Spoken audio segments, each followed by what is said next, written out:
So hey guys, welcome back to my channel. What if Naruto was the evil controller of the Green Lantern, the god of crimes? Naruto X Young Justice. Movie. It started, as always, with the green. No, not the light of will, the spectrum color chosen by the immortal guardians of Oa of which they chose to defend the universe.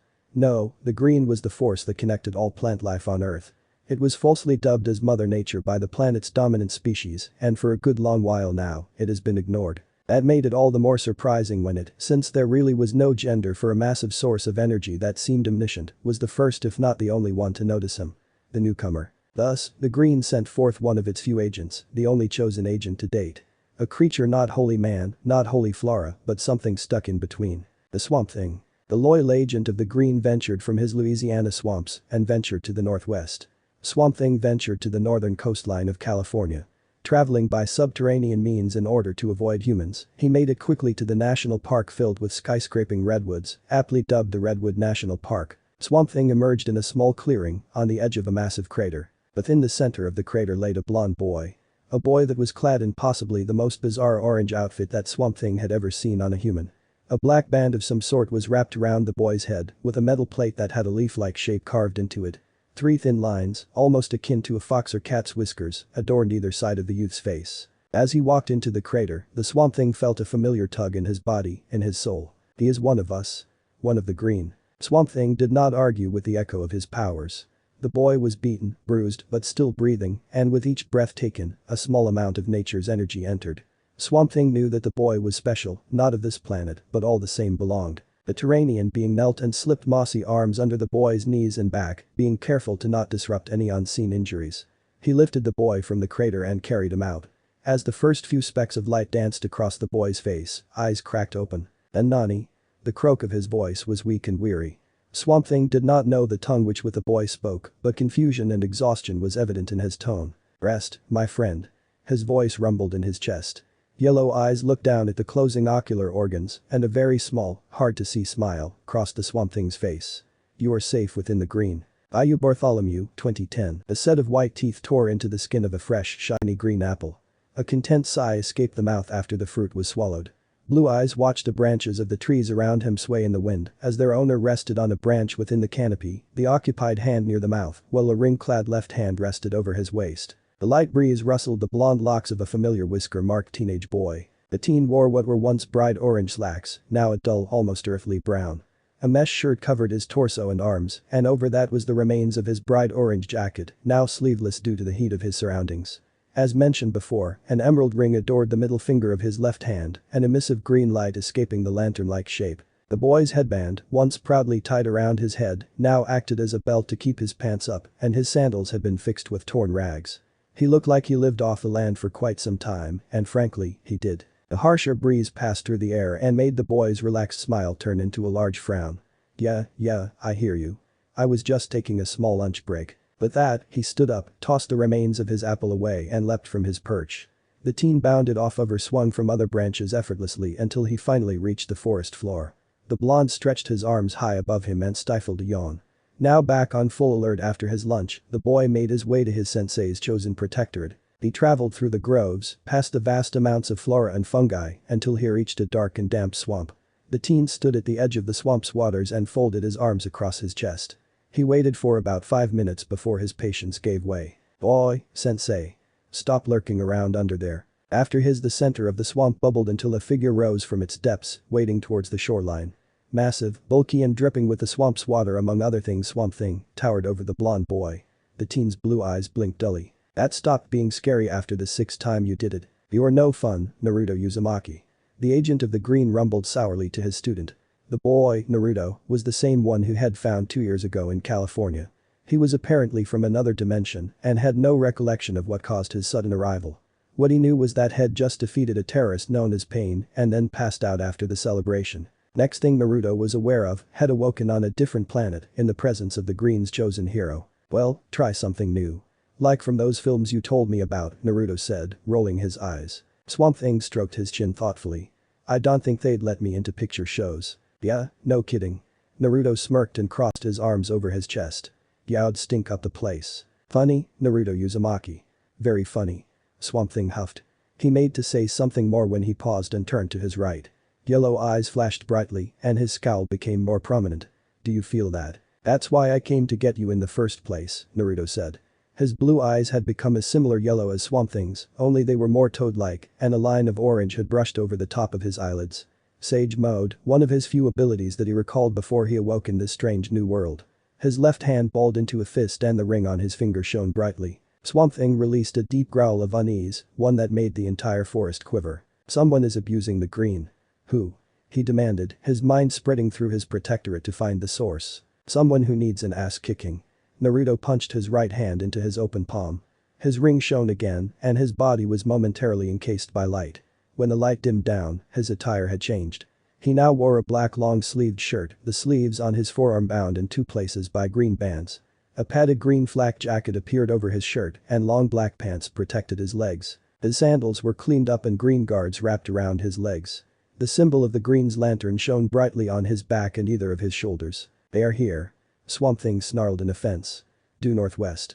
Abuse the green, in my home, no less, action must be taken. Wouldn't have it any other way, Naruto said firmly as a black mask formed over the lower side of his face and a matching headband formed around his head, the green symbol shining proudly in the center of his forehead. His eyelids' highlights, formerly orange, turned to a dark forest green to match the motif. If he were honest, Naruto liked green as much as he did orange, if only for the memories of his home it gave him. And you say I am one for theatrics. Swamp Thing snarled at his apprentice. Hey. I make this look good, Naruto said with a smirk as a thin green light outlined his body and he lifted off the ground. For who? The birds. Swamp Thing mocked as he sank into the ground and left without another word. You're just jealous because Kakashi-sensei looks cooler than you, Naruto said, recalling how the green's agent would brood whenever he brought the cookie laid-back Jonin up. Naruto's eyes grew distant for a moment and he briefly wondered how his former sensei was before he shook it off. There was time to reminisce later. Now, he had to fight for the green. That is not normal. Naruto mumbled as he came to a stop beside his mentor. Swamp Thing growled in agreement. Before them was a massive plant, if the monstrosity could even be called a plant anymore, that was blended with technology and energies of the mystical sort. It is an abomination, he said lowly as he rose further from the ground. His eyes flared with energy. It must be destroyed. So, what are you going to do? Siphon out whatever is giving it a boost? Naruto asked since Swamp Thing had decades of knowledge about plants and Naruto only had 2 years under his belt. I'm going to uproot it. Swamp Thing snarled as he charged forward. By force. Works for me. Naruto grinned and made his favorite hand seal. His ring shone brightly as his home dimension's unique energy built up and expanded from him. Tadukage Bunshin no Jutsu, multiple shadow clone technique. A massive cloud of smoke erupted around him as multiple copies of the agent of nature in training were brought forth.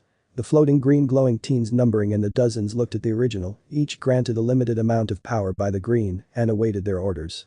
Naruto grinned beneath his mask and pointed at the dome-shaped facility. Alright guys, you know the drill, Naruto said. He couldn't see their faces, but he knew from the gleam in their eyes, they were eagerly anticipating the chaos they were about to unleash. Wreck anything that's not natural. You got it, Oyabun. The clones cheered before they shot down towards the dome. Naruto grinned and prepared to follow them when he caught sight of something that gave him pause. Is that the Justice League? Naruto had only heard about the famed League of Superheroes from his sensei. Some good things, some bad things, but Swamp Thing was like that with everything.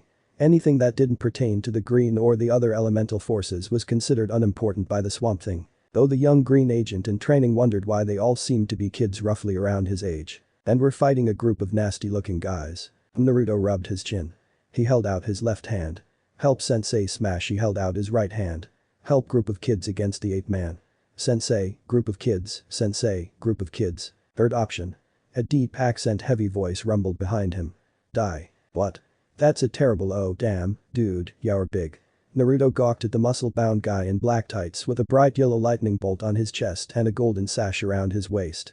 The behemoth grinned sadistically and backhanded him with enough force to send him not only to the ground, but also through several trees. His flight was stopped by some very nice shrubs, which then quickly helped him to his feet. Thanks for the catch. He grunted out and aimed a glare at the large man that floated down to sneer at him. That was a bad idea, knife ears. I fail to see how, boy. The man drawled.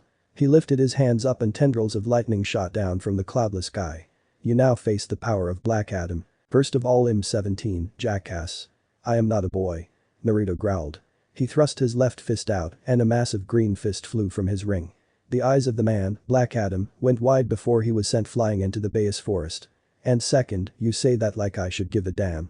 Naruto looked towards where his sensei had charged to and frowned. Something dispelled his clones, and it did so without being spotted. All at once. The only way that could happen was if his thoughts derailed as a massive root rose from the ground and wound around him. What the hell? Naruto grit out as the snake-like root crushed him. He felt his stomach flip unpleasantly when he was suddenly pulled closer to the other teenage heroes, each currently under attack from a lightning blast of some sort. His masked chin was grabbed and turned so that he looked through squinted eyes at the one that caught him. It was a woman who, while beautiful in any man's eyes including his own, had unnaturally light green skin. It looked almost like she had chlorophyll instead of blood in her veins. Darker green patches were scattered along her body, and a unitard made of vines covered her torso, while long red hair trailed down from her scalp. "What are you?" she asked breathlessly, her green eyes transfixed on his face. "Lady, I could ask you the same question." Naruto managed to get out through his gritted teeth. Now, he hadn't seen a girl in 2 years. The life as a hermit student was cruel in that particular regard, so he was a touch tongue-tied. That, and there was the whole giant root crushing his ribs thing going on. Breathing difficulties made it hard to talk to girls, go figure. Ivy? Naruto tilted his head to see the jackass from before fly back into view. He looked absolutely livid. Good. Naruto loved making great, long-lasting first impressions. Black Adam pointed at the trapped blonde. "Release him. His death will be by my hands." "No." The woman, Ivy, hissed at the meathead. She cupped Naruto's masked cheeks, and the root coiled protectively around him. Naruto groaned, his ribs were not made for this sort of abuse. The red-heated woman glared at Black Adam. "He reminds me of my children, he feels like them. He is not to be harmed. Woman, you test my patience." Black Adam snarled with balled fists. "Oh, you have patience?" Naruto asked. He couldn't help it. Really. Guys like Black Adam, smug and oozing superiority complexes, always brought out his playful side. He looked at the woman holding his face. "Hey, any chance you can let me go? Starting to lose feeling in my legs." "No. You must stay with me." Ivy purred to him, her fingers drifted down his neck and whoa. Where was that hand going? The man's eyes narrowed and the veins in his neck became visible as lightning came to life in his hands. "You dare flirt with a Green Lantern, one of our foes?" That certainly made eyes, if not necks, snap over in their direction. Well, wasn't Naruto the popular one today? And okay, the root has to go. Now. I said. Let me go. Naruto cried out as his eyes shone with the Earth's natural energy. The symbol on his ring, headband, shoulders and back illuminated brightly before Naruto released another yell. His arms lifted up and tore through the root of the abomination, consequently knocking Ivy away in the process, before he was free. He glared at Black Adam, who glared right back. "You will die, boy." Black Adam growled as the sky clouded overhead. "Bring it, Grandpa." Naruto snarled in return. The two flew at each other and matched blows. If not for the enhanced strength of Sage Mode, Naruto knew he'd be more than outmatched. Still, he had Sage Mode and he had the green's power to boost it lightly. Naruto caught a punch in his hand and threw a right straight that was caught. "You're nothing, Lantern." Black Adam snarled as they struggled against each other. "I am an emperor. A ruler. I was chosen by the wizard and granted the word of power. I am a god. You know something, I was really hoping you'd say something like that." Naruto grinned behind his mask. He reared his head back and flung it forward, smashing his skull against Adam's nose hard enough to send the older man flying back. Naruto grinned and held his left hand up, a green sphere growing in his palm. "Because I've faced a god before and lately, I've been really bored." "Okay, so we have backup." "I like this," Kid Flash said as he ducked under a beam of magical energy. He tripped over a stray root and slid to a stop on his face. "I just had to jinx myself, didn't I? I thought all the lanterns were off in different locations." Artemis shouted as she fired a trio of explosive arrows at Wotan, only to do no harm thanks to his energy shield. Her eye twitched. "I hate magic. Last I checked there were only 3, none your age." Superboy added as he charged at the magic user, only to be sent flying back from a blast to the chest. His partner, a genetically altered white wolf named Wolf, snarled and tried a similar attack, only to be pulled back by the ape-like ultra-humanite. "Superboy." Miss Martian cried out in worry. She turned to attack Wotan telepathically, but reeled back as though she ran into a brick wall. "Foolish Martian, as if such a measly mental assault would work on me." The enemy of Dr. Fate chuckled as he swept his hand through the air, arcs of yellow energy raining down on the young heroes. The Quolid, with a thrust of his hand, released the electricity in his tattoos in a stream towards the magical attack, but proved futile. He scowled under the strain and looked at Miss Martian. "Any word from the bioship?" "She's still recovering." Miss Martian thought back as she got to her feet. "Well, tell her to hurry up." The youngest of the six, but arguably most experienced, mentally retorted as he flipped away from a violent blast of lightning. Robin landed on his knees and pulled out a few batarangs that he tossed at the mystic, only for them to explode prematurely. The masked boy wonder scowled. That figures. Incoming. The team looked up and dove out of the way as Black Adam rocketed towards them. He hit the ground with a loud bang. No reprieve was given to the mystical villain as two sandaled feet slammed into his chest, knocking the air out of his lungs. I thought you were God. The Green Lantern mocked as he looked down at the villain, possibly grinning behind his mask. A god of what? Eating dirt. Black Adam looked like he wanted to retort but didn't have the air supply to do so. The lantern floated off of the powerhouse and lifted his left hand. A green sphere wrapped around Black Adam and the lantern looked at the spellcaster hovering nearby. Boy. Does this trash belong to you? Last I checked, littering was a crime. The lantern cried out before he flung Adam at the spellcaster. The lightning assault cut off when Wotan dodged Black Adam, not even looking bothered that his fellow villain was just flung at terminal velocity. Instead, the ancient spellcaster frowned towards the lantern. DCH, so even the green sends a child to face Wotan. I feel insulted. Hey, I was thinking whether to smash this place or help the kids here. The lantern shrugged and crossed his arms. Blame tall dark and pointy ears for making that choice for you. He glared at Wotan. Still, you really ticked off my sensei. Nice job, by the way. As if he wasn't already distrusting of humanity. Your sensei? Wotan's eyes went wide and he looked towards the signal. Joker. Atomic skull. Vacate the facility and be cautious. The swamp. His words were cut off by a massive explosion that was echoed by Ivy's pained scream. The team and the lantern looked over at the woman to see her collapse to her knees, her eyes wide and in horror as the monstrous plant burned to the ground. Two figures jumped out of the smoke, one a man whose face looked like a skull, and the other, well, he got a response out of the lantern. I thought clowns were supposed to be at the circus, he said, scratching his head. And, you know, funny. Make you laugh with water flowers and balloon animals, that sort of thing. Is he being serious? Robin asked lowly, while the rest of the team looked just as surprised. To their knowledge, only someone who'd been living under a rock didn't know who the Joker was. Wouldn't they be surprised if they knew that wasn't too far from the truth? You want to laugh, Mr. Green? It'll make you laugh, the clown said to Naruto, a crazed grin on his face.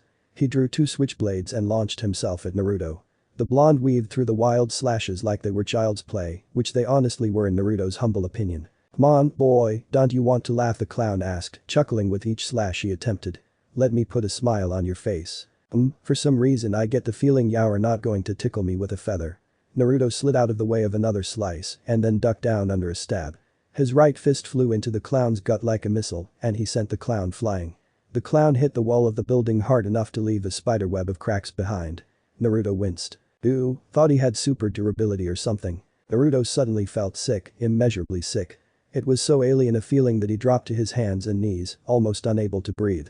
He was never sick before he arrived to this earth and after, it wasn't something that happened. His vitality was immensely high and he was almost always at peak health. So the sudden bout of whatever this was literally threw him for a loop. Keep on him, Count. The spellcaster's voice was warbled and distorted as Naruto tried to find the source of his pain. He saw through blurry eyes a man dressed in a suit with a cape draped over his shoulders, a cane in hand, and a strange device on his head. Not. Naruto burped a little and gagged before he swallowed down the bile that threatened to come up.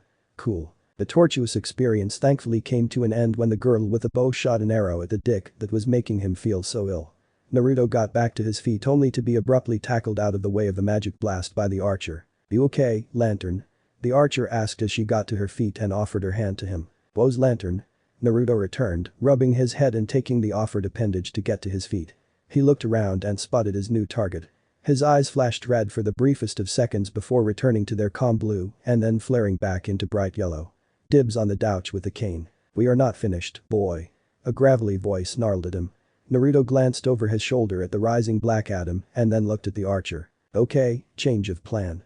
I'll take the wand of God and you take the douche with the cane. The girl smirked and drew an arrow. Sounds fair, Lantern. On call me that, Naruto said lowly as he turned to face Black Adam. Give him 2 in the ass for me, will you? I'll certainly try. Content with that answer, Naruto launched himself at the powerhouse, only to be blindsided by a beam of unfamiliar energy from the side. He slid along the ground and wound up beside the boy with the S on his shirt. The boy in question was knelt beside the large white wolf that had been knocked aside earlier. Oh, what hit me that time? Naruto asked as he sat back up and held his burnt side. The boy with S on his shirt looked at him. I thought Green Lanterns were able to resist radioactive blasts. The hell is a Green Lantern? Naruto asked. He got to his feet and rubbed his neck. Wait, let me guess, a hero? Yeah, so if you are not a lantern, then who are you? The boy asked. Right now? Someone was very, very pissed off, Naruto said through a snarl as he glared at the skull-headed man and Black Adam. You? Superboy. The boy, Superboy, rose to his feet alongside the White Wolf. The guy that shot you is Atomic Skull, the other guy is Black Adam. Yeah, we've met. Naruto muttered. He looked at Superboy and recalled the brief lesson on heroes his sensei gave him. You're like Superman, right? Yes. Superboy grunted out, his fists tightening. That means you can take Skullface's radiation. Let me guess.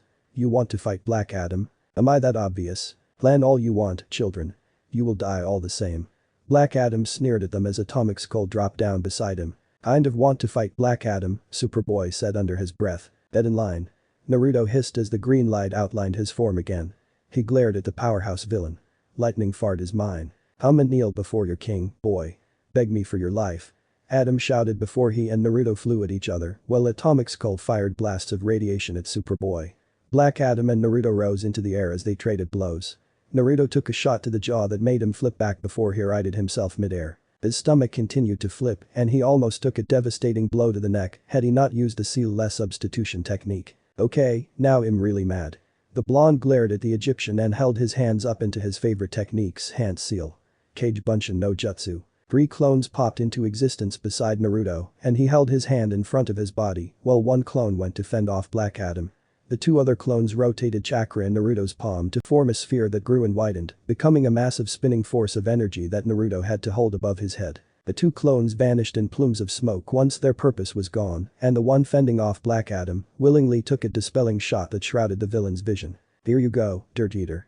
Naruto shouted as he reared his hand back before he tossed the attack at the villain. Fuden. Rasen Shuriken. Black Adam cut through the smoke that covered his vision and sneered at the attack sent his way.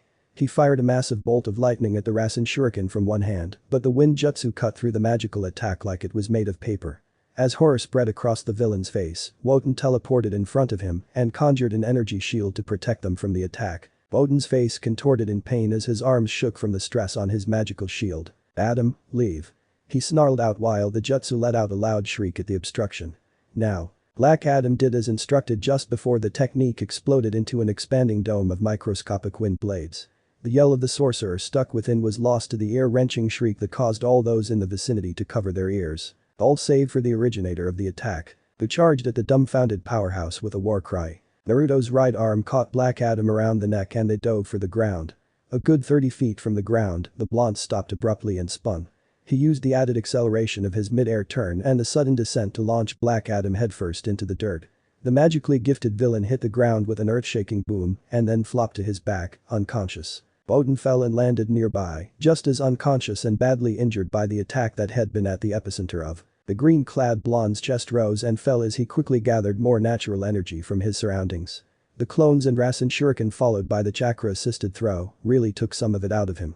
Not to mention he was still a little off after that cane-holding bastard made him feel sick. Speaking of which, Naruto thought as he looked down at the horrified Count.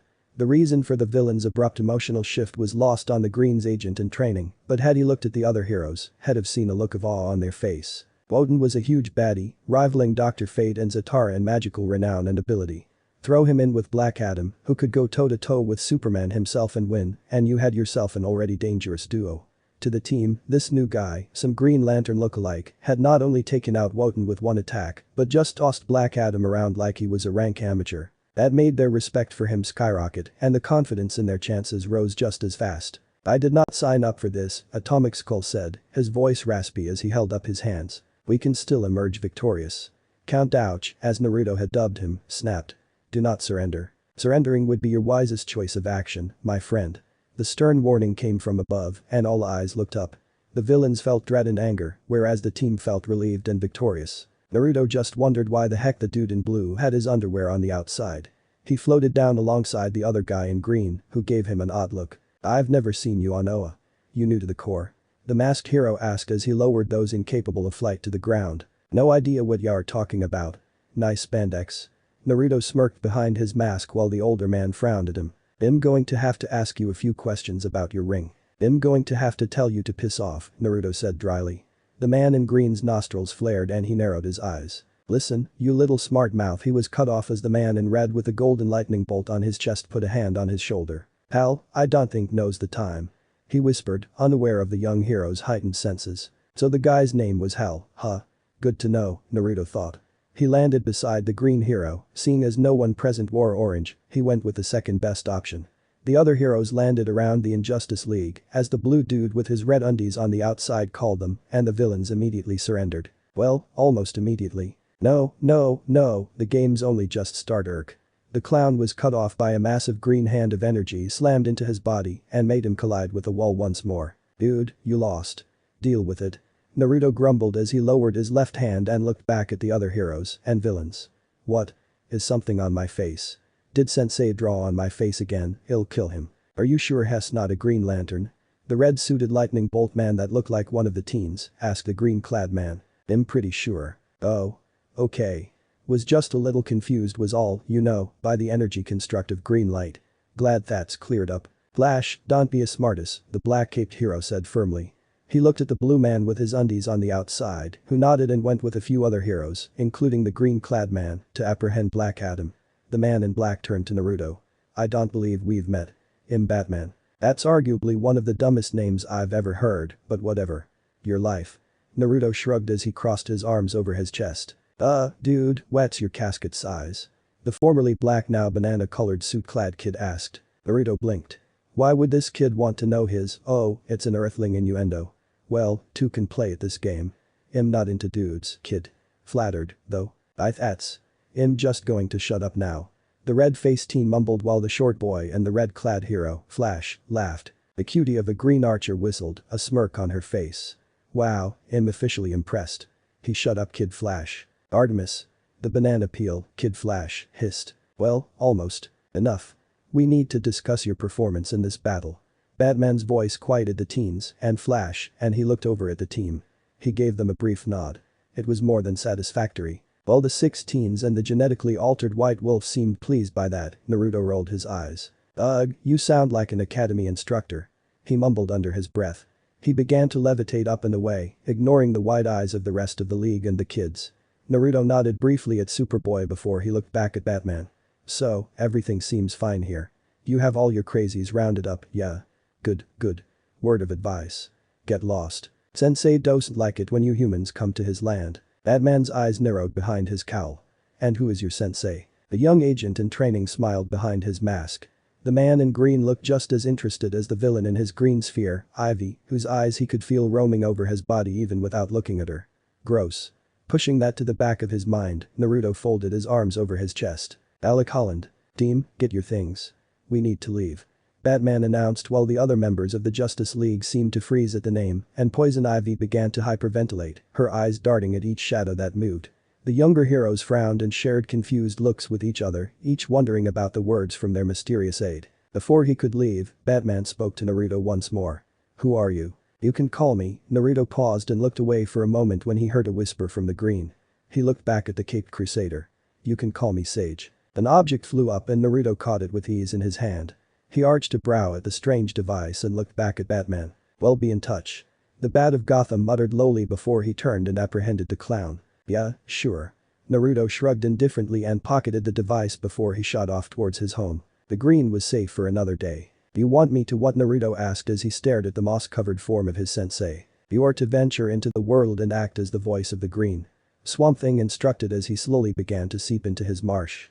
Nature needs an active, loud and annoying voice, such as yours out there to tell the world that it is alive. And you are not going because? Naruto asked snidely. I scare children. It is not, as they say, good PR. Naruto grumbled about nature needing politics now. Oh. Travel to the gay harbor. Join the heroes and spread the will of the green. Swamp Thing ordered. Naruto did a double take. I'm sorry, you want me to go where? The gay harbor, it is the town I believe the children of heroes reside near. Swamp Thing elaborated. He blinked when his student continued to stare at him. I split consciousness to ensure those of the white had left. The children spoke adamantly about a gay harbor. That explains the kid in the banana suit. Naruto rubbed his chin thoughtfully. He sighed and his ring flashed before he was back in what was now his sage attire. He floated off the ground and frowned at his sensei. Alright, fine. He'll go, but I won't like it. I believe you will be pleasantly surprised, Naruto Uzumaki. Swamp Thing smiled at his apprentice's departure. One of the best things to happen to the creature once known as Alec Holland was to meet the newcomer. It reminded him of life with his wife and daughter. The memories made Swamp Thing cringe, and he slowly sank back into his marsh, hidden from the world, but there to defend it if needed. As the blonde flew off, he huffed under his breath. I bet they live in an apartment building or something. That sopping, marsh-headed he never told me which way to go. Naruto grumbled under his breath as he hovered above the treetops somewhere in the Appalachian Mountains. At the moment, he was in a conundrum. His sensei let him fly off all awesome like that without telling him where the hell this gay harbor was. A rudimentary direction would been fine, but no. Stupid overgrown. The sudden beeping at his waist made Naruto look down at the device he was thrown earlier. Curious, he pulled the device from his waist and flipped it open. He held one end with a picture of headphones carved into it to his ear and spoke into what he believed to be the microphone. Hello? Sage? Maybe? Wo's asking. Naruto inquired cautiously. That man. Oh. Brady Academy instructor. Yeah, it's me. How can I help you? Naruto asked in a friendly tone. He leaned back and floated in the air, lounged comfortably. It was something he abused often when he and his sensei would train, just to get on the moss-headed agent of the Green's nerves. I'm locked onto your current location. Naruto blinked and looked around warily before he replied. Well, that's not disturbing at all. How'd you manage that? Follow the instructions on the screen of your communicator and well meet. The line cut off abruptly. And Hess just going to ignore me. Rude, but not unexpected from a human. What instructions? Naruto muttered as he looked around the device before a projected sphere popped up. Whoa. There they are. Okay, little red dot, I guess. He squinted his eyes, looking at the map curiously as it zoomed into his position. Huh, where's Gay Harbor? I mean, I see Happy Harbor, but the whisper in the back of his mind drew Naruto's attention inward. Once it was finished speaking, he frowned. Well, that's just stupid. Why use one word but mean a completely different thing? Does everything with these people have to be so difficult? Naruto asked.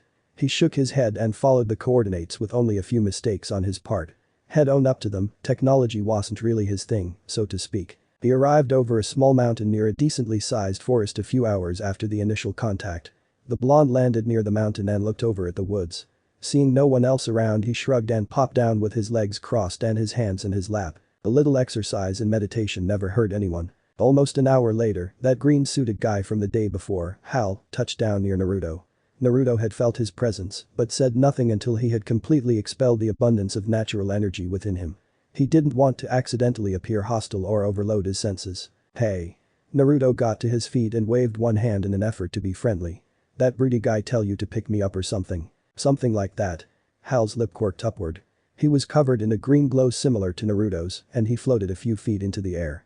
Think you can keep up? I think I can try. Naruto grinned back as he followed the man into the air.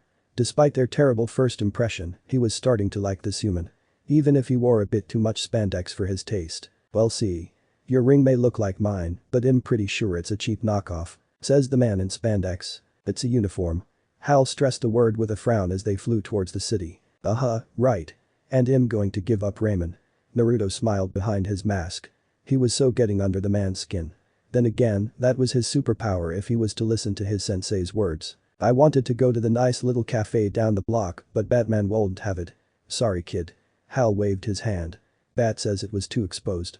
Seriously, they have the best cheese fries in the state. What are cheese fries? Naruto asked, his brows furrowed in confusion. Hal looked at him in mild disbelief. Dear God, Swamp Thing really had you under a rock, didn't he? I was in a meadow. Naruto sternly corrected. Which literally had the best napping spot ever. Shikamaru would have been green with envy. Ha, green. Am I right? Sensei doesn't understand my genius, Naruto thought with a chuckle. Well, try to ease you into society. One major food group at a time, Hal said solemnly. Okay, Naruto drawled. He looked down and frowned at the city. Cement, hard structures, a good lack of forest. Even Konoha had dirt roads and more foliage around it. It looked so quiet. That's a city, Hal said with an amused chuckle. He followed the younger hero's gaze and kept his smile up for any would-be skywatchers. Nothing's ever quiet down in one of those. No, that's not what I meant. Naruto shook his head. The green. It's practically absent from the area. It's weird to me. The green? Hal asked, looking at the blonde teen in confusion. He looked ahead and frowned. On second thought, just hold off until we meet back up with bats. Fair enough. Naruto sighed. So, what's your name, Hal man? The man stopped abruptly and summoned forth a green hand that wrapped around Naruto's body. He pulled the teen close and glared into his eyes. Or, at least, Naruto assumed he was glaring. The mask over his face obscured his eyes quite well. Where did you hear that? Yesterday. When your buddy Flash whispered to you, Naruto said dryly. Hal stared at him, searching him for any sign of deceit before he sighed and willed the construct away. A white-gloved hand reached up and pinched his masked nose. Oh, great. You have super hearing, Hal said irritably. Naruto just shrugged. I guess. Not seeing the real issue here. Listen, kid, Sage. I'm going to take a shot in the dark and say that's not your real name, is it? Hal asked. Duh.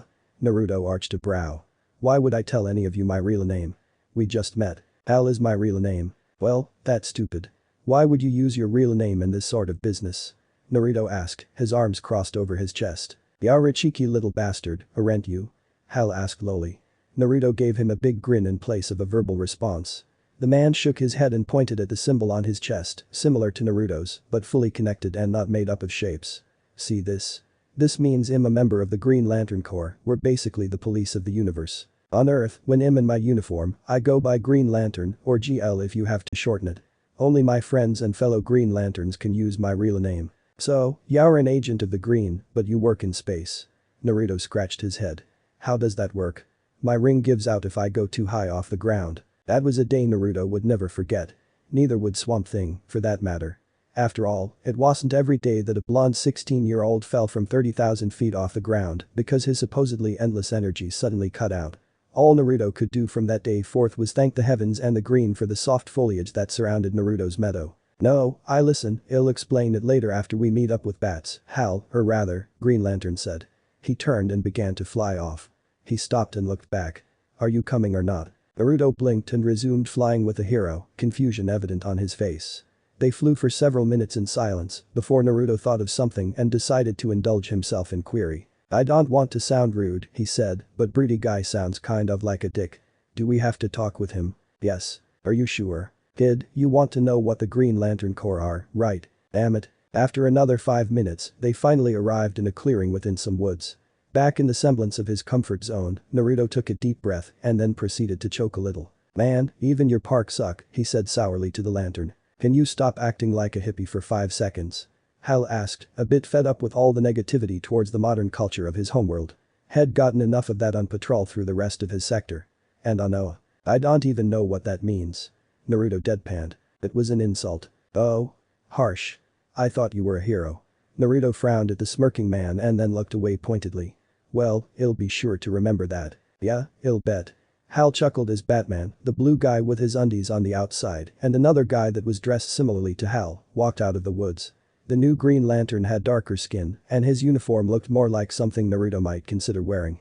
No, he wasn't really one for tights. They seemed very uncomfortable, especially in the groin area. Unaware of the young man's thoughts beside him, Hal grinned at the three heroes. Hey, Bats, how'd you manage to get here so fast? I was here before you were. Surveying the area and ensuring that we'd be ready for anything. Batman replied coldly. Naruto arched a brow. For a moment, the hero sounded like a jonin. Not Kakashi-sensei, nobody was as cool as he was, but like some of the others had overheard. Maybe like Yamato Taichu. The caped crusader turned to the blonde and narrowed his eyes behind his cowl. I have questions for you, Sage. Naruto crossed his arms in a show of annoyance. Yeah, nice to see you again, too, Mr. Bat. Pleasantries can come later, Batman said firmly. You must be terrible at fancy dinners. Like, way worse than I am. That's got a bit of a mouth on him. Hal confessed with a quirked lip. Batman merely grunted in response. The man in blue smiled and stepped forward, offering a hand. We haven't had the pleasure. I'm Superman. Sage. Naruto greeted him with a cordial handshake. When he crossed his arms again, he tilted his head to the side. Why is your underwear on the outside? Superman faltered while Hal coughed into a fist to cover his laughter. The other lantern guy frowned at Naruto. Batman remained impassive. Hey, it's cool. I don't judge. Naruto shrugged. Just curious. You need to show some respect, kid. You're a Green Lantern, I'd thought Kilowog would beat that into you first. The other Green Lantern stepped forward. I'm not a Green Lantern. Hess not a Green Lantern. Naruto and Batman simultaneously replied. Naruto sent the Gotham hero another small look of annoyance, but he was ignored. Again. Bats. I think I'd know a member of the Corps when I see one. The Green Lantern looked at Batman with a frown. That's got a ring, a green suit, and glowing constructs. Hal listed off on his fingers. Sounds like a Green Lantern to me. It's familiar, but Hess an agent of the Green. The very embodiment of nature itself. Batman lifted his arm and tapped into his gauntlet a few times. A holographic image appeared between them, one of Naruto Sensei, the Swamp Thing. Currently, the only known agent of the Green on our quote-unquote side is Dr. Alec Holland. He was a pioneer in the botany field over 100 years ago, but after a tragic accident, he became the Swamp Thing and has been defending the Green in Louisiana and around the world for the last century. Swamp Thing. Hal frowned as the hologram disappeared. Who in God's name would pick a name like that? That's like something out of a lagoon. He said it was a movie or picture show. Naruto looked around with narrowed eyes. He leaned in and whispered behind his hand, "That's a little weird." "Oh? Just a little?" Hal asked. Says the man in green tights. Naruto shot back with a hidden smirk, though the amusement was plain to see in his eyes. "For the last time, it's my uniform, you little." Hal looked ready to strangle the teen. "Let it go, Hal." "Hess just a punk," the other Green Lantern said. "I'm not just a punk. I'm the punk." Naruto corrected proudly. He then leaned over to Superman and whispered. "What's a punk? That's a good thing, right?" "Not in the sense," Superman said with a wry smile. "I stand by my claim." Naruto decided. Had been called a lot of things, and if punk was going to be added to that list, it wasn't the worst. "Are you finished?" Batman asked. "I'm good." Naruto grinned, giving the broody man a thumbs up. "You and Flash can never meet." Hal muttered while he rubbed his temples. "Well, technically, we already did." Naruto cheekily pointed out. "I gotta get out of here before I do something I'll regret." Hal grumbled as he was enveloped in a light green outline before he rose off the ground. Before he left, he pointed at the other lantern. "Don't forget to check in on Guy, John." "I know Guy." Naruto mused, ignoring the look of confusion that struck the two lanterns. "Guy Sensei likes to wear green tights, too. I think y'all all hit it off." "On second thought, I'll go check in with Guy, John." "You have fun with the kid." Hal decided before he shot off in a streak of green light. Naruto looked up and watched him go before he shrugged. He could only imagine what had bothered the lantern so much. Pushing those thoughts aside, he returned his attention to Batman. "Why were you out of Swamp Thing's domain?" Batman asked. Naruto arched a brow. "We both work for the Green. Our domain is all of nature. So y'all have to be more specific." "The bayou in Louisiana. Swamp Thing said I had to come here." Naruto crossed his arms and locked eyes with Batman. "Act in the name of the Green," he said. "You know, give nature that voice you humans like to ignore." "We've gotten better about protecting the environment." Superman interjected. "Oh yeah, sure. That's why you have fences around trees or cut branches down to ensure they don't interfere with power lines," Naruto said with a roll of his eyes. He pointed at the ground they stood on. "You think this park is showing the Green that you care? Sorry to break it to you, but it's not. I can hardly hear the Green, it's so quiet. Heck, even the Red has a louder voice, and I'm only connected to that by a technicality." "Red?" The other Green Lantern, John, asked with narrowed eyes. He uncrossed his arms and stepped forward. "You're connected to the Red Lanterns." "Lantern?" Batman cut in firmly. His cowled eyes narrowed as the lantern stepped back. "For the last time, I'm not a Green Lantern or a Red Lantern or a freaking Pink Lantern." Naruto groaned. He rubbed his face. "I'm talking about the Red. You know. The connection to all animal life. That's..." John Lantern looked at Batman. "Do you remember when we fought Queen Bee in 07? Batman asked. The lantern nodded. "Buona Beast, the hero that assisted us, has a similar connection. So there is some force that connects animals." "What is this, the circle of life?" The Green Lantern grunted. "Aren't you the powered by the color of willpower?" Batman shot back. "Alright, point taken." John Lantern grunted in defeat. "The color of willpower?" Naruto repeated dubiously. He snorted. "Come on, you can't be serious." "Oh really? And why is that?" the Green Lantern asked, a tad more than annoyed. "Because although green is cool," Naruto trailed off as his outfit all but vanished, save for the mask around the lower part of his face, leaving him in his orange and brown rags. "Orange is the color of the gods. And the color of avarice." "What you just say?" Naruto narrowed his now blue eyes. "Orange, in the emotional color spectrum, represents the emotion of avarice." When Naruto blinked in confusion, John Lantern sighed. "Greed. Okay. Who fucked that up?" Naruto demanded, his eyes flashing red for the briefest of seconds. "He'll rip his and or her throats out." "No one messed with orange on Naruto Uzumaki's watch. Just the way things are, punk." John Lantern informed him. "I demand a revote. Make avarice, I dunno, purple. That's compassion. Pink. Love. Okay, should seen that coming, blue. Hope. Fucking okay, what about yellow? That's the light of fear. What the hell is wrong with this universe?" Naruto asked furiously. He then paused and recalled his father's moniker, the reason for it, and rubbed his chin. "On second thought, what's red?" "Rage," the lantern said. Okay, well, maybe it's not all wrong, Naruto said softly and very reluctantly. Still, why did his beloved orange have to suffer? Being called the color of avarice, the unrighteousness of it all. Great, now he needed comfort Raymond. Ahem, Superman said with an awkward cough that brought attention to him. Well, with that debacle out of the way. Can we continue? I guess, and notably more somber Naruto said. He clenched his left hand and read on his full sage attire with a simple flash of green. He arched a brow when they looked at him oddly. What? You just unmasked in front of us? Superman pointed out. Ah, crap. Naruto began to curse himself while Batman narrowed his eyes. How old are you? The Caped Crusader asked the blonde. What's it matter to you? Naruto asked, looking up from his self-scolding. Batman took another step forward and crossed his arms. It matters because we need to know if you're even mature enough to be in this line of work. Naruto narrowed his eyes and growled. Yeah, because the runt in the stoplight outfit is.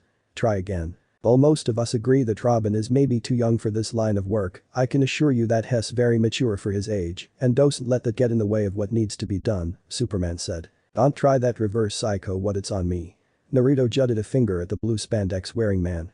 I've had to deal with a giant moss man for the past 2 years, and only yesterday have I really felt like I had the slightest bit of fun. This isn't about having fun.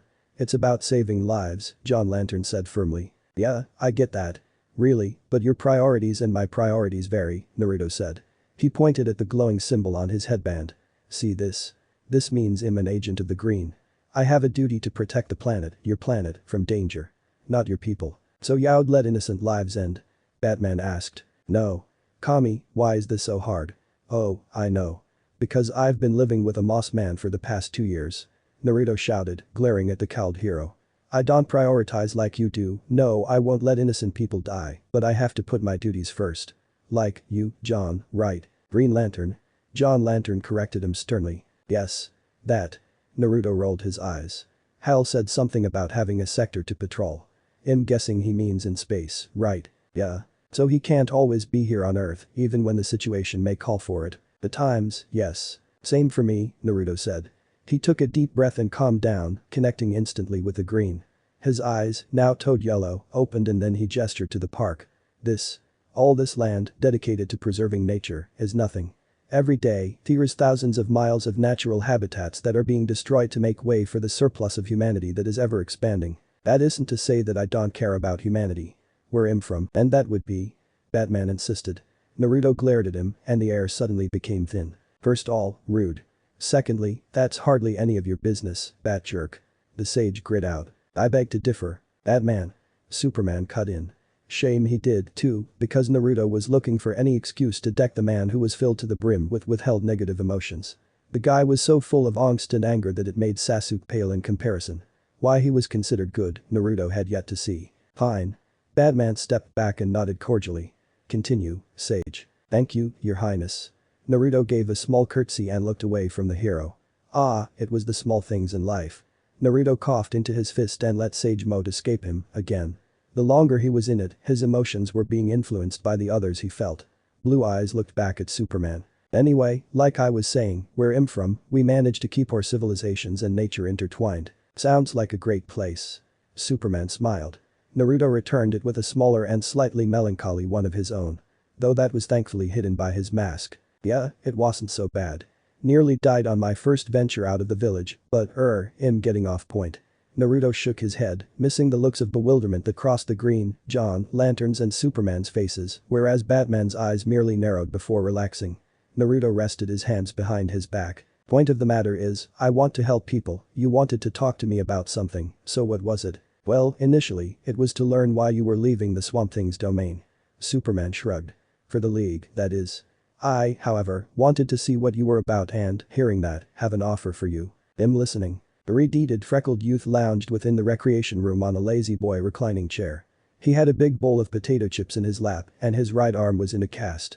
His green eyes glanced over to the two boys seated on the couch, their thumbs tapping away at the buttons on the controllers in their hands. Come on, Calder. I got my chips on you, dude. Bully, quiet. The Atlantean teen hushed his friend as his eyes narrowed. I'm concentrating. Concentrate all you want, Calder, because it won't do you any good. Superboy smirked as he mashed away on his controller.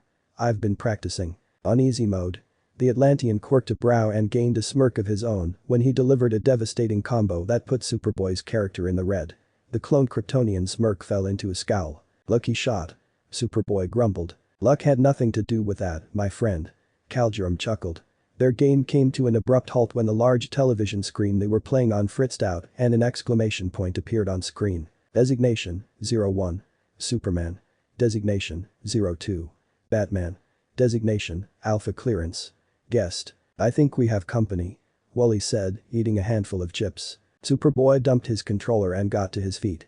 "Come on, if both of them are here, you know it's important." Somehow. The three boys met up with the rest of the team on the way to the Zeta tubes. Wally immediately sauntered up to Miss Martian's side, while his sunglasses and casually dressed Robin stood beside an equally amused, yet costumed, Artemis. "So, how much you want to bet Wally flirts all the way to the Zeta tubes?" Robin asked. His question earned a small grunt of annoyance from Superboy. "No bet." Artemis replied, keeping her cowl firmly in place. "Any reason for the costume?" "Just got in from patrol over in a small city called Jump." "Oh," Robin said with a nod. The 7 members of the team eventually came to their destination and were slightly surprised by who the designated guest was. Seeing the young Green Lantern alongside Superman and Batman caused excited murmurs to break out between them. "What's he doing here?" Superboy asked the unofficial leader. Calder cracked a small smile. "I believe our little clubhouse just got a new member. This is a pretty well-lit cave." "Your summer home, baddie?" the Lantern asked, smirking at the Caped Crusader. "That's got balls of steel." Wally mumbled. The redeeted hero looked back at the cloned hero. "Any relation?" "Not that I'm aware of." "Also, I'm not the only one here with super hearing," Superboy said, slightly annoyed at seeing his father who evaded him on a regular basis. Wally noticed Superman looking at him with a small smirk. No offense to the Man of Steel of course. I'm sure they are equally steely. And I am just going to stop talking. I like this new guy already." Artemis grinned at Wally. "He makes the wallman fumble." "Please, I only fumble when I want to." "So all the time?" "Okay, I'm not that familiar with what counts as a victory in verbal warfare on this planet, but I'm pretty sure that's a point to her," the Lantern said with a laugh as he crossed his arms.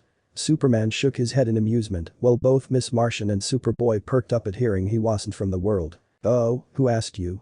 The speedster scowled. "No one, but your bruised pride is really easy to see. Really liking this guy. Plus, Hess not so bad on the eyes."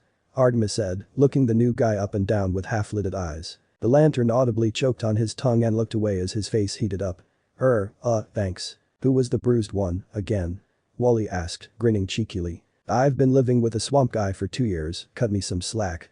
The Lantern frowned behind his mask. "Wow, how did you survive?" Wally asked. "Believe it or not, I have no idea." The Lantern shrugged. "Are you done?" Batman asked dryly. "Yeah, unless they have something else to say, I'm good." "Good." Batman turned his attention to the gathered teens and stepped forward. "Team, listen up. Yesterday, when you faced the Injustice League, this individual and his teacher acted without any request by the League to aid you. From today forth, Sage will be part of your team and will assist you on missions. Partially." The Lantern, Sage, said pointedly. "I'm also going to be reintegrating myself with society so, yeah. That's a thing." Wally grinned and sped towards the new guy, putting his good arm around Sage's shoulder. "Don't worry, man. We got the best education of modern society you can ask for. A 160-inch high-definition television with over 1,000 channels. Plus Netflix." "I have no idea what the hell you just said." Sage deadpanned. Wally patted his shoulder consolingly. There. We'll make it all better soon." "When did you break your arm?" Sage asked. He pointed at the cast and arched a brow. "Did you get that when you tripped on that root?" "I think I hate you." "We just met, how can you hate me?" "Because you make them smile." Wally glowered at the grinning Artemis and Robin. Sage said with a slow nod. He looked at Superman. "I thought you said these guys were trained." "I also said they were probably your age," Superman said with a small smirk. "I believe that's a point to you, underoos." Sage deadpanned. "Okay, hold up, you know what underoos are, but not what in high-def television is?" Wally asked. He distanced himself from the newcomer and looked at the blonde teen strangely. "What planet are you from?" "Well, we called it Earth, but since that's not here, I'm guessing there's another self-named Earth out there." Sage muttered. "So, what, you're from Earth too?" Wally asked with a snort of disbelief. "Let's not get into that." Superman objected after he and Batman shared a quick look. One that was not missed by Superboy. The Man of Steel coughed into his fist and smiled at Sage. "It's been nice meeting you, Sage, and I hope you settle in well." "Sure, nice meeting you, too, Superman." Sage nodded and shook hands with the Man of Steel. The green-clad teen then looked at Batman and gave a brief nod, getting one in return. Use a room to settle in. You'll be evaluated tomorrow on skills by the team's Mother of the Week. Batman informed. The two members of the Justice League walked back into the Zeta tubes, their departure announced by the computer. Finally. Sage sighed as soon as they were gone and held his ring-bearing hand up.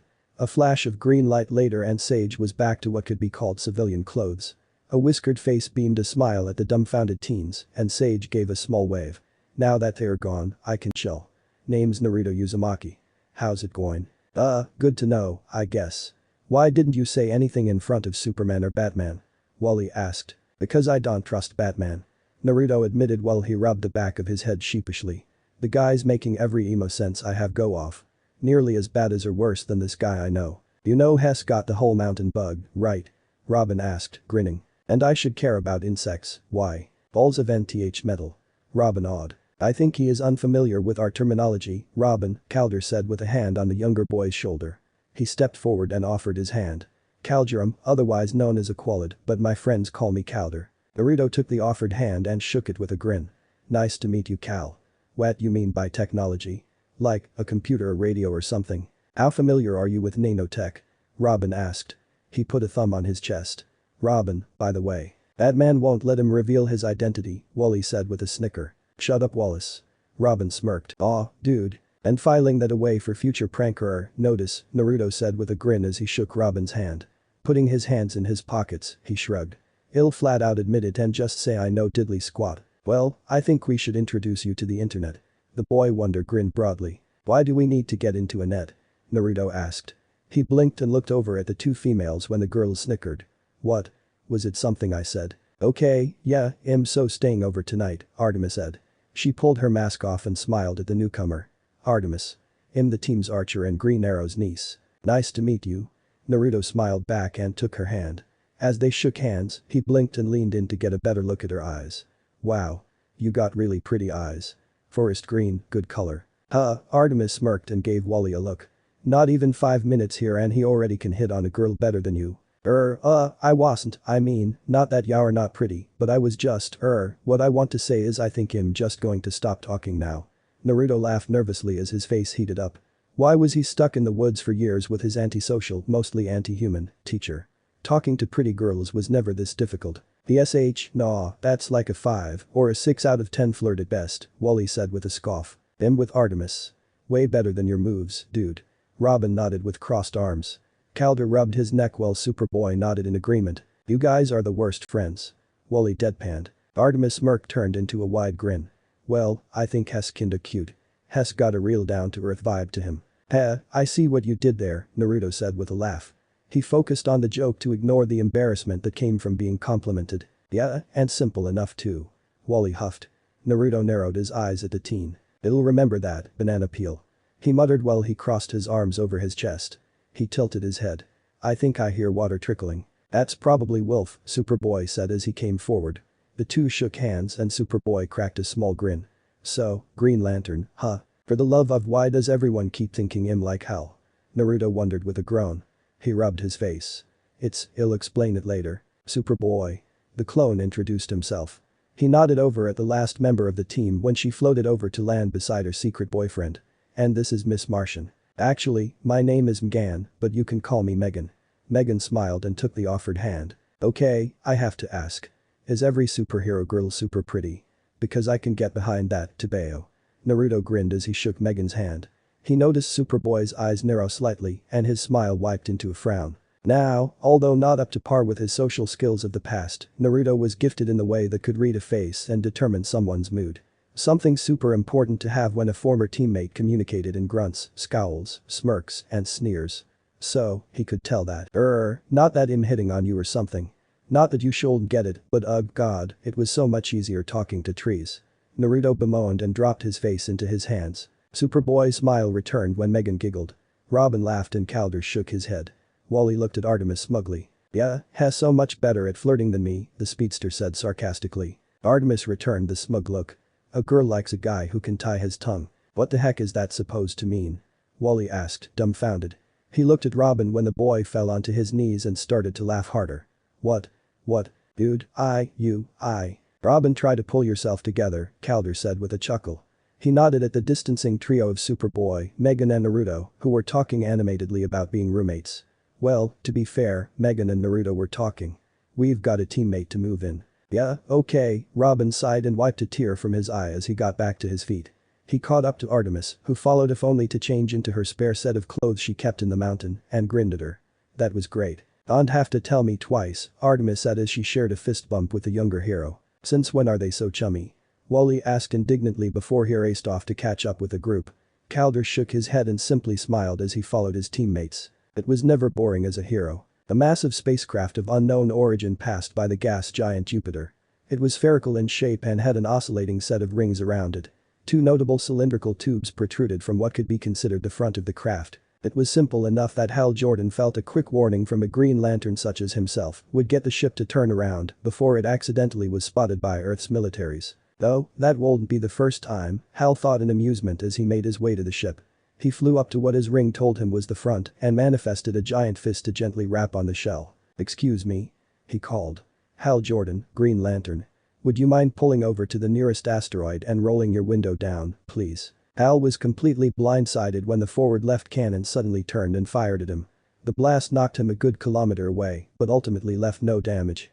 Riding himself in his flight, the Green Lantern shook his head and glared at the ship. "Okay, so definitely not friendly. Ring, what am I dealing with here?" Hal looked at the galactic tool for peacekeeping and narrowed his eyes. Gorgonian slave ship identified. Precaution. The Gorgonians are well aware of the Green Lantern limitations and are capable fighters. The ring's built-in universal computer told him. Limitations? Yeah, okay. I got this. Hal smirked and flew at the slave ship. He created a kite shield of green energy and held it well out in front of him, deflecting shot after shot from the main cannon. A portion along the side of the ship suddenly opened up and fired at him, a solid beam about 3 feet in diameter, breaking through the kite shield and knocking Hal back once again. Okay, so maybe I don't got this. Hal glanced at his ring and he swore it was mocking him somehow. With a huff, he quickly thought up a giant rail spike and flew at the second beam, piercing through it and plugging the cannon until it overloaded and blew. Ha! What now? Hal asked the large ship as he crossed his arms. 4 more ports opened and cannons gleamed as they extended out. The bearer of the Green Lantern ring blinked. Ill admitted. I should seen that coming. So began another evade and plan maneuver. While this was going on the other side of the ship, a small one-seater shuttle launched from the main ship and headed for the only planet with notable amounts of life in the system. Naruto had to admit, being part of the team was a lot better than Head thought it'd be. Nice soft bed, a good hot shower, warm meals and Megan's cookies. Seriously, those were sin-worthy, they were so good. Not to mention there was an honest-to-goodness ramen shop just a mile away Robin had told him about. Frankly, Naruto was sold with that alone. No, really. He wept tears of joy that the green had given him such a blessing. It earned him a few odd stares from his new teammates, but Naruto didn't care.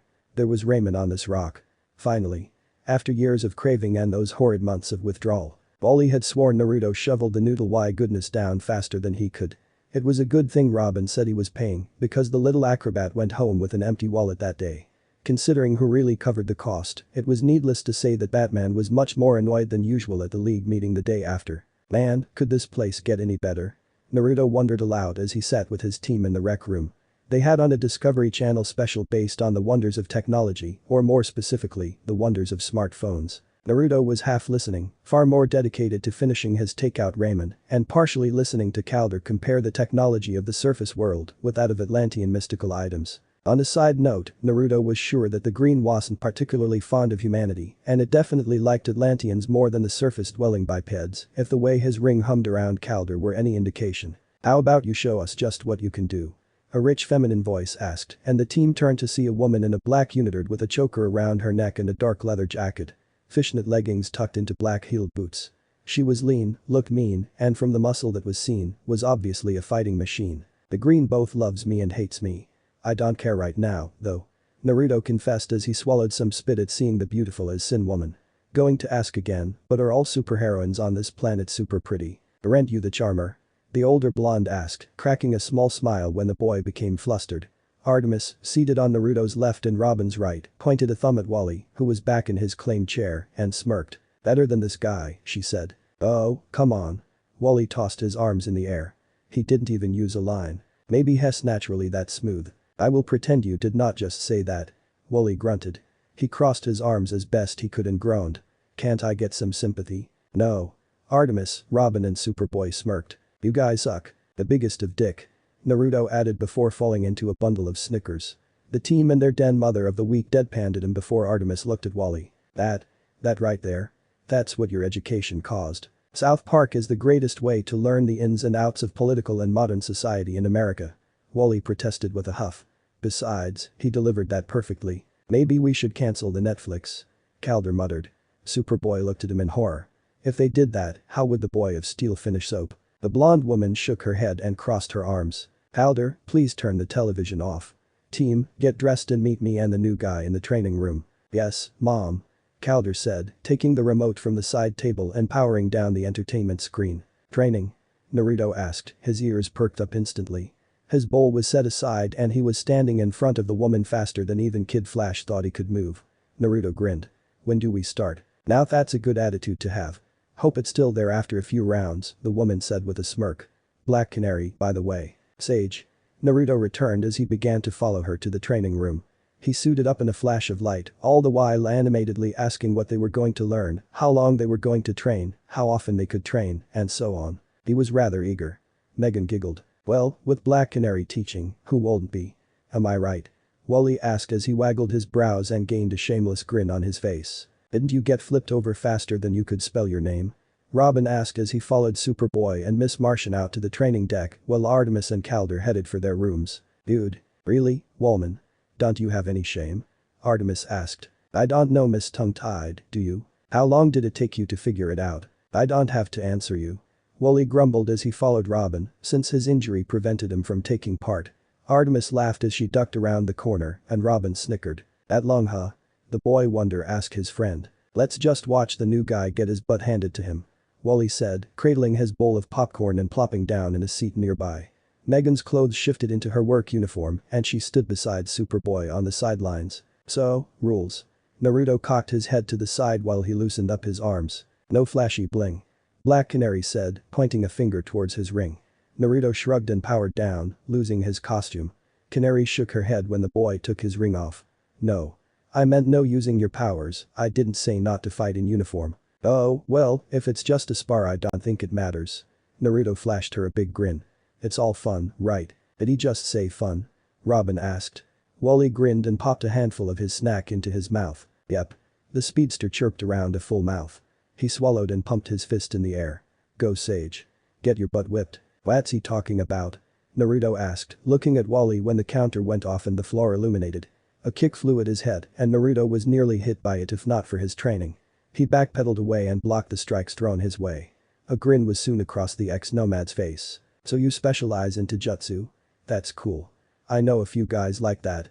They were real tough, if not a few screws loose. Naruto blocked a kick to his ribs and whipped his arm forward with his frog kata. Sure, he wasn't using Sage mode, but that didn't mean the moves weren't effective. Then again, he was sort of used to leaving a mark even with a miss.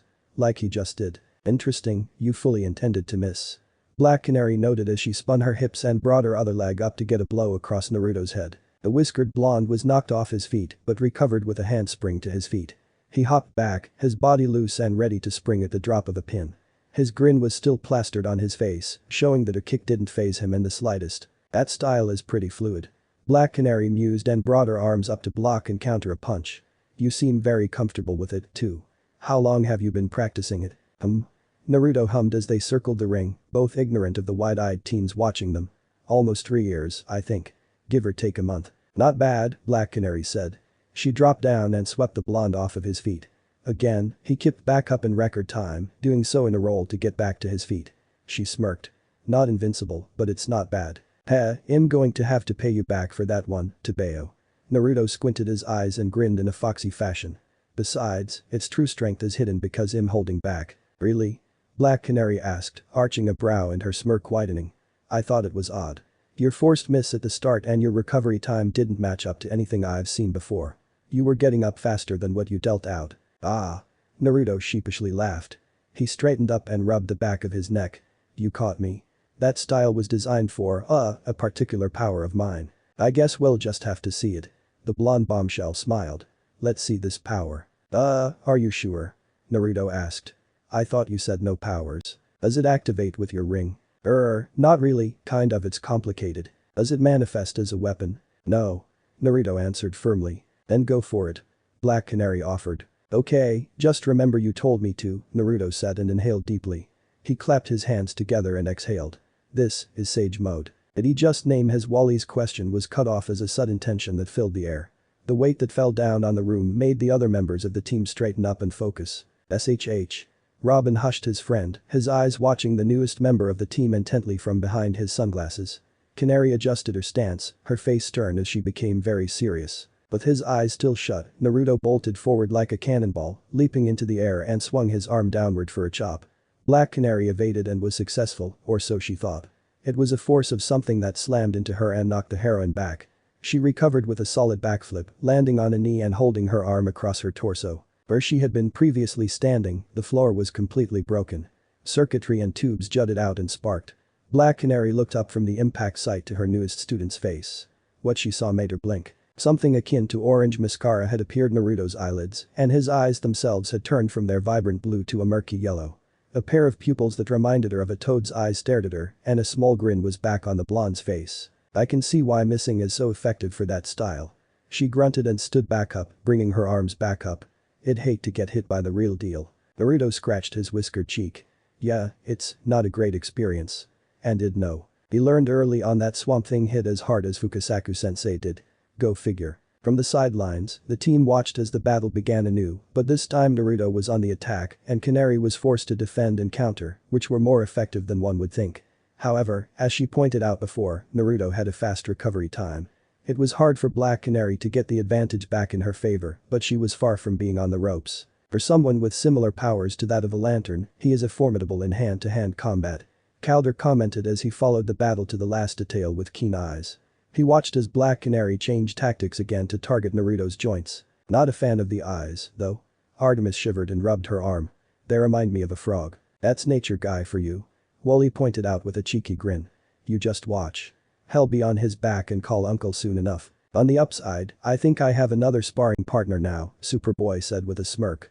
You get to break more often, Calder. The rest of the team chuckled or laughed with him. They collectively winced when Naruto's overextended punch was countered by Black Canary's hip toss. The martial artist had a grimace of her own on her face from the impact that the missed blow left.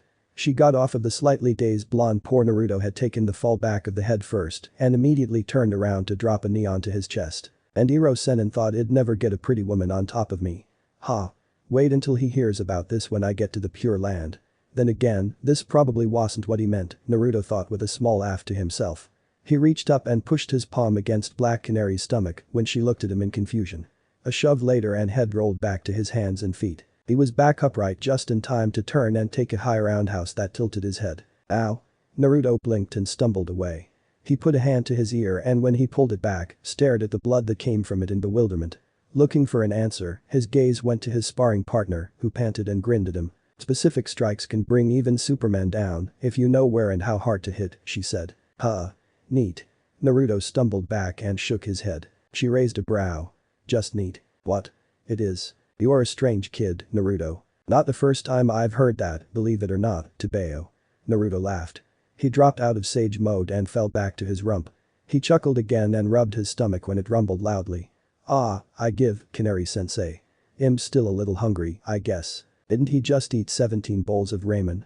Wally asked the rest of the team. And about 5 batches of Megan's Gone Bad cookies. Robin added. Megan sighed. I still don't know what went wrong. All talk of the endless pit Naruto called his stomach came to an abrupt end when the cave's alarm began to blare. The training room's massive screen illuminated the area and Batman appeared. Team, we've got a problem. Aw, go away, Greedy Sensei. It's lunchtime. Naruto grumbled sourly under his breath. A swat to the head from Black Canary made him pout, but give the Caped Crusader his full attention. NTH balls the size of Texas. Robin whispered in awe. He was shushed by Artemis. Approximately 2 hours ago, Green Lantern Hal Jordan was returning from his sector patrol when he came across a Gorgonian slaver ship. The battle has since ended and the aftermath is being taken care of by the Green Lanterns, Batman said, not even acknowledging the team's comments. His portion of the screen shrunk down and a larger screen displaying a coastal city. However, they've discovered that an emergency one-man escape pod has been launched and landed somewhere here in Jump City. Your mission is to find it and subdue whoever or whatever occupied it. Understood, Batman. Calder nodded. The screen flickered out and he looked at his teammates. You heard him. Everyone meet at the bioship. Except for me, yeah. Wally waved them off and patted his bowl of popcorn. It'll be fine, guys. Really. Just don't have too much fun kicking butt without me. But, aren't you a runner? Naruto asked after he manifested his mask to cover his face. Wally stared at him and the green-clad hero shook his head. Never mind, forget I said anything. Done and done. Later newbie. Have fun. Wally grinned as he zipped off towards the rec room. Why do I get the feeling he doesn't want me to have fun? Naruto muttered with furrowed brows. Just come on, rookie. Robin chuckled as he and the others made their way to the bioship. Naruto floated after them and landed beside the youngest of the team with his arms crossed. Okay, I've been at this longer than you, kid. I even passed the academy back home. Sure, it was by a technicality, but it still counts. Naruto huffed firmly at the masked boy. You have a hero academy on your homeworld? Robin asked. The rest of the team looked back at Naruto, equally curious. The agent of the green shrugged. Yeah, I guess you could call it something like that. We can discuss Sage's education later. Right now, we have a mission. Miss Martian, be prepared to link us up when we arrive on site. Sage, how familiar are you with telepathy? Calder asked as he went into mission mode. Naruto blinked, momentarily taken aback by the abrupt change in Calder's demeanor, before he answered. That's mind reading, right? A friend back home's family had focused on that, only it was an extreme. Naruto mused. Calder nodded in acceptance at the answer and then began to give the rest of the team their instructions. Naruto's mouth fell into a frown behind his mask while he sat down in the bioship as his thoughts went to the Yamanaka clan and then the village as a whole. His eyes stared off longingly at the sky as the ship took off. I don't even remember what happened after I kicked Pain's ass. Was Bachan okay? Did anyone else die? Who was laid to rest? These and similar thoughts like them ran through Naruto's head. He ignored the others for most of the flight. Up until a sharp nudge from Robin pulled him from his thoughts. Naruto looked up. What's up? We're 15 minutes out. You can fly, right? Robin asked. Naruto nodded. Limited flight, so I can't go that high off of the ground, but high enough to get where I need to go. And you can create duplicates, Calder said. He rubbed his chin and thought. How many can you make? How many do you want? Naruto asked after got up from his seat. The way that the safety strap automatically released and sank back into the chair was still a little unnerving, even though he'd managed to get over his initial surprise the first time. 100? Calder asked. Naruto snorted and made his way over to the hole that appeared in the center of the bioship. If that's all, I won't even break a sweat. Wait, let me establish a link before you rush off. Megan urged. Naruto stopped and waited while the Martian closed her eyes and reached out. What felt like a strange tickle on the back of his skull made Naruto scratch his head. Are there bugs in here? I feel like I just got bit by something. Naruto mused. That was the mental link being established. Megan's voice echoed. Naruto gave the green-skinned girl a bewildered look before he looked back at the hole. Weird. You can think your words now. Calder's voice reverberated throughout the blonde's head. I'm a very vocal person. Naruto grinned and gave the team leader a thumbs up. I'll meet you down there, my clones and I will sweep the city. Naruto, just think. It's better for the team. Fine. Tell you I'm a vocal person, but you tell me to shut up. Why does everyone tell me to shut up? It's like they don't like the sound of my voice or something. At least, I know Sakura-chan didn't at first, but it grew on her, I think. Naruto's rambling continued even after he jumped out of the bioship. He descended a good 10,000 feet before he connected fully with the green and ascended to fly alongside the Martian spacecraft. After he'd given his new teammates a cheeky wave, Naruto crossed his index and middle fingers in front of him. Here we go. Taju Kage Bunshin no Jutsu. A massive cloud of smoke engulfed both the flying blonde and the bioship. A second later and the bioship passed through the cloud. The team stared in shock at the dozens of green-clad teens that surrounded them. Alright, guys. We're off. Give us a holler if you need a hand. Naruto's thoughts echoed in the 5 teens' minds before the one that they presumed to be the original turned to his clones. First one to find the spaceship gets a bowl of ramen. Yada. The swarm of blonde teens cried out before they shot off in streams of green towards Jump City. Who needs the internet when you can have your own personal ocean of blondes? Artemis. Megan gasped while the rest of the team turned to their resident archer. The young girl snapped her head around to meet their gazes and immediately flushed. No one tells Wally about this. Artemis thought as she turned to look out the window, avoiding her team's looks and trying to will the blood out of her cheeks. The life of a Kage Bunshin was normally not a long one. Usually, when they were given life, it was for a brief time and for a mediocre task, such as doing laundry or stirring noodles, or even to be used as a quick substitution. However, now that they were being used for a citywide search for an escape pod and a rogue alien, the clones would be given time to develop their own thoughts on the matter. Luckily for the team, they were not connected via telepathy to Naruto's clones. Each clone, while a portion of the original's chakra, was very much capable of their own thoughts, feelings and decisions. So while they were forced to listen to Naruto's constant stream of never-ending thoughts on what type of ramen he was going to make for himself, they were saved from suffering at the same thoughts 99 duplicates had. Note that one duplicate had managed to not focus entirely on ramen. This one clone was thinking about one thing and one thing only. Just how much food can this kid put away? The Naruto clone wondered as he watched his quarry pig out on a meal she snatched from a fancy restaurant. The girl was human-like in appearance, that much was certain, but even that was a stretch. Her skin was almost orange, and her hair was a fiery mane that reached well below her waist. Emissive emerald eyes were closed as sounds of bliss escaped the young alien's throat. A purple armored suit adorned with dark gems covered her body. The clone wolf immediately called in the discover if not for one thing. The alien looked like a prepubescent teenage girl, a year or so younger than Robin was. Man, I really need to dispel and tell Oyabun, but I just can't look away, the clone thought. He rubbed his chin. However, Oyabun needs to know. Plurgan Mersha Gork. Bleeger Forgenst. What the hell was O? The clone blinked as the alien girl suddenly flew up to float across from him. Her hands gained glowing green spheres around them, and the clone paled when her eyes narrowed. Oh no. Hey, guys. I think I found her. Naruto thought. He rubbed his forehead and grimaced behind his mask. Or my dead clone did. Oh my god, did it really die? Artemis asked him. Don't worry about it. They disappear into a big puff of smoke and their memories transferred to me. Naruto thought as he casually brushed off the topic of the possible traumatic memories he cold suffered from. It wasn't a topic he liked to think about. Anyway, our target from the escape pod is a little alien girl with orange skin, green eyes, long red hair, and purple clothes. She's got a temper and a wicked cool laser blast that hurts like a bitch. Do you have to swear? Megan asked tiredly. What? Come on, I gotta censor my own mind.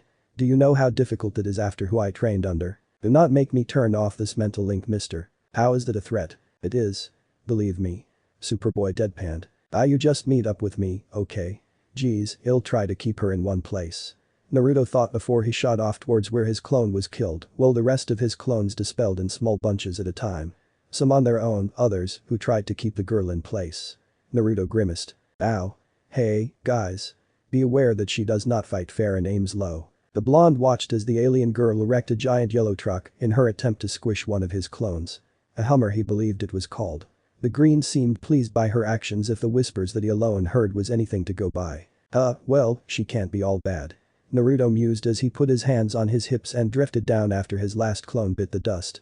He landed and whistled sharply to get the alien girl's attention. When she whirled around to glare at him, he cracked a friendly grin behind his mask, his eyes closed as Kakashi Sensei's did not so long ago, and he lifted a hand in greeting.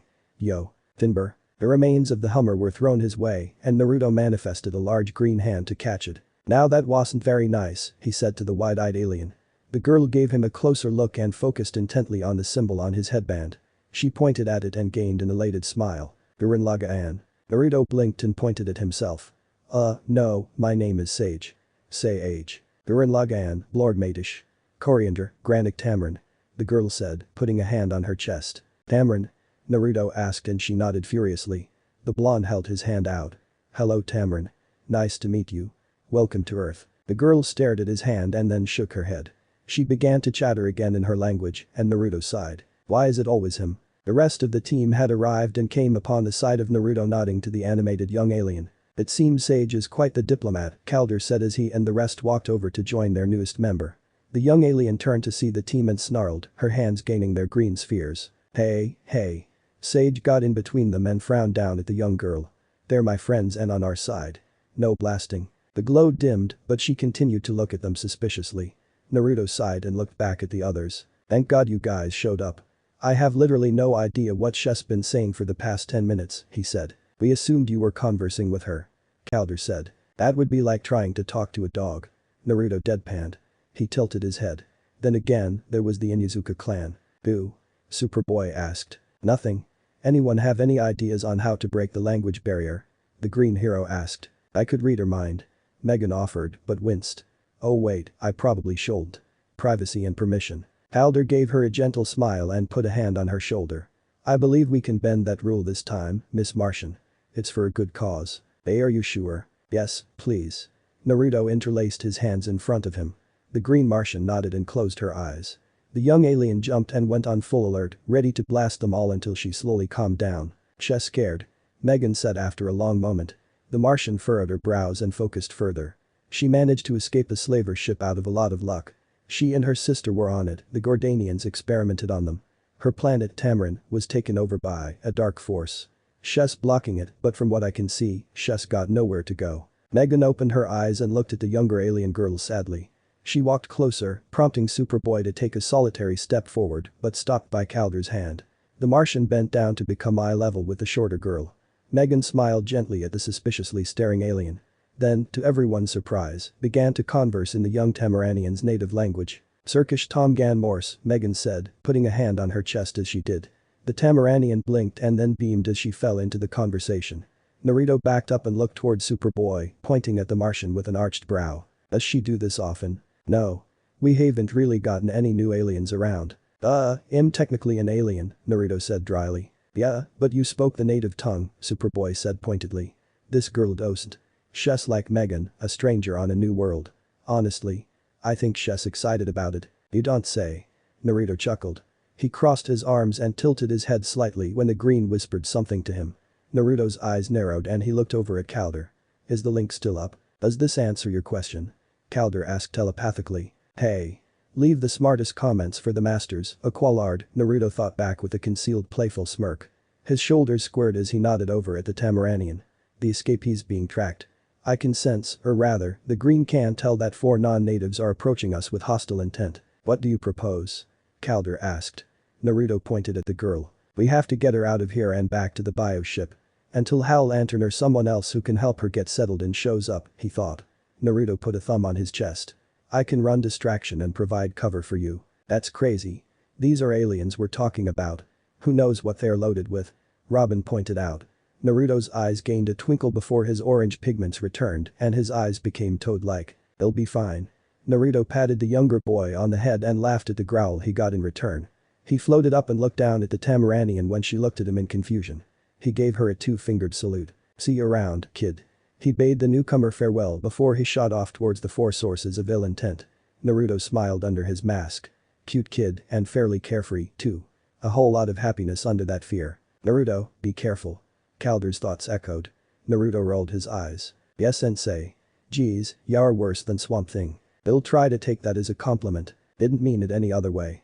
Naruto chuckled. He narrowed his eyes and his grin widened when the green whispered in his ear. "Really, now? Well then, let's show them some good all-earthling hospitality." The agent of the green shot off in a stream of emerald light, his eyes narrowed and his mouth pulled back into a slightly overeager grin. Had his father seen the smile, the 4th Hokage Wolf compared it to Naruto's late mother's smile that crossed her face during spars. The fun fact about Gorgonians, they didn't like to lose their prizes. They were classified by the Guardians of the Universe as a savage people. With traits of a reptilian lineage and a bloodthirsty warrior society, it was an apt categorization. However, this did not mean they were inept in the use of technology. In fact, it could be argued that they were forced to learn how to use technology in order to preserve their species. Most of today's living Gorgonians were actually clones of their fallen forefathers, but since developing everlasting energy systems didn't fall in their strong suit, the Gorgonians forced laborers from conquered planets to work in mines to gather the raw materials that would power their cloning machines. Cruel though they were, they also learned to manipulate alien technology. Some of this technology included, but was most certainly not limited to, translators. "Earthlings." A gravelly voice croaked over a loud intercom, drew attention from all throughout the Jump City. "Give back Tamaranian. Or die." "Well, when they put it like that, how could you not want to surrender?" Robin asked dryly as he and the team escorted the quiet Tamaranian to the bioship. The young girl hadn't spoken a word since Sage flew off to distract the pursuing forces. "Not now, Robin." Megan frowned at the younger hero. She looked over at their guest. "Coriander, fresk Nurkal. Gurin Lagan, Fo Choso. Urglesh Forn Chosern." The Tamaranian, Coriander, muttered lowly in return. The 3 Earthlings looked at their Martian friend. "What did she say?" Calder asked. She commended Sage's bravery and declared that she'd show her own. "Oh, hello Megan." Megan clapped a hand over her face and turned to tell Coriander something when the young girl shot off, going from 0 to bullet speed faster than she could comprehend. "I take it she's not going out for ice cream, is she?" Artemis asked dryly. "Probably not," Megan said with a grimace. She turned to the team leader. "What should we do?" We pursue and protect her. Calder decided instantly. Miss Martian, Superboy, get the bioship ready for evacuation. The rest of you are with me. Wow, these guys are ugly. Naruto mumbled to himself from his perch. He was concealed within the branches of a tree that sat beneath the Gorgonian ship, giving him a prime view of the small area. He watched a lone scout disembark from the ship and make its way through the park with some sort of weapon in its hands. It was completely unaware of the Green's youngest agent to date following him, leaping from branch to branch. How the thing didn't see the emissive green light that pierced through the foliage, Naruto didn't know. Okay, first things first. Follow the scout, assess whether or not it is a threat, and then Naruto's plan was thrown to the pits when the scout was struck by a glowing green ball of energy. A familiar yell was the only warning the alien got before something flew into the dazed Gorgonian that sent it flying towards Naruto. The blonde's eyes went wide and he thrust his ring-bearing hand forward. A large green brick wall appeared in front of the tree he was in and the Gorgonian smacked into it. The Green's lantern left his perch to catch the infuriated tamaranian before she could fly at the Gorgonian again. Whoa, whoa, whoa. Ease off there, kid. Naruto said. He kept his arms wrapped around the prepubescent alien's stomach and dug his heels into the ground. The young tamaranian slipped out of his grip and resumed her charge. Naruto growled and pointed his ring at her. I said that's enough. Green chains emerged from Naruto's ring, wrapped around the girl and impaled themselves into the ground. The constructs caused Coriander's flight to come to an abrupt halt and she was introduced to the dirt. Once she shook off her daze, she found him standing over her and frowned. Durin Lagan, Corgus Blard Snarf. Coriander exclaimed. Naruto stared at her before he rubbed his eyes. By the forgotten name of the Rakuto Sennin, we have got to do something about this language barrier. He muttered. Naruto knelt down and met her gaze with his own. He pointed at her. Coriander. Stay. To the teen's relief, the young alien pouted and stopped struggling, her shoulders slumped with resigned acceptance. At least she understood the tone without knowing what it was he said. Naruto turned his attention to the other alien. The reptilian creature let out a soft moan and was in the process of lifting itself from the ground. Naruto squared his shoulders and approached the beast. He grabbed it by what he presumed to be its shoulder and forced it to face him. Hi, the name's Sage. Naruto chirped with a raised hand. The brief introduction was followed by a swift and brutal left hook that knocked the Gorgonian scout through the construct that initially caught it. Ignoring the ruined brick wall as it dissipated, Naruto stood over the groaning reptilian while he popped his knuckles. Welcome to Earth. Human, give tamaranian. The Gorgonian snarled. Naruto expected the alien to respond, sure, but he wasn't expecting broken English that made his first attempts all those years ago seem like a master's. The attempted punch, on the other hand, was more than enough to shake the blonde teen from his initial surprise. He blocked the thrown punch and delivered a swift blow into the alien's throat. The Gorgonian gagged and stumbled back before it fell to a knee and grabbed at its neck. Yeah, about that. See, where I'm from, indentured servitude and prisoners of war were way too common for my liking, Naruto said. He crossed his arms and glared down at the choking alien. So your request. Consider it vehemently denied. We destroy you. The scout hissed. Naruto grabbed the collar of its armor and lifted the reptilian from the ground until it was well over his head. He really loved abusing Sage mode. Funny. I don't think you understand, so let me spell it out for you. You will get back on your ship and tell your friends that this planet is off limits, the blonde ordered. The lizard man glared down at him. At least, he thought it glared before a bark escaped its throat. 5 more Gorgonians shimmered into existence around him. All were armed with alien weaponry that were aimed his way, and the barrels were glowing. And suddenly I don't feel so confident anymore, Naruto said. He glared up at the Gorgonian in his grasp when it started to let out garbled chirps. The noise sounded similar to a dark chuckle. Maybe a chortle. Either way, he thought it was annoying. What are you laughing at, lizard breath? Human. Outnumbered. Outgunned. Like stupid Green Lantern. The Gorgonian hissed out. It looked up at the overhead ship and then back down at the blonde. A vicious smirk crossed the alien's snout. Give tamaranian, or we destroy city. With what? The 6 of you? Naruto snorted and smirked at the sneering alien. Newsflash, chuckles, I never said I was alone. One of the surrounding Gorgonians flew forward when a laughing boy wonder swung in from a tree branch. Its head collided with a rock and it fell to the ground, still. Chuckles. That's a good one, Robin said. He dropped into a crouch to sweep the feet out from under the next nearest Gorgonian. When he did, 2 green arrows flew over his head and impacted against the chests of 2 more Gorgonians. The arrowheads exploded and encased the aliens in rubber cement. The final Gorgonian was snagged around the neck by a long stream of water and then whipped into a nearby tree. The tree did not resist the alien's weight. Boy. Watch the collateral, Aqualard. Naruto scowled at the Atlantean that emerged from the shadows with Artemis at his side. The archer had an arrow knocked at the ready and fired it down into the face of the Gorgonian that Robin had swept from its feet, which pinned the lizard man with more rubber cement. "My apologies, Sage," Aquila deadpanned. He holstered his water bearers and crossed his arms. "I was under the assumption that, given the circumstances, the tree would be willing to lend me a hand. They'll let it slide this time." Naruto grumbled. He looked back to address the alien in his grasp, only to be greeted by a ruthless headbutt that caused him to release the Gorgonian. He stumbled back and fell to his knee, left wide open to suffer a blow to his already throbbing head, knocking him straight into the dirt, where he lay dazed for a good moment. The Gorgonian lifted something from its belt and hissed into it. "Communicator." Robin called out just as Artemis released an arrow. The projectiles hit their mark, knocking the item from the Gorgonian's grasp. The lizard man snarled and leapt to catch the device, but Coriander, freed from her binds by Naruto's lack of attention, tackled it to the ground. Her emissive eyes were as bright as the sun, while she dealt blow after blow into her captor's face. "Coriander. Coriander, stop." Naruto, back on his feet although moving with a drunken grace, wrapped his arms around the girl's sides and pulled her off. She shrieked and yelled her protest, throwing a final green bolt of energy at the Gorgonian that blew off a chunk of its face.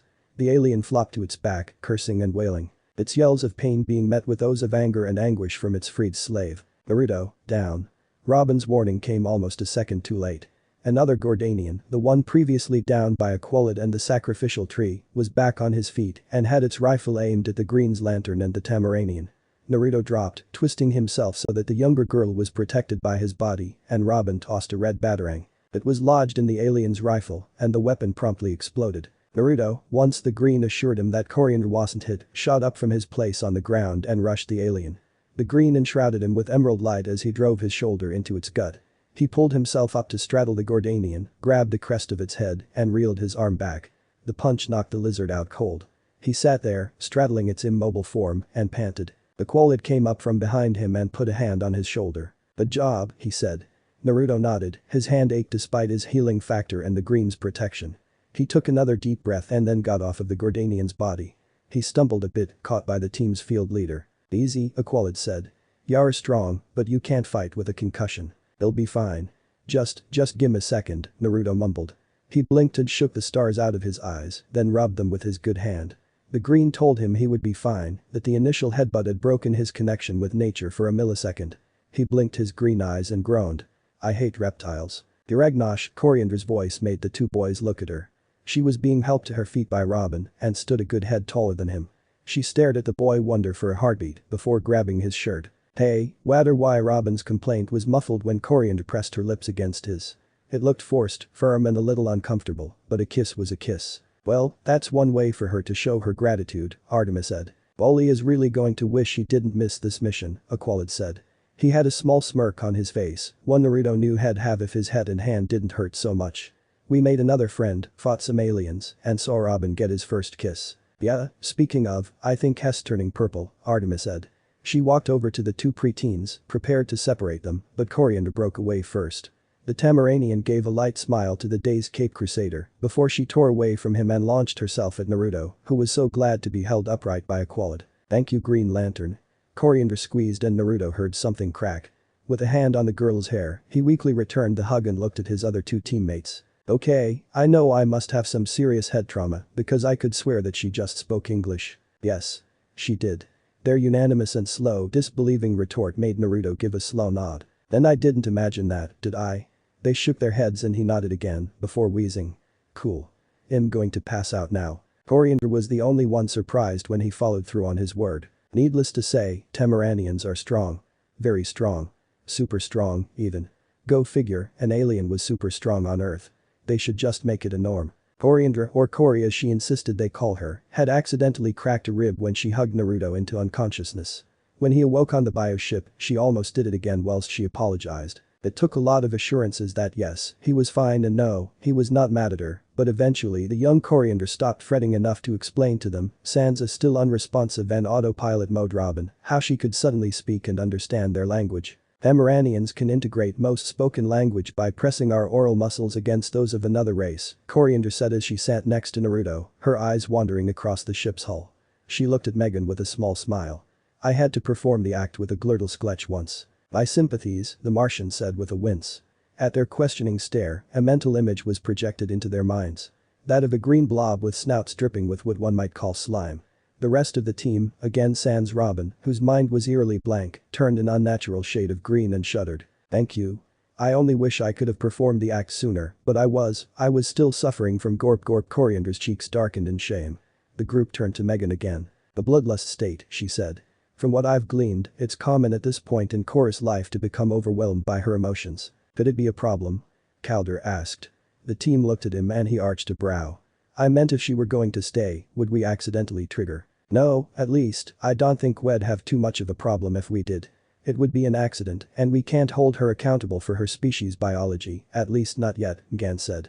She frowned. "Batman might not see it that way, though. He might throw her a welcoming party." Superboy smirked.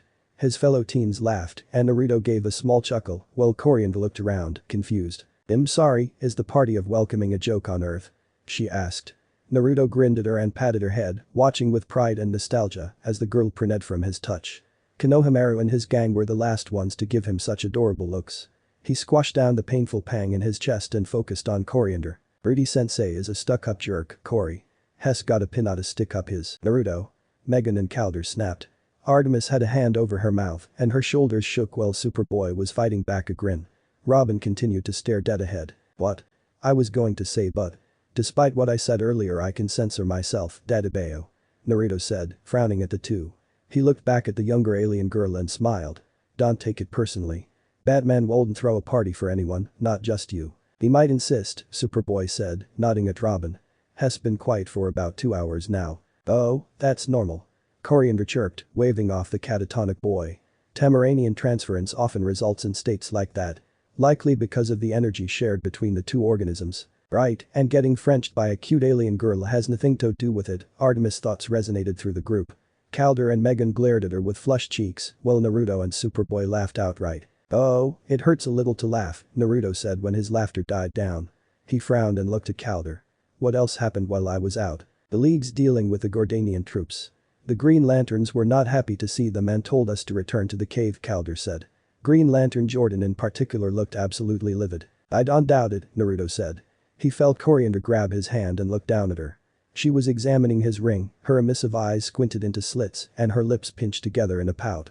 The girl was going to be dangerous once she grew a bit more, but for now she looked positively adorable. "Want one?" "I know a guy, or a thing." "Please, am I incorrect or is not the oath inscribed on every Green Lantern ring?" Coriander asked. "Hess not a Green Lantern," the older teen said, though Naruto's response was more exasperated while his teammates were amused. Coriander tilted her head and let his hand fall. But your constructs of green light and your uniform? Is that not the symbol of Oa?" "I'm an agent of the green, the essence of plant life and nature on Earth. I'm pretty much useless in space," Naruto said with a shrug. "Shot in the dark, but maybe because Earth has 3 of the space Green Lanterns, the green took on the symbol to an extent. Aren't you giving plants a bit too much credit?" "I mean, they're plants," Superboy said. Naruto arched a brow. "Big things come from small packages, Superboy. You yourself were created from a few strands of DNA," he said. Superboy rolled his eyes. "He does have a point," Artemis said. She then grinned at her fellow blonde. "Although, I didn't think you'd know what DNA was used for, swamp lad. Don't call me that. And I like to learn about things that interest me, so what?" Naruto pouted. He hated that his intelligence often became a target for his teammates' amusement. He was stuck with Swamp Thing for almost 2 years on this miserable world. Was it so hard to believe his education was lacking? And again, at least they didn't meet him before, they'd rail into him harder than Sakura and her punches would. "And DNA interests you?" Artemis pressed, her grin becoming a sly smirk. Naruto furrowed his brows for a moment before it clicked and he grinned. "I am turning 18 on Sunday, so yeah, I think DNA and everything related to it is interesting." "Doesn't it interest you?" he asked in turn. The two continued to stare at each other while Coriander watched on in confusion and the others shared a look. After a moment Calder nodded at Megan, who closed her eyes. A second later, they snapped open, her cheeks flushed and the bioship dropped a few feet. "Hey." Naruto broke his stare off and glared at the Martian girl after the turbulence passed. "What's with the lousy flying? I can't believe you two were thinking about words from books, images from films, and a whole lot of heated feelings flowed through Megan's link, not all of it originally hers." Robin's head dipped forward, signaling his unconscious state, while the rest of the team flushed. "Megan. Please, rein it in," Calder said, doing his best to keep his composure.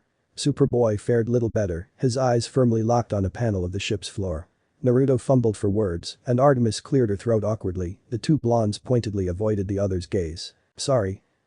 Just sorry. Megan turned her chair away and broke the mind link to focus on the flight.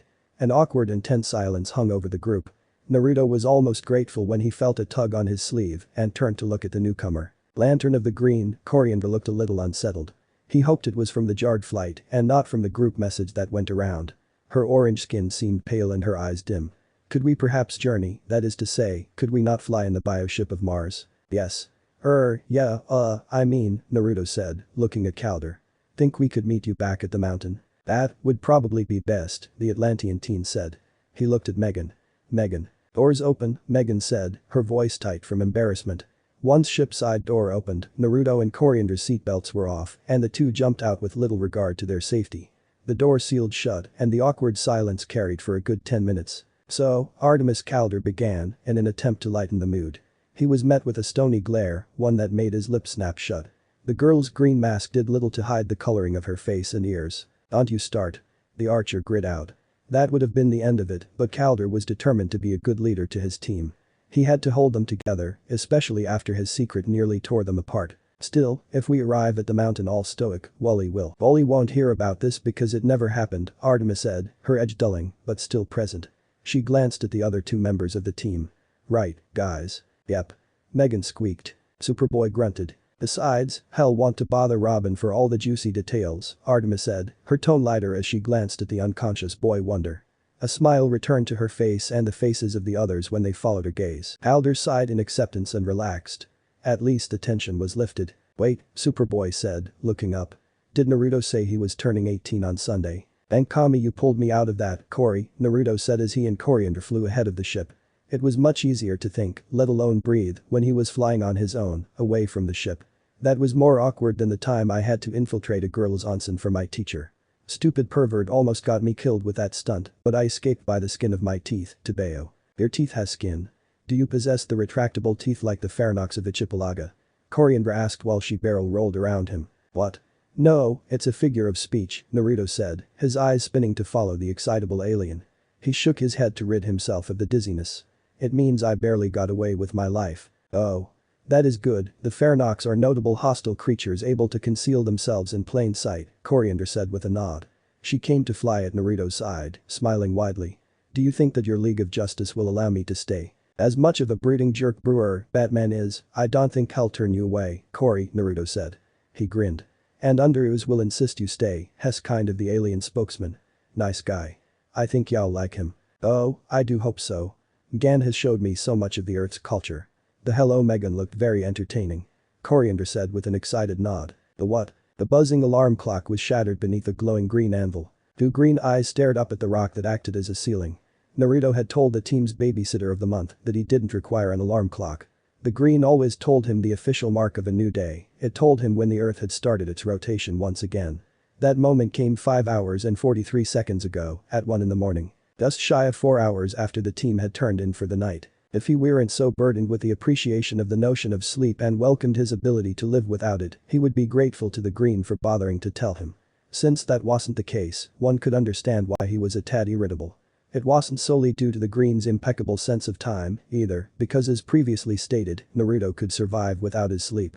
Like a plant, he just had to meditate and absorb some natural chakra for a bit, or take a cat nap around noon. The thought of the latter made him groan and pull his pillow up over his head. Naruto, come in and play. The sing-song tone did not go well with the deep growling bass voice that had used it.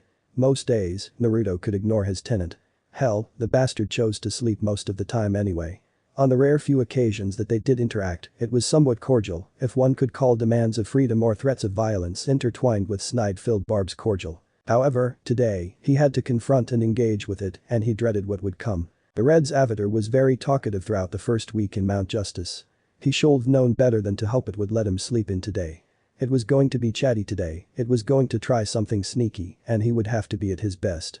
So, once he got out of bed, he headed to the showers. When finished with that, he went to the Zeta tube, entered the coordinates he wanted to go to. Yellowstone was always nice this time of year, and then left. On the one day of the year that most people wanted to celebrate with others, Naruto needed to spend alone. It is a glorious morning on this day of sun. Coriander beamed as she floated into Mount Justice's kitchen. She was greeted with a laugh from her fellow housemate Megan. She was flipping through a cookbook while simultaneously using her telekinesis to stir a batter-filled bowl. "It's Sunday, Corey, not day of sun. It's a day of the Earth week," Megan said. "I take it you slept well." "Oh yes, friend Gan. I slept like a Ragnar of Melchicht," Coriander said. She floated over to investigate the book that Megan was reading. Her short red brows furrowed together. "Megan, what is a cake? And why is it needed for a day of birth?" "The birthday cake is traditionally used to celebrate the creation day of a close friend or relative," Megan said. "And we found out a few days ago that today is Naruto's 18th birthday. We thought we'd surprise him with a party." "Oh, I love the joy of a surprise gathering. That is most wonderful news. I cannot wait to celebrate friend Naruto's creation birthday," Coriander said, flying around the kitchen lights. She was so excited at the prospect of doing something for the Lantern of the Green, who treated her like the youth she was, but didn't coddle her like some of the other teens did. He answered her questions as best he could and helped her practice her control over her super strength over the past day. He was firm, but kind, which reminded her of her lost Norfka, Galfor, although he was much smaller. She paused mid-flight and then floated back to Megan's side when another thought struck her. I noticed that you signaled out that this is Naruto's 18th year of existence," she said. "Is there a particular significance to that?" "On Earth, particularly here in the United States, 18 is the age that one becomes an adult," Megan said. The Martian girl smiled. "By those standards, he is our senior, but still the newest member of the team." "I thought that I the newest member, am I not?" Coriander asked, her head tilted. "You have a few more training sessions to go before you're considered ready for a mission," Megan said. Coriander slumped down in disappointment and her shoes clacked against the ground. The Martian clapped her hands together to regain the Tamaranian's attention, and the cookbook closed before being set on the shelf via telekinesis. "In the meantime, maybe I can teach you some tricks in the kitchen." "Superboy doesn't Hess not so good in the kitchen, I heard that." The clone in question called from his room. Megan winced while Coriander giggled. She thought the Kryptonian was a good match for her Martian friend. "I'm going to have to apologize later," Megan said, mostly to herself, before she smiled at the younger alien. And Naruto, well, as Hess said, he lived alone for most of his life and instant noodles aren't exactly healthy. A chill went down both girls' spines and Wolf suddenly howled. Megan and Coriander shared a concerned look but ultimately let the matter drop. They hoped nothing would come from it. In an effort to escape the ominous feeling that had overcome them, Megan floated over a second large clean bowl and a carton of eggs. "First, we'll get in a bit of control training as well as cooking. I'll show you how to break an egg, then you'll need 3 more added into the mix," she said. Coriander nodded and watched the demonstration, noting the angle and little amount of force that Megan used on the egg. "Earthlings are so fragile," Coriander said wistfully. "Most of the inhabitable planets in the universe had creatures or even plants that could kill Kryptonians and Tamaranians with ease." She shook the thought away when Megan told her to try. To her surprise, she struggled with picking an egg up, noting that she couldn't base her strength off of what she saw. She would either grip too hard and crush the egg or too soft, and the egg would slip from her grasp to shatter on the counter. Earth is also young and weak compared to most civilizations. That's why my Uncle John and I are here, to help protect them from those who would try and abuse their intuitive nature, Megan said. She slipped behind the girl and held her hand, giving her an example. "Try using as little force as possible to grasp it, like this." Coriander, though frustrated, nodded and let Megan help her learn. It took 15 minutes and about 3 dozen eggs, but eventually she succeeded. Then, Megan went back to her bowl and let the Tamaranian work it out herself. All the while, the two girls discussed how life on Earth was different but worth protecting. Their conversation was overheard by their den mother of the week, and though tempted to throw her own thoughts in, since she was one of those Earthlings, Black Canary decided to sit back and watch. She would wait until after they finished baking to tell them that Naruto had already headed out a few hours prior. Yellowstone, October 10, 2010. The piece of Yellowstone eased Naruto into a tranquil state of mind. Several birds and other small furry animals had gathered around his, and his breathing slowed to near non-existence. Soft winds that made the trees dance around the clearing, and a song only he could hear was not heard. But in the confounds of his mind, things were a touch different. The blonde sat up in the center of his mindscape. The once dark and dreary sewer had changed into a shadowy swamp, its waters clouded and murky. The walls were absent, but a constant yet faint green light from his ring and symbols illuminated the area around him. "Humph, finally managed to pry yourself away from the nuisances. Those children you chose to associate with annoy me." A rumbling voice came from a gigantic red-orange vulpine that was trapped behind interlocked green bars. Its ears were akin to a rabbit's, while 9 long tails curled and swayed from its backside.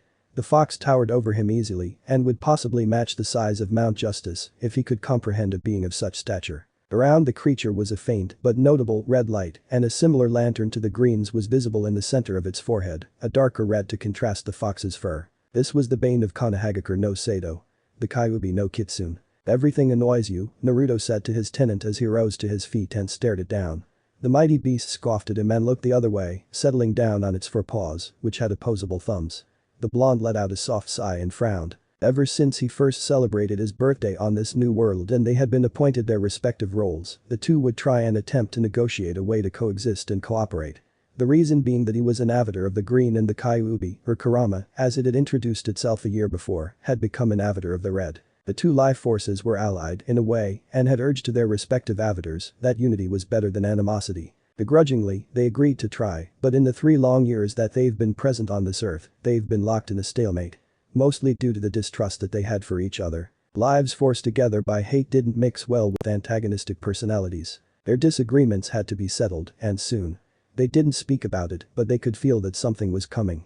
Something that would need them to step up. Okay, Karama, Naruto said, trying to abate his tenant's anger by using its name. We have to get our acts together, Tobeo. Things are changing, you know it and I know it. It isn't going to be as peaceful as the last 3 years were. Really now? Just because your life is so difficult I should kneel to you? Karama asked, sneering down at its warden. Why should I submit to you when I could crush you like the bug you are? Arg. You always do this. It's not about you or me. Naruto glared up at the red's fox. It's about the planet. About our life forces.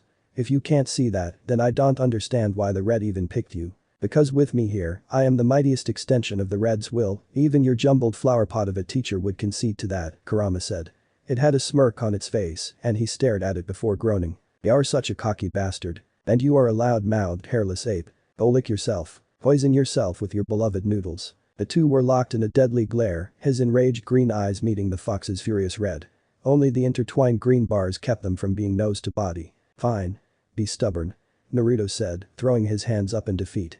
He turned and began to walk away with a thunderous stride and added over his shoulder. I'm willing to work together, I'm at least trying, but if you can't even get past your ego, I don't know what'll happen when we get in over our heads. My ego?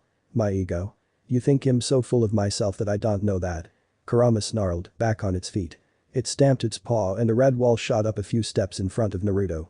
Face me, boy. We are not finished yet. What do you want from me? Naruto asked, whirling around and glaring at the monstrous creature. I'm trying. To make me submit to your thoughts. To your beliefs. Karama said. Its tails whisked behind it in a fury. I am not a tool for you to use, shinobi. I am a living being, and you will treat me as such. Do you agree to treat me the same? Naruto countered. You continue to threaten my life. I'm a living being, too, Karama. The fox bristled, its mouth twisting threateningly. You think I don't treat you as a creature? Karama asked lowly. A chill went down Naruto's spine as it pressed its forehead against the green bars. I acknowledge your humanity, your gender, your indomitable will, your intelligence, what little of it there is, and your occupation, but never have I considered you an unfeeling, emotionless thing. I never labeled you a monster, boy. Those villagers you loved so much, they labeled you that. And why did they do it? Why did they treat you like a thing, instead of a human? Instead of a child? Because of the words died on Naruto's lips and his eyes widened. Any anger he had washed away in that moment. Karama settled back, its bristled fur smoothing, and its snarl dropped from its face. Its eyes remained locked with his. Say it, Naruto Uzumaki. Karama's eyes narrowed when he ducked his head and looked away. Its lips curled again into another snarl. I said say it. Because of, he trailed off again, his throat thick as guilt overwhelmed him. He swallowed in an attempt to clear it away, but only managed to whisper. Because of you. And you call me the monster, Karama said, snorting and letting its head fall to rest on its crossed paws. Humans. You all think so much of yourselves, all so arrogant and proud, but have the gall to be offended when called out on it. I'd respect your race if I didn't hate it so much. All you do is fight. This isn't our home, Karama. These humans aren't like, aren't they? Karama challenged. I know this world's history as you do, and forgive me if I'm wrong, but why does this world need a Justice League? Doesn't this dimension, this universe, have a force dedicated to protecting the sentient life within it? And don't say they're defending the planet, you and I both know that's far from the truth. So tell me, what is it that make humans so special? So much more important than the rest of life that resides on this pitiful rock. I thought so, Karama said. It let its eyes shut. Speak to me only when you think you're able to get over your bias, Naruto Uzumaki. Then maybe, we can make a deal and prepare for what's coming. The avatar of the red disappeared, the menacing red light dimming down and leaving the green's lantern alone in his mindscape. Naruto couldn't help but feel frustrated at his lack of a response. Karama was right. That he mistreated another living being for so long, feeling justified as he did so, disgusted him. He wanted to call Karama back, to hash out more, to apologize, but it was too soon. The apology would mean nothing. As much as he hated it, this wound had to fester for a bit longer. With nothing else to do, the blonde closed his eyes and pulled himself from his mind. When Naruto opened his eyes once more, he was back in the clearing of Yellowstone Park, surrounded by fauna and flora. The forest critters remained complacent while he sat there, but their presence and the green's whispers did little to ease the tense that built into his shoulders. The yellow eyes of Sage Mode looked around at the creatures, their peace and certainty of their place in life made it a bit easier for him to breathe.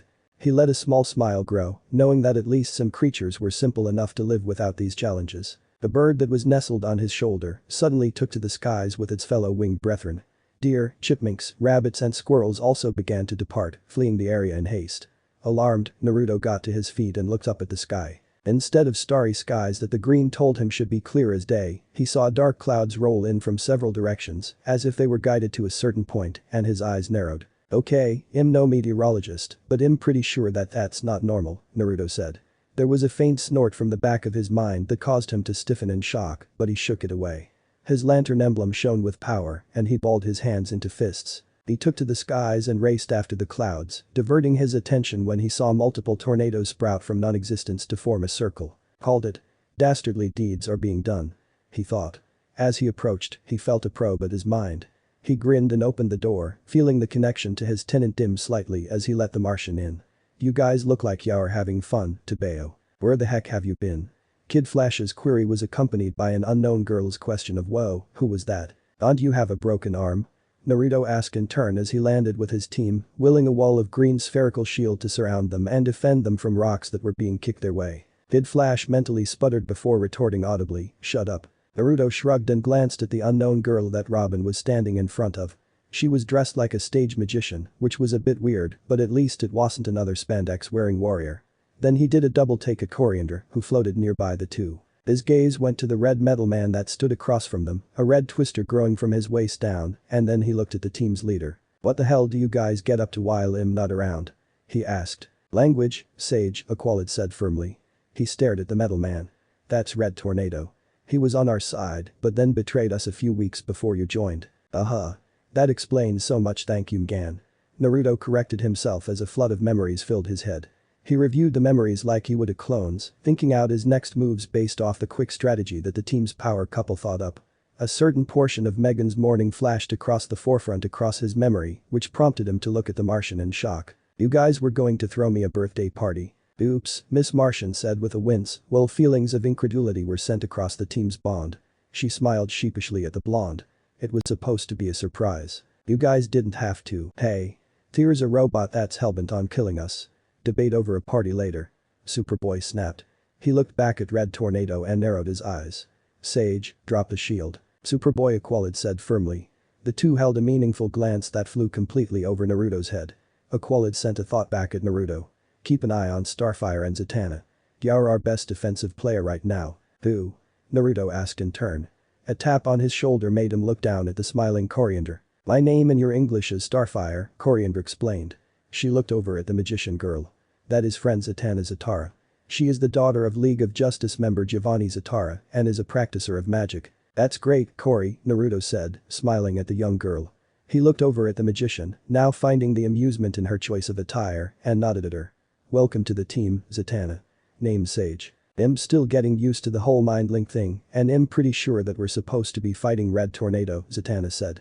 Naruto nodded and looked back at the robot, only to choke on spit when Zatanna's thoughts shot across the link.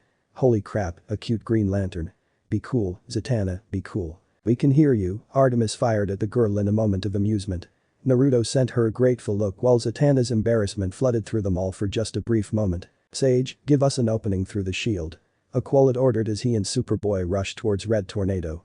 Naruto nodded and created a gap in his sphere, and Aqualid shouted at his other teammate, Superboy, Maneuver 7. Superboy gave Aqualid a boost through the opening, and Aqualid prepared a punch, but was countered and clocked across the jaw. The team's leader rocketed back down to the ground, slammed into Superboy and knocking them both off of their feet. No. Coriander made to fly after them, but Naruto caught her wrist and kept her grounded. He gave her a firm stare. "Not yet," he instructed, while Megan's words floated through their heads. "Starfire, no." But Coriander was cut off when two explosive arrows took out the team's non-powered heroes. Naruto shrank the shield down to cover himself, Coriander and Zatanna, keeping them from being stuck with the residue smoke. "Have a little faith, Cory," Naruto said softly while he watched Kid Flash become a twister to take on Red Tornado. He cringed when Miss Martian's attempted sneak attack was countered and the Martian was thrown into Kid, knocking them both down. "What do we do?" Zatanna asked. Naruto surveyed the area, thought of the plan, and grimaced. This was going to hurt. "Starfire, show off some speed, but stay out of his reach," he said as he let the shield fall. "Zatanna, hold back and get whatever the strongest spell you've got ready." "What are you going to do?" the magician asked. "I'll think of something," Naruto said. "You guys need to get some distance away from me. Now." Coriander nodded and flew off, circling around Red Tornado in opposite direction of his twisters. The machine, if he had the facial features for it, Wolf arched a brow. He waited until she passed onto his right side and extended his arm out, a twister growing from the limb and knocking the tamaranian down to the earth. Naruto grimaced and held his hand in front of him. Though in Sage mode, his control was still absolute crap, but if he wanted to make this look good, he had to do it wrong. A swirling massive chakra grew in the palm of his hand and wind gathered around it. Focusing as best he could, he flew up and raced at the robot, with his hand reared back. "Alright, Mr. Twister," he said. "Take this on for size." Futen. Rasengan Arg. Naruto took the force of an F2 tornado in his chest and the technique in his hand exploded. Wounded, though he'd be fine in a minute, he did his part and fell. He let his connection with the green falter and dropped out of his costume while his eyes closed. The ground was much harder than it looked. He couldn't hear Zatanna over the force of Red Tornado's tornadoes, but soon enough the winds died away. A new unknown speaker made himself known and the ground trembled. Naruto cracked an eye just a millimeter to get a look. What he saw made him groan. It stood taller, stronger, and looked more sinister than the friendly appearance of the cape-clad Red Tornado. A triangle with a dot in the center was seen on its chest and in the center of its forehead, and cracks of gold lined the dark red form. "Quite a performance, brother," said the newcomer. "But we both know that's all it was." "Shit." Naruto cursed through the link. "Language?" Megan admonished. "I have all your memories, Tornado, plus a next-gen processor. I know your next move before you do." The ground rumbled and Naruto heard the cracking of the earth. The team started to get back up, knowing that their ploy was lost, and Naruto joined them, reconnecting with the green and being filled with natural energy. He stared in at the message that hovered behind the new machine. "Play dead." Scrawling a message into the sand. "Disappointing," the robot said. It shattered the rock that hovered behind it and sent it at the team. Most dodged the projectiles, but Aqualid and Superboy joined Naruto in breaking the larger stones apart. "Coriander?" Naruto asked, while Robin added, "Zatanna." "I am unharmed, Sage," Starfire reassured the older hero. "Same here," Zatanna sent through. Naruto followed the mental nudge to look up and watch the tornado-based hero fly off. "But Red Tornado's getting away. Is he abandoning us?" Artemis asked incredulously. "I don't believe that," Megan thought firmly. "Forget about him for now, Hess not trying to kill us," Naruto thought as he and Kid Flash rushed towards the new robot. "This robot, however, is. We need a plan B." "Relax, Swamp Lad, I've got a plan B," Kid Flash thought as he poured on the speed. "We turb him." "We what?" Naruto asked, confused. He watched Kid Flash run up the pillar that the robot stood on only to be backhanded away. The green's lantern averted course and used a constructed hand to catch the speedster before he hit the ground. Naruto gave him an amused look. "So, how'd the turbine go?" "That was just step one," Kid Flash said with a pained grin. He rubbed his face and then nodded at Naruto when he was lowered back to the ground. "Thanks, Sage." "No problem," Naruto said. He looked back at the machine with narrowed eyes. "Let's take this guy out." "You stand no chance against me, humans," the robot said. An enormous amount of annoyance, a small amount of disappointment and a wave of anger flooded through the link. Starfire and Miss Martian tore through the air while Superboy launched himself from the ground in a mighty leap. "We're not human," the three declared. "Apologies, I suppose the proper inclusive term would be," it said. They were caught in massive earth-based hands that rose up from the ground and crushed around the three aliens. The machine crossed his arms and let out a scoff. "Meatbags. Meatbags," a familiar voice rumbled in the back of Naruto's head. The green's lantern stilled, his breath caught in his throat and he waited for someone to call him out on the voice. It didn't come, but Karama continued, "I like it." "Not now," Naruto thought, sending a mental glare to the avatar of the red. He got a wave of confusion from the coherent members of the team. "Don't tell me what to do, meatbag." "By the way, better pay attention," Karama said. Naruto looked up just in time to get hit with a massive boulder. Sage. The concerned thought helped Naruto focus and punch his way through the offending rock. When it fell away, he saw Robin toss an explosive batarang. The boy wonder landed near Zatanna and watched the robot catch the projectile, which then exploded on contact. The smoke cleared and Naruto groaned. "Aw, come on. What's it take to put this guy down? Tornado's memory files and my superior processing speed allow me to anticipate your every move," the robot declared. "Ekim's emisabed lofnub." Zatanna's voice echoed through the clearing and Naruto watched the smoke bend and wrap around the machine's eyes. "Whoa," he said in awe. "Is that what magic was capable of?" It reminded him of some jutsu he'd seen when traveling the hidden nations. Enough. The robot's annoyed roar was accompanied by a nearby volcanic eruption. Naruto balked at the magma that shot up from the ground. He reached out and demanded answers from the green. Apparently, Yellowstone housed a supervolcano beneath its feet. Activated a stage 2 eruption. Kid Flash suddenly broke into the mental link. "If it gets to stage 3, kiss the hemisphere goodbye. Hit him from all sides." Aqualid ordered. Coriander and Artemis pelted the robot with ranged attacks, while Aqualid, Superboy and Kid Flash rushed to force one-on-one combat, only to be hindered by the robot's geokinetic defense. Robin dropped a smoke bomb to give him and Zatanna cover. Miss Martian circled around while invisible and used a telekinetic pull to knock the robot off guard. The robot countered with a wave of lava that would engulf the Martian if Kid Flash didn't zip in and scoop her out of harm's way. Almost. A bit of lava had splashed on Megan's arm and rage washed through the link from Superboy. Starfire let out a cry of pain and her flight suddenly became a fall. Naruto caught her in a construct and lowered her down to the ground, watching her curl up and shiver. He faintly heard Superboy make a new crater nearby, but focused on the girl. Coriander, what's wrong?" he asked. Waves of thought came from the tamaranian, almost too much information flooding directly into his mind. Somewhere in his subconscious, he was grateful and impressed with Megan for keeping the link open. It took a half-second to sort through it, considering it was a single memory and knowledge played in a loop. Tamaranian abilities were emotive, negative emotions weakened them, and positive emotions strengthened them. Though negative emotions could be channeled into a positive drive, it was still dangerous to use. Especially for one as young and inexperienced as Coriander. "Stay down," Naruto said. He understood what was wrong. Superboy's anger towards the robot, though caused by his concern and passion for Megan, overwhelmed Coriander. His own feelings on the matter probably didn't help, and the mental link was more of a hindrance to her than help. "Megan," he shouted. "Cut Starfire out of the link. Just do it." Naruto barked, his emerald eyes locked on the lava-themed robot. He felt the severance and crossed his index and middle fingers. Taju Kage Bunshin no Jutsu. 89 clones exploded into existence. 10 shot to the sky and used their rings to form a capped funnel around the rising smoke pillar at Kid Flash's direction. It would keep the ash from spreading more than it already had so long as the volcano didn't get to stage 3. Naruto and 2 others hung back, his hand preparing a particular technique. Faintly, he heard Aqualid call everyone back to gather behind him. He remembered the damage he did with the move. 6 of the remaining clones used their rings to shield the team and Coriander. The rest of the clones swarmed the robot.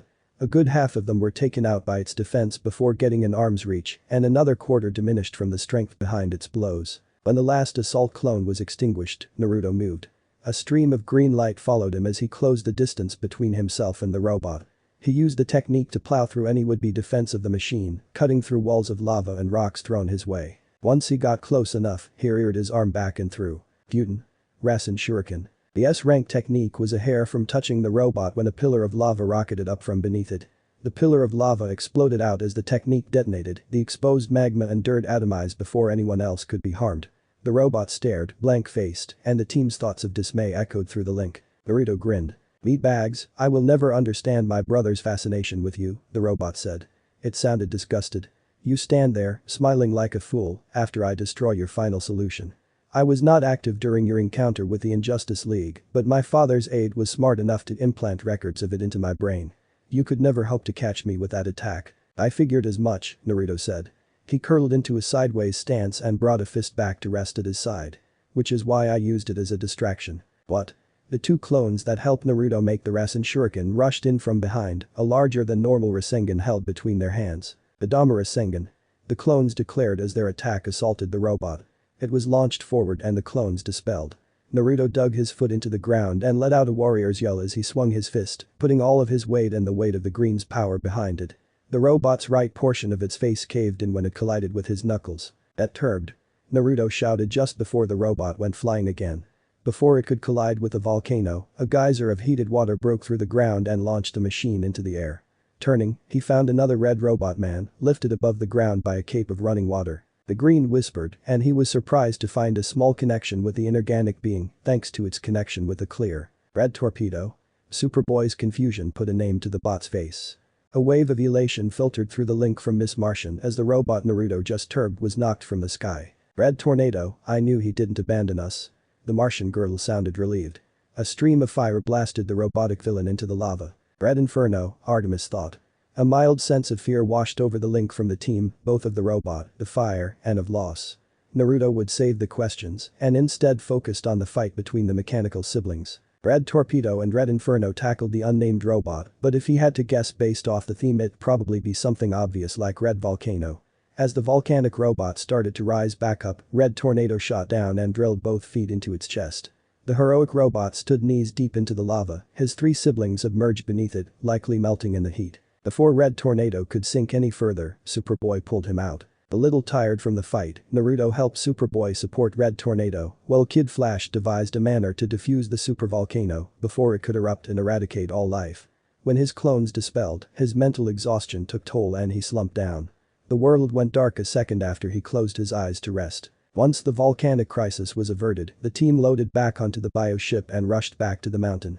Naruto, though roused from his dreamless sleep, soon went back to it. Had woken at a ridiculous hour, spent most of his day meditating and arguing with Karama, and then spent a good chunk of his evening ensuring that Red Volcano Red Tornado had been kind enough to confirm the name got turbed. After they returned, Naruto hung back, allowing the team to take their chewing like responsible teens they were, and when asked about his absence from training, he shrugged and pulled the birthday card. It should be noted that Batman's word trumped a birthday card any day of the week.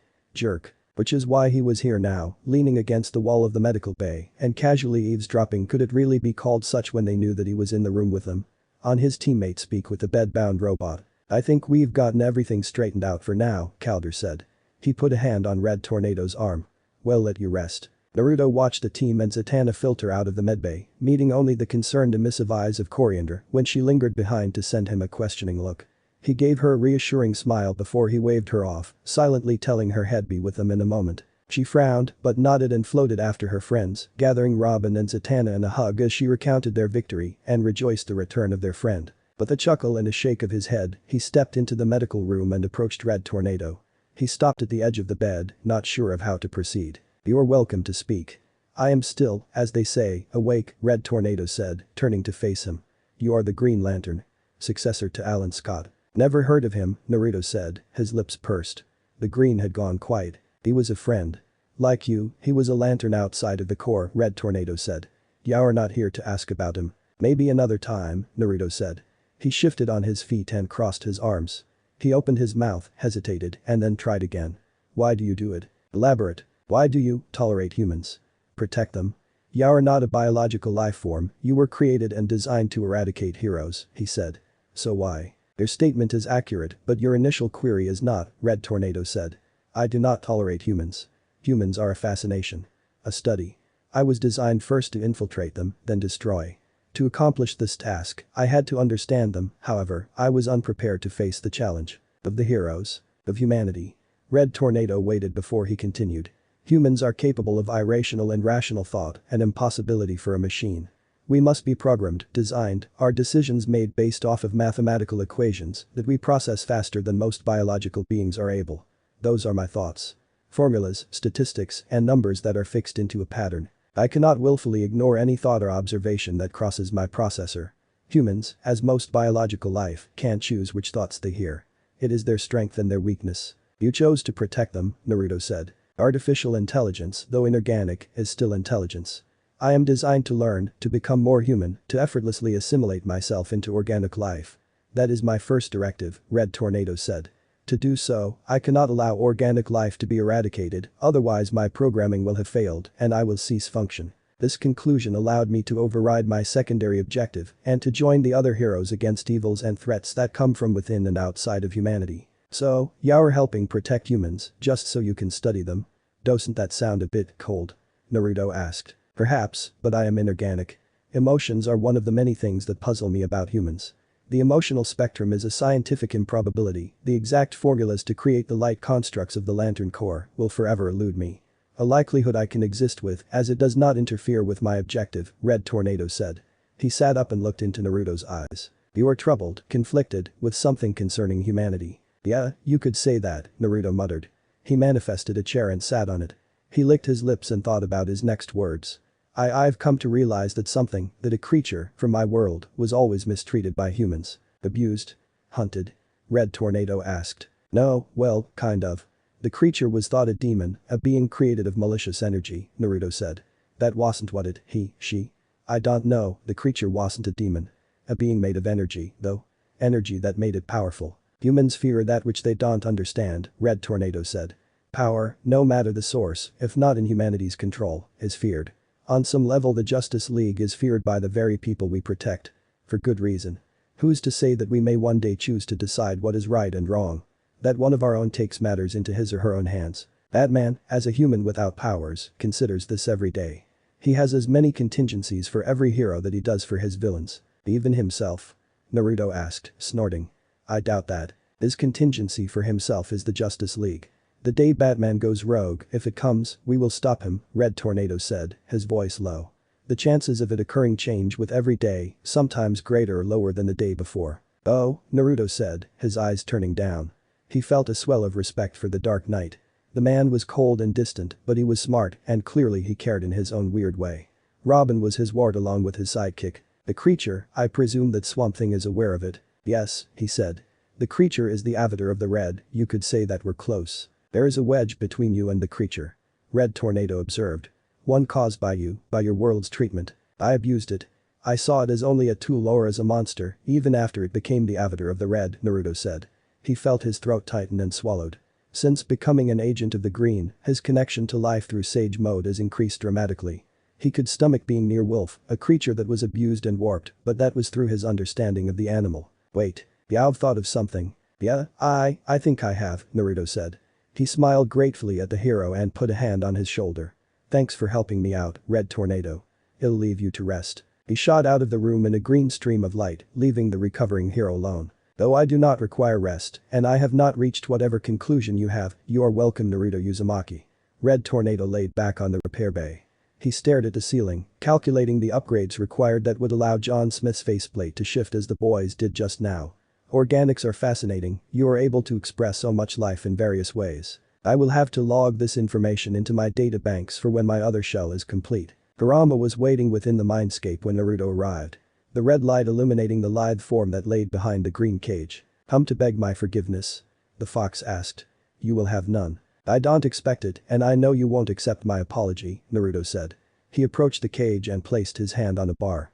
Red eyes followed his move and the air went tense. He took a deep breath and looked his tenant in the eye. Karama, avatar of the red life force, will you do me any harm if I remove this construct? I greatly want to. So greatly do I wish to see your bones break beneath my might, to feel your blood drench my fur, and to see the life drain from your eyes, Karama said. Red eyes stared at him hungrily, like a predator before the prey. The fox didn't make a move to act on the words, and Naruto fought back his nerves when Karama's voice rumbled out again. But on my word as a Biju, a creation of the Rakuto Sennin, I will do you no harm if you abolish this cage, avatar of the green. Make no mistake, this is no symbol of trust, this is respect for your position and my own. Wouldn't hurt to hope, would it? Naruto joked weakly. He got no response and sighed. Placing his hand on the cage, he took another breath and imagined the bars shattering. They did. The tense silence passed. Naruto looked up, his hand still outstretched, and met Kurama's gaze. The fox narrowed its eyes. You don't trust me, Karama said. Well, you can kill me with ease, you have enough reason to, you even admitted to wanting to just a few seconds ago. Forgive me for being a bit nervous after I get rid of the only thing that's protecting me, Tebeo. He shot back. I gave you my word, you ungrateful meatbag. That's why I destroyed the bars. Naruto protested. I want to trust you, Karama. I want to work with you. Liar. You want to use my power to enhance your own. Karama snarled. Red eyes glared down at him angrily. I am sure a small part of me does, he admitted.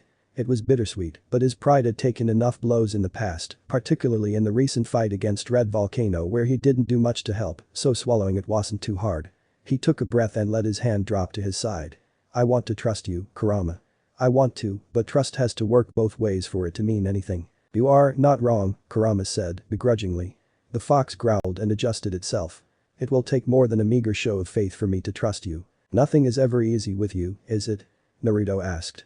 He rubbed his eyes and looked back at the red's fox. Look, I don't like you, you don't like me. You hate me and my species, but we're the only ones from our world, Karama. You're the only one that makes me certain that it was real, that I'm not just some crazy kid the Swamp Thing kidnapped. You sound so sure of that, Karama said. It was a tease, a jab, and though cruel, it only solidified the growing belief that Naruto had about the creature before him.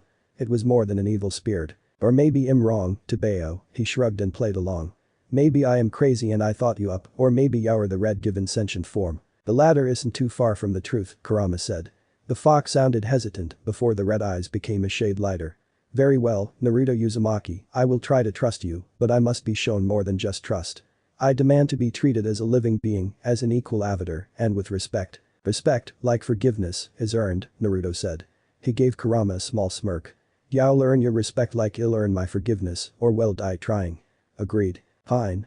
Karama huffed. Good, so, on to my next question. Naruto crossed his arms and squinted at the massive chakra creature. Are you a boy or a girl? Are you serious?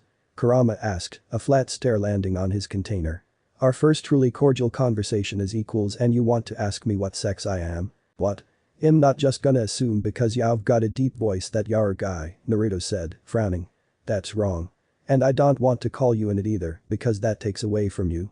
Not to mention sets me back at square one. At least you acknowledge that. If you must know, I have no sex, and I have no gender. I am genderless and asexual, Karama said. A solitary red tail rose up and poked Naruto in the chest. But if it bothers you so much, my worthless meatbag of a warden, you may refer to me with masculine terms. Most societies on this rock and back home are patriarchal. I desire to be seen as powerful and dominant, and masculine identities will do much for me in that regard. Why does that sound like a dismissal? Naruto asked, frowning at the fox. Sure, it answered his question, but the finite tone that accompanied it made him a bit unsettled.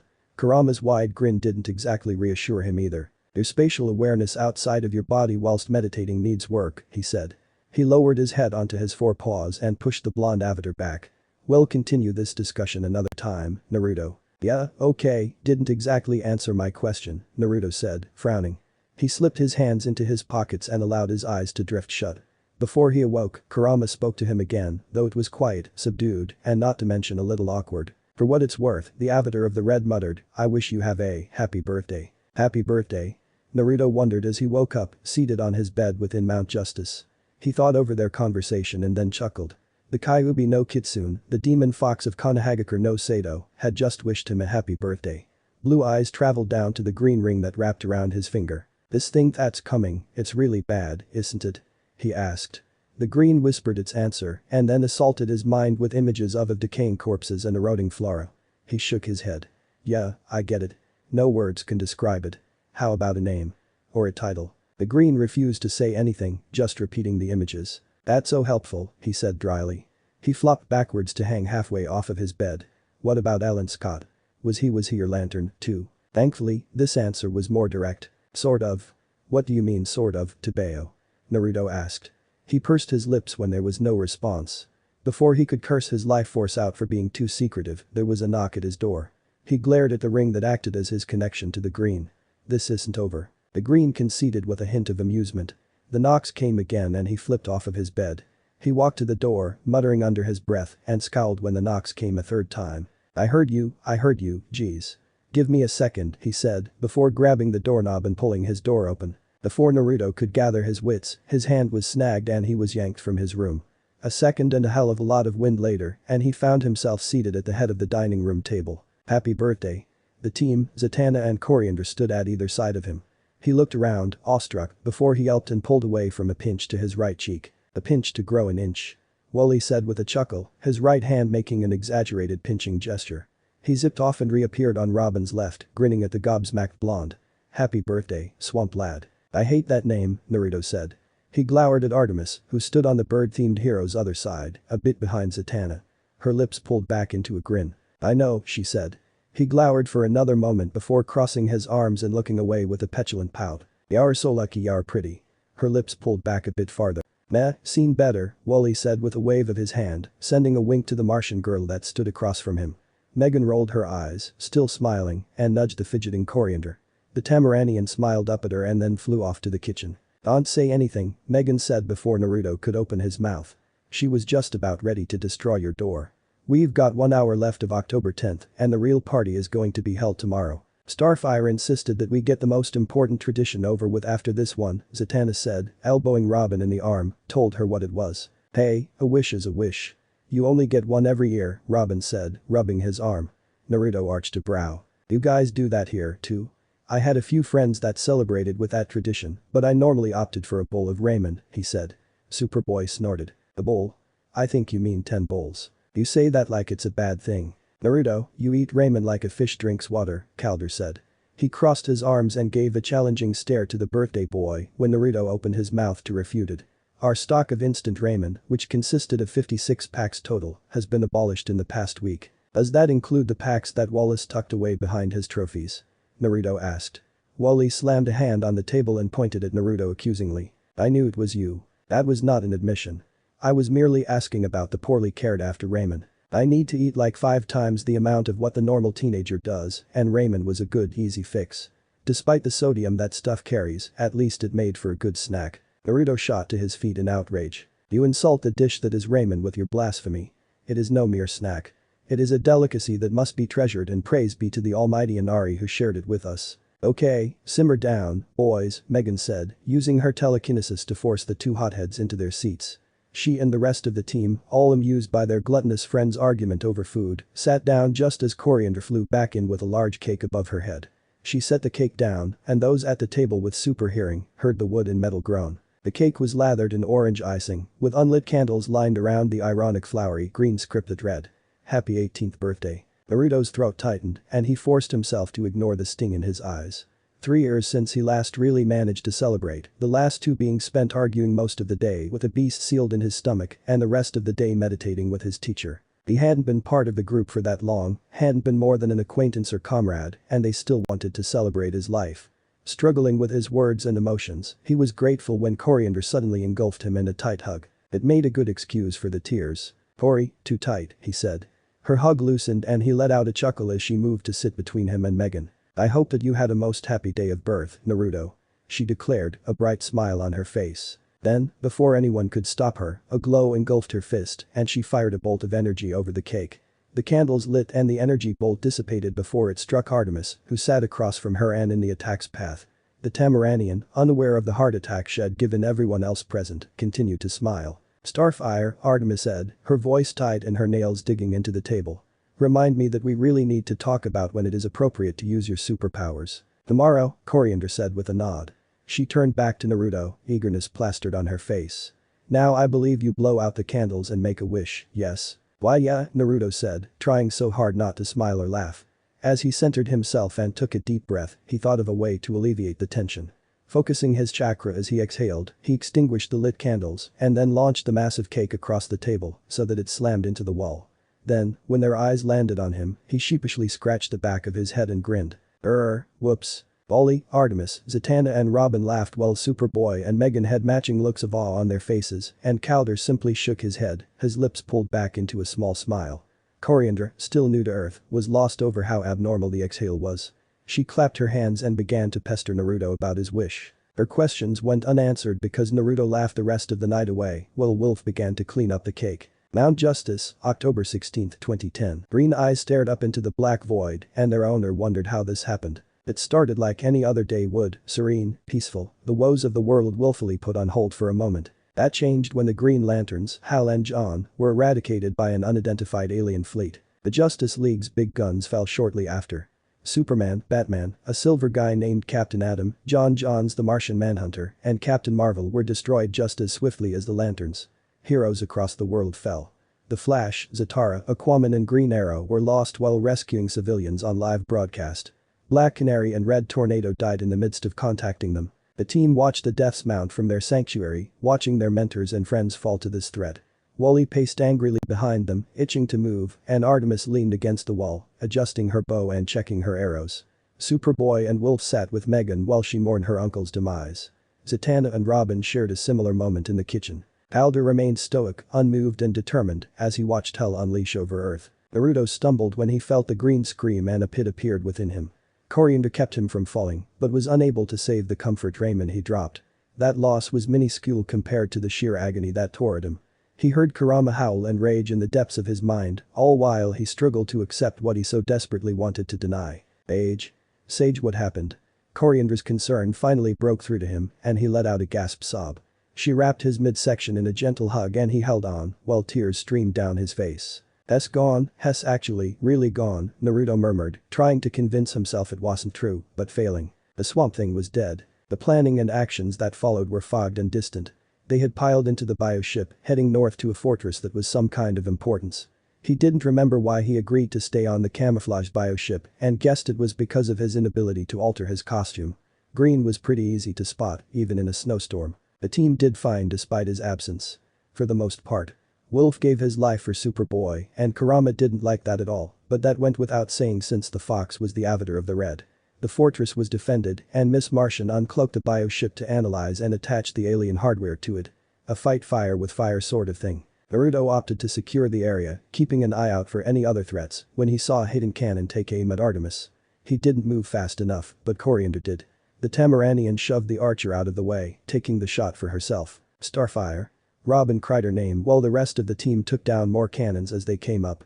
Naruto destroyed them with all he could muster, trying to stay focused and not let his anger consume him. To not succumb to his rage at losing Kori, who had somehow become the closest thing to a little sister he had, it was a losing battle. Artemis destroyed the last cannon, and they relaxed. A fatal mistake. The real last cannon emerged and targeted Artemis. Naruto wasn't about to let Coriander's sacrifice go in vain, and he wasn't about to lose another friend. Before he even considered the consequences of his actions, of how detrimentally unprotected the world would be without an avatar of the green, his hands clapped together. His index and middle fingers were upright, and chakra flared. Awarimi no jutsu. Then, he was here. In this wet void. It would be dark if not for the green and red light that illuminated the area. "You are, without a single doubt in my mind, the most idiotic human I have ever met," a deep voice rumbled. He let his head tilt back and green eyes stared at red. Karama continued to stare down at him before he sighed. "You are also the most selfless. More than your asshole of a father. He gave his life to protect a pitiful human settlement that was built on war. You gave yours to honor and protect a friend, a hero, who should go on to save more lives. Pity it was pointless. They still have a shot, don't count them." "That isn't what I mean," Karama said, cutting Naruto off. He narrowed his red eyes, staring down at his container. "You don't remember?" "Remember what?" Naruto asked. He turned onto his stomach to get back to his feet, gasping at the jolt of pain that went up his body, and then relaxed when the green embraced him. It connected to him, praised his axe as it made the pain melt away, and scolded his thoughtlessness. A clone would have sufficed, it would have saved the girl, and the green would have still been protected. The chiding dug at Naruto before he felt it. The hole was filled. Swamp Thing still lived. Relief and joy swelled in him, and he used their link to the green to send these feelings, and was briefly confused by the worry that accompanied the returned feelings. That arrogant Batman conjured this farce. Karama's voice pulled Naruto out of the moment. The fox leveled Naruto with a dark glower. It was supposed to be a test to see how well you and the other meatbags would handle a world-ending catastrophe on your own. That fool tampered with energies he knows nothing about. Our minds. What do you mean? Naruto asked, relishing the feeling of his mentor's, albeit faint, presence. Strange, it almost felt like it was getting clearer. You're a boy raised in a war state, Naruto. You've seen more life-threatening conflict than most children on this rock, even these meatbags you've become so enamored with. They may know loss, they may know danger, but they do not know what it is to have death stare you in the face, Karama said. One of his tails reached over and poked Naruto in the stomach. If not for my power, you'd be dead thrice over. Okay, thanks for saving my life, but get to the point. He frowned, remembering how close some of those calls were. One of those times would even have been at the hand of his own teacher. He shuddered, falling to his death was his least preferred option. You're more than familiar with a no-win scenario, but you've never encountered a safe, controlled environment, Karama said. He paused and then added, spars with the Uchiha meatbag notwithstanding. And that means, what? Naruto asked. The fox groaned. Boy, your idiocy would astound me if I didn't know your parents as well as I do, he said. Naruto made sure to file that away for another time, right now this seemed pretty serious. Taking a deep breath, Karama then growled, the moment you were confronted with the death of Swamp Thing, you thought it was real. You severed the connection the green gave you with him. Then that wolf died and your subconscious informed my subconscious, and I severed my connection with him. Do you not understand the severity of this? Not really. Oh, my G, for all intents and purposes, we were slowly killing ourselves because of a stupid meatbag's insignificant test. Karama roared. Oh. Oh. Fuck. A bit of an understatement, if you ask me, Karama said. He huffed and let his eyes shut. We were supposed to awaken upon a death, but now your mind is trapped within your body. If I weren't here, you'd likely be in a coma. So, then, what do I do? What can I do? Naruto asked. As you are. Nothing, Karama said. He opened his eyes and leveled the boy with another hard look. But, I may have a solution. What is it? He scowled when Karama grumbled to himself. What? You will not like it. Karama. In theory, the fox began, you should be in a coma. However, my presence, as it has not been yet detected by those outside of the life forces, is an anomaly. Theoretically speaking, I could influence the illusion and end it. Okay, let's do it. It isn't that simple. My power would have to be inserted into the body of the illusionist, Karama said. A chill went up Naruto's spine. He had a bad feeling about this. How do we do that? Red eyes stared into green, and the unease grew. Finally, the fox spoke. We kill them. What? That's your plan. I'm not letting you kill my friends. I can't. You, on the other hand, are my Jinchuriki. No. He cold mean, understanding dawned on Naruto, a fact that was caught by Karama, who closed his eyes once again. I told you that you won't like it. I'd have to kill Megan. And possibly the other meatbags to ensure that they escape the illusion as well. Not to mention they'll try and fight back, Karama said. He snorted, bitterly amused. Survival instincts are a bitch. You think this is funny? Naruto asked, incredulous. I thought you were a life force avatar. The red concerns itself with animals, and while most biologically sentient beings are such, they are usually too out of touch with their instincts for them to fall under the red's grasp, Karama said. He opened his eyes again. A bit of my power inserted into them, however, with the shock of death, should jumpstart their instincts outside of the illusion. They would break free from their comatose state and— Wait, are you saying that Chorus in a coma? The young alien meatbag and that wolf are the only two I currently know of. I've reconnected to the wolf, but only just barely. The alien was settled nearest to you physically, and she is an emotional creature, so I should be able to influence her to a similar state, however, that will not happen until this illusion is dispelled. So to sum it up. To save them, I have to kill them. Yes. Naruto looked down at his hands. He could either sit around and hope that one day he wakes up, or he could get off of his ass and do something. However, what would they think of him after they see him under Karama's influence? How would they react after the test was over? If anything, they'd fear him, rightfully so.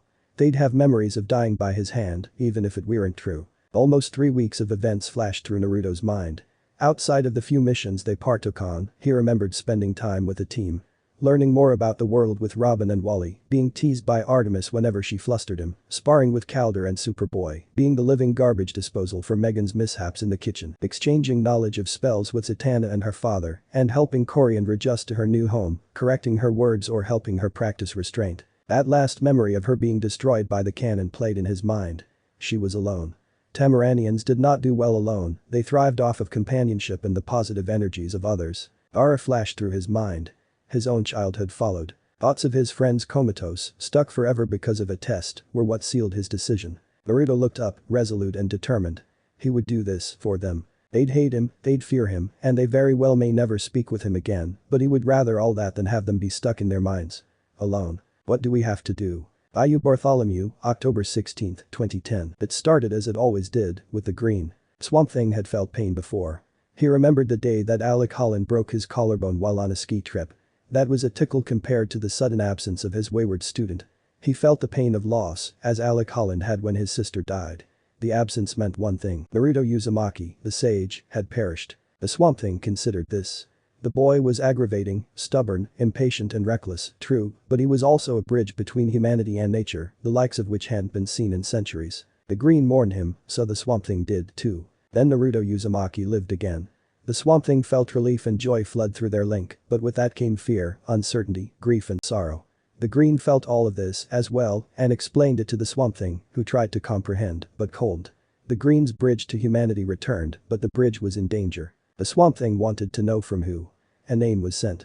One name the Swamp Thing knew well. Batman. The Caped Crusader was well-meaning, but he was paranoid and arrogant.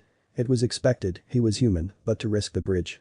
To endanger the green by acting so callously, it was like Batman was begging to be spoken with. The green may have forgiven the man for his part, it is kind and generous, always soft to the humans. The Swamp Thing was not. He melded into the ground and journeyed to the sage. Miles were crossed in seconds. The earth trembled as he entered the gay harbor. The Green's mother tried to dissuade him, but he refused to listen. The Green was knowingly endangered by one thought of as an ally, and the Swamp Thing would ensure it never happened again. "Bad man," the Swamp Thing said upon emerging from the wall of the hollowed-out mountain. The Swamp Thing towered over the heroes that were gathered. Red Tornado, the machine, met him with a nod.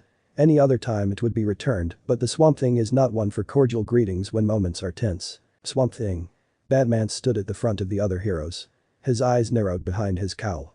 "You are unexpected. You dared to threaten the Green." The red speedster, the masked Flash, let loose a curse that Alec Holland-Wolf paled over. The Swamp Thing paid him no mind. "I did. The Sage," the Swamp Thing said. "He is meant to be the link between humanity and the Green." "That's a lot of pressure to put on a child," Batman said. Swamp Thing leaned down, his towering frame bending to meet the human's gaze. "Do you want to play with me, Batman? Because I do not play as nice as you do. I do not do gentle. This is your last warning." Batman was silent. He turned and held his hand out, gesturing to the forms gathered around the Martian. "Hess in a coma. Hess alive. Whether he is or isn't is not why I'm here," the Swamp Thing said, rising back to its full height. "Your decision threatened the Green, Batman. The Sage will no longer play your games. That is not your choice to make," Batman said. His hands shifted beneath his cloak. "I didn't." The Swamp Thing narrowed his eyes. His root sank into the ground, ready to keep him steady for a fight. The Green did. They held their gaze before someone, the Martian man, let out an alarmed yell. "Something is happening to Sage." The Swamp Thing looked up and watched a red shroud bubble up from Naruto Uzumaki's stomach. It encompassed his form before it was drained into the Green's ring. The Green assured him that what was happening was going to strengthen the Sage and prepare him for the coming of the Black. The heroes would not know that, they would want answers, and they would perverse his body to get them. The Swamp Thing acted before they could realize what was happening. He called upon the Green to lend him aid, and it did.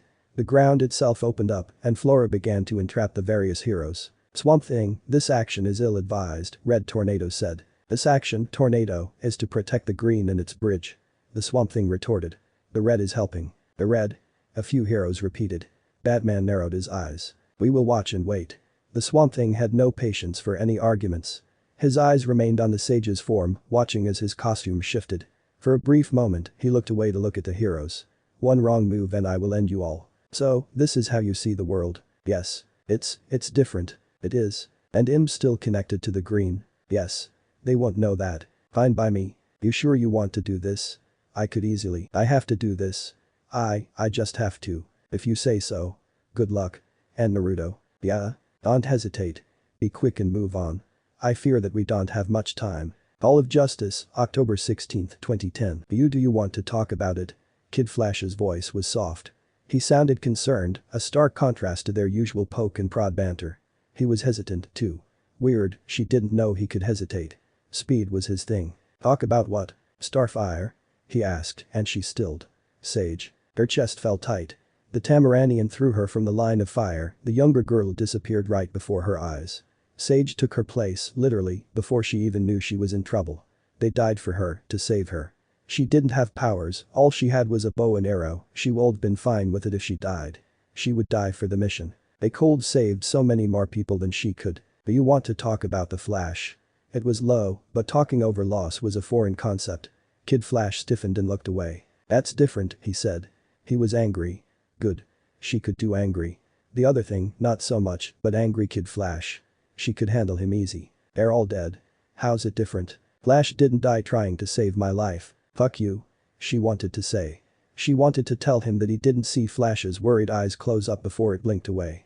She wanted to tell him that he didn't feel a sudden warmth before it was dashed by the Arctic cold. She wanted to tell him that he wasn't the most useless member of the team, that he could do more than she ever could, even if he wanted to be a sarcastic easygoing flirt that also cared. She wanted to scream the unfairness of it all. She wanted to shoot every last one of them until they were all dead or she died trying. She wanted to get the job done and then deal with it later, because it was always easier later. But she couldn't. Her throat felt like there was a vice wrapped around it. She could barely manage to keep a tight grip on her bow. Dust must flown into her eyes, because she was blinking a lot. Arms wrapped around her and she felt warm again. "I cried for them, too, Artemis." He wasn't supposed to sound safe or comforting. He was the wall man. The goofy, non-believing scientist. The arrogant, too fast for his own mind, smooth talker. Stupid dust was getting in her eyes, and for a second she forgot to breathe, so she had to let out a gasp that might have been mistaken for a sob. It was her fault. "No, it's not." He pushed her back and cupped her face, forcing her to meet his gaze. His eyes were lined with pink, like had gotten dust in them, too. Artemis, listen to me. Sage and Starfire chose to save your life at the sake of their own. They chose that, not you, and not me. They did that for you, because they cared about you. Don't let their sacrifice weigh on your conscience, because it'll slow you down. Typical, speed idiom. Well, I am the fastest man alive now. His smile was weak, the hurt and ache behind it still fresh, but it made her feel warm again. Then his smile was gone, because he was gone. Something pulled Kid Flash away from her. There was an arm plunged through his lightning bolt, clawed fingers burst through his chest, and caused warm droplets to splash on her face. Wally. Someone screamed his name. Her throat hurt, maybe she did it. The arm was pulled out, and Kid Flash teetered before he fell.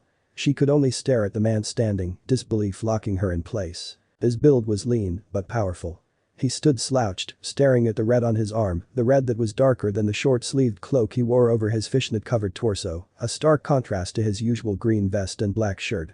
The red dripped down his arm, past his black pants, landing on his sandal-clad feet that exposed his clawed toes. The dark red band kept his blonde hair from his face, a red lantern glowing in its center, illuminating the 3 thick and feral whisker marks that covered both cheeks. She reached for an arrow and realized that she had dropped her bow when Wally hugged her. Her movement made him look away from his arm and focus on her. His face was the same, save for the thicker whiskers, and his eyes. Those eyes. Red with cat-like pupils. Eyes of a predator, a hunter, an animal stared at her.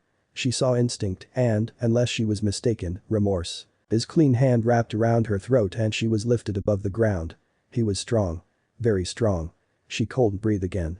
She squinted and stared at him, struggling to break free. He ignored her kicks, even the stray one that went to the man's groin, and her hands latched onto his arm. She wanted to beg, to ask him why, but couldn't. Ed plunged his claws through her torso, somewhere below her chest and above her stomach. It hurt so much. Then he hugged her, clung to her like she clung to Wally, as she bled out on his arm. "I'm sorry," he whispered into her ear. He was shaking, or was she shaking? Things were getting fuzzy. Her face felt wet, was it raining or were those her tears from the dust? "I'm so sorry." Nah, she didn't get to finish, because then it was dark, and the pain went away. Artemis Croc was found a few minutes later dead beside Wally West. After they found Artemis and Wally, he had demanded answers. His best friend was dead and his close ally along with him. He almost split from them then, determined to find the culprit and bring them to justice in a way only a bat could, but Calder convinced him to stay, if only just. The monster that did this would pay, but first they had to save the world. A soldier, Private McGuffin, had just covered the bodies with a tarp when they heard another scream and gunfire. They arrived to find an impossibility. Sage was alive, but he was different. He was red, and not just with blood. His costume had altered, changed, to seem more feral. Gone was the black mask that covered his unique birthmarks, and his eyes were animalistic. "Sage." Megan took a step forward, hesitant. Superboy grabbed her arm, keeping her back. Their noise made Sage's head snap towards them. He spread his legs and held his arms at his sides, a growl emanated from his location. Sage was trying to use fear tactics on the boy wonder. The thought was laughable. Batman perfected fear tactics, they were not going to be much use on his student. "Megan," Calder's voice echoed through the link. "Establish a connection, then maybe we can help him. Superboy, if he tries anything, we'll jump him. Hess not stronger than the both of us if we work together. Robin, you be ready to give us some support." He wanted to protest. Head face down guys 10 times Sage's height. He took on Killer Croc anytime he wanted, and that guy was a mutated cannibal. "Sage," Megan reached out, linking the red-clad blood-covered teen with their minds. "Bad call. Get out of our heads." Sage's scratchy snarl was echoed by a deeper, rumbling roar. Megan recoiled as if she were struck, visibly stumbling back and falling to the ground. He slipped 2 explosive batarangs in his hands when Superboy leapt at the red Sage, a furious shout escaping him as he did. This wasn't their Sage, so he wasn't going to go easy on him. It must be a faulty clone or something. What was Sage capable of again? Able to make numerous duplicates, replace himself with another, create constructs of green light, fly, and enhance his strength to unknown limits. Oh, God please no. Red Sage caught the boy of steel's fist in his palm, and with an effortless twist of his hand, the Kryptonian clone's arm snapped. "Robin." Calder shouted, actually shouted at him and ran forward with his water bearers at the ready. He tossed the batarangs and then took a shot with his grappling hook, latching it around Superboy's waist. He tugged and pulled the clone away as the explosive batarangs went off, covering Red Sage's form. Superboy landed at his feet and he checked the clone's arm. He didn't see Calder cut through smoke with water blades. He didn't notice the figure looming over him. He did feel the pain of a severe, if not fatal, puncture wound when Red Sage's arm burst down through his chest. How to escape? Batarang. Too close, could chance infection. Hand to hand. Have an arm through chest, victory unlikely. Parker. Off what? I'm sorry Robin. That sounded sincere. Why? Is he being forced to do this? Is the enemy teleporting them, not destroying them as they thought? Brainwashing. Then why was Sage sorry? Does he have information? Does Sage have an immunity they don't know about to mental powers? Warn the others. Have to warn. Dick Grayson's world went black before his corpse dropped to the ground. The water bearer's hammer mode were harder than Naruto thought. The adrenaline rush from the red kept him from feeling most pain, but those hammers hurt. He actually had to check to make sure he hadn't lost a tooth when Calder knocked him away from Robin's body. Time's running out. Hurry up and finish this, or I will, Karama said. Not out of malicious intent, but because he knew that Naruto couldn't hold off the instinctual urges of the red for much longer. The red's whispers were nothing like the green's. Food, prey, shelter, territory, reproduce, repeat. All instinct, no thought. I've got this. Naruto stared down the hardened eyes of his Atlantean friend. Calder's body was tense, and he could practically taste the team leader's apprehension. Whether had actually seen anyone die in front of him before or not, Naruto wasn't sure, but he had now, and it was affecting him. Sage. I know you can hear me. Calder's even tone was forced, he was struggling to keep himself in check. Naruto understood. He had to fight back sudden urges to play, to partake in the game of chase, of a hunt. He had to make sure there was a method to his madness, or he would succumb to it. Why are you doing this? I'm sorry. Kid Flash was first, he had to be. He was too fast, even for the top speed of the Red's fastest life form. Wally was taken down by ninja tactics, given a swift and instant death that was still probably too long. For that, Naruto would always be sorry. Dodge left, sweep feet. Slide to avoid water bearer sword, kip up kick. Artemis had to go next. She was emotionally one of the few that had really connected with him, part of him may have liked her, part of her may have liked him, but they'll never know how deep those feelings went. Those parts of them were dead. At least he knew she would bounce back. He never thought that she and Wally would click as they did, but then again, he wasn't an expert on love. Superboy is back on his feet. Oh, Hess mad. I would be too if my arm was snapped like a twig. Robin was always after them. Clever Robin would see through it if given too much time to analyze a situation. He would be most likely to try and talk Naruto out of it. That, and he was young. He reminded Naruto of another boy with a chip on his shoulder, but one who didn't smile as much. Robin was the boy Sasuke would been if not for the massacre. Naruto felt that he owed it to his lost rival to save his mirror. Substitute with Calder when Superboy is close enough to hit me, then catch the Atlantean after Hess punched. Finish him off before he can recover. Calder and Superboy would be after, they were interchangeable, as cold as it sounded. Both had special places in the ultimate target's heart, one was a dear friend, and the other was a soulmate. They were also the strongest of the two, the ones with the least tricks. I don't like this, Superboy. This isn't a spar.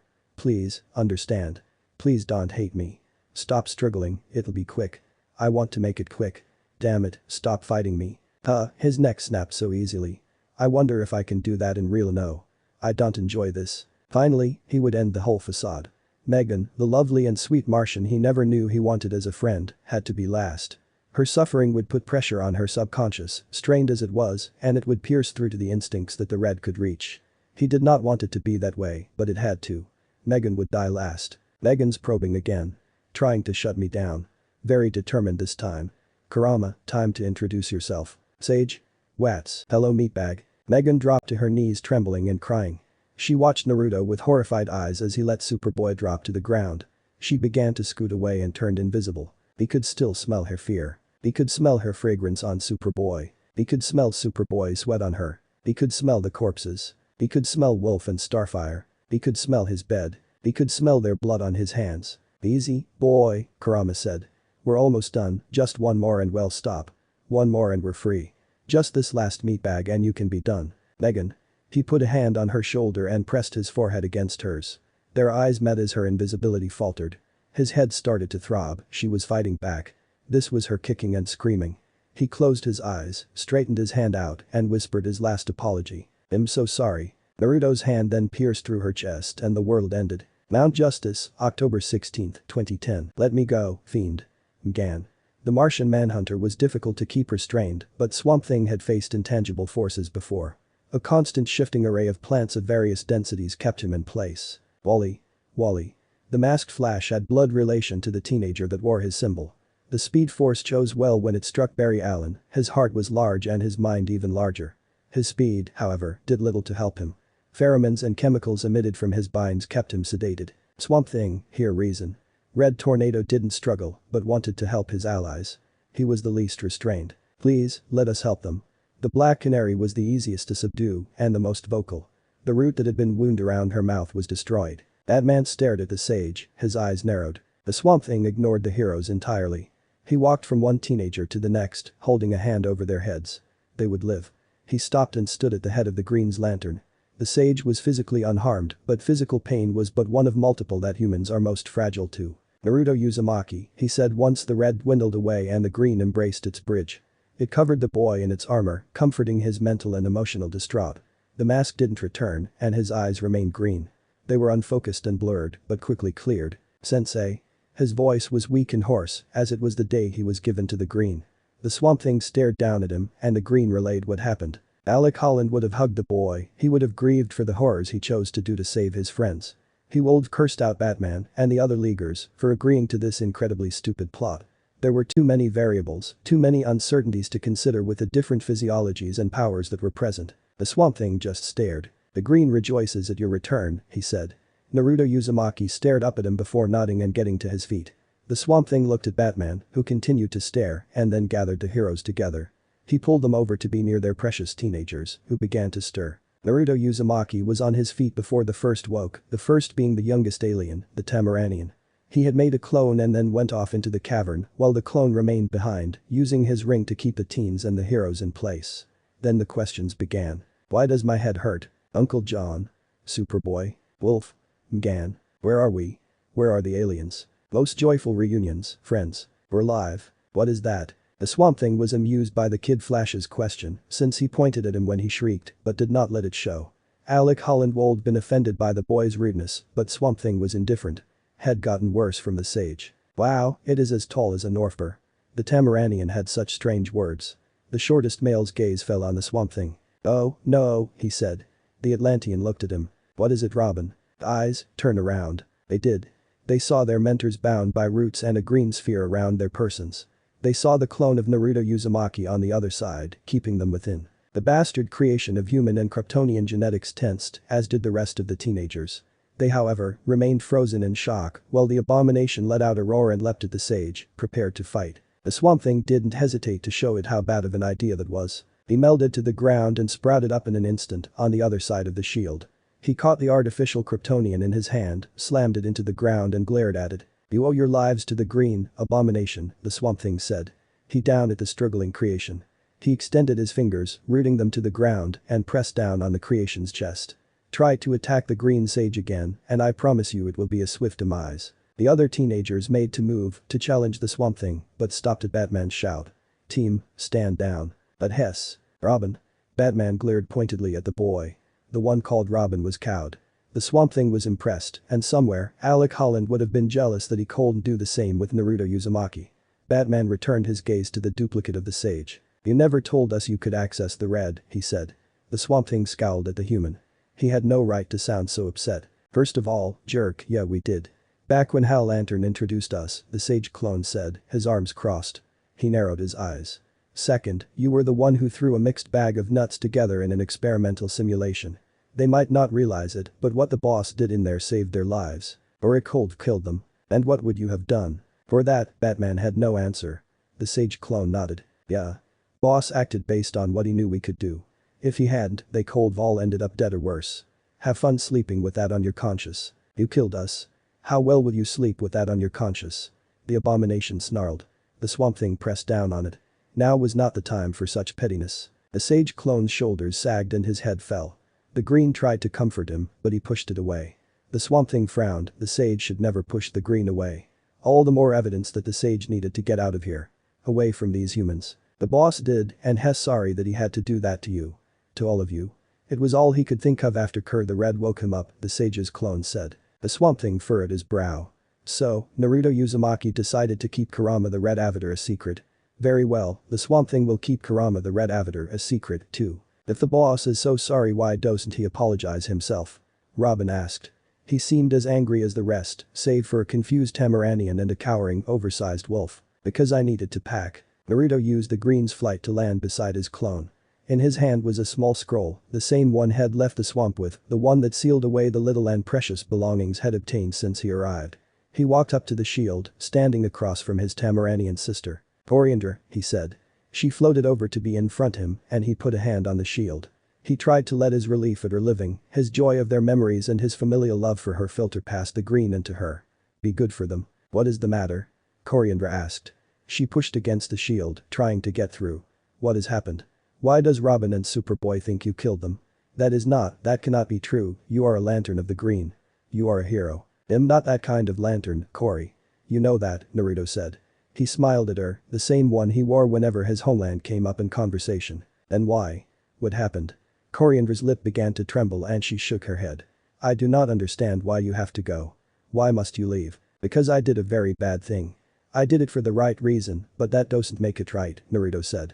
He reached up and tapped the band around his head. "Back home, I had a teacher who had a saying he taught my team after we initially failed his test. Those who break the rules are trash, but those who abandon their friends are worse than trash. I did what I thought that I had to do to save my friends, but in doing so I broke the rules and I hurt them. I have to leave." "I do not want you to go," Coriander admitted as she cried. She punched on the wall. "You cannot go. It is not fair. You said you helped them. They are still alive." "Coriander, stop." The green bent the shield around his hand and he caught her wrist before she could strike it again. Her emissive eyes had dimmed, revealing green sclera under her eyes, while clear tears poured down her cheeks. He smiled sadly. "I don't want to go either," he said. The green allowed him to gather her in a hug, warping the shield as he did. "It isn't fair for them if I stay. I hurt them, Cory. I chose to hurt them. I wasn't forced by a bad guy, I knew there could be better ways, right ways, but I didn't think of any. You don't have to be better, but be good." Naruto released her and stepped back, allowing her to float away. The shield reverted to normal, and he looked at the rest of the team, meeting their angry and scared gazes. "What I did to all of you was wrong, and I am so sorry that I did it," he said. "I can't justify why I did it other than I thought it would help you all live. Maybe one day, y'all forgive me, and we can be friends on your terms. Just know that if you need my help, I will be there." He then turned and walked to the Zeta tube. He wasn't going to say goodbye, because goodbye was hard. With a quick rundown of the machine that Robin gave him a few weeks prior, Naruto entered a set of coordinates and stepped into the light. He was gone moments later, and then the console was destroyed by the Swamp Thing. San Diego, October 18, 2010. It had only been 2 days, almost 3, since he left Mount Justice. Had spent a day with Swamp Thing, seeking comfort within the green, before deciding that moping wasn't his thing. He asked Karama for help in getting a better grasp on using the red. Karama couldn't help directly, which totally figured. Not once has Naruto ever had a hands-on teacher. Outside of Taijutsu or Senjutsu, anyway, but he did have a few ideas. A chuckle escaped his lips as large dual-colored bear rubbed her head against his. "Aw, what's wrong, Bai-yun? Was I spacing out, again?" Naruto asked the panda, scratching her behind the ear. He didn't care about the people snapping pictures of him as he hung out with the oversized and downright fluffy bears. The zookeepers had long since given up on trying to get the young, red-clad hero to get out of the dangerous situation he was in. "When you said I have to embrace the red source, I expected more blood to be involved," he thought while he let Bai-yun and her family cuddle around him. "All I have to do is hang around with the animals. This isn't so hard. It's not that simple, boy. It's more of a gesture. Think about when you meditate, you surround yourself with nature to become one with it. This is hardly close to what I meant." Karama grumbled. "I thought it'd take a break before diving back into the whole hero thing," Naruto thought. He grunted and bent forward awkwardly when Bai-yun's youngest cub, threw himself at the back of his head. "Ow, hey. That's not being gentle, Yun's-ai," he scolded the cub. Yun's-ai growled and bit into his arm. The crowd gasped when the little bear began to jerk and pull, but Naruto paid it no mind. His body was often enhanced by Sage Mode and protected by the green. The red gave him a thick skin, so no blood was drawn. "Well, you play around, that feeling is getting worse," Karama growled. Naruto rolled his eyes and gently pried Yun's eye off of his arm and then nudged the cub over to his mother. "Yeah, I feel it too," Naruto said. A particularly harsh tug came from the green, and he winced. Against his will, the red's color and light bled away, shifting into that of the greens, and the crowd of tourists became very excited at the sight. He carefully removed himself from the bear pile and gave each panda an affectionate rub, scratch or pat. "Sorry, guys, but nature calls and the sage must answer." He floated up and gave a small placating wave to the people. Humans were too easy to appease, sometimes. At least he had more dignity than that. Unless, of course, Raymond were involved, but come on, it's Raymond. Enough said. So what do you think is behind this? Naruto asked as he began to fly through San Diego. He watched people scurry about like ants and snorted. He was so glad he wasn't born a normal person here, their lives seemed so dull. It's killing your friends and losing their trust, doesn't it? A soft voice asked. What? Naruto asked, glaring down at his stomach. I'm sorry, are you angry at me for not being all-knowing, or are you just being a brat for the sake of being a brat? Karama asked. I'm angry at what you just said. You're angry at me for saying your guess is as good as mine.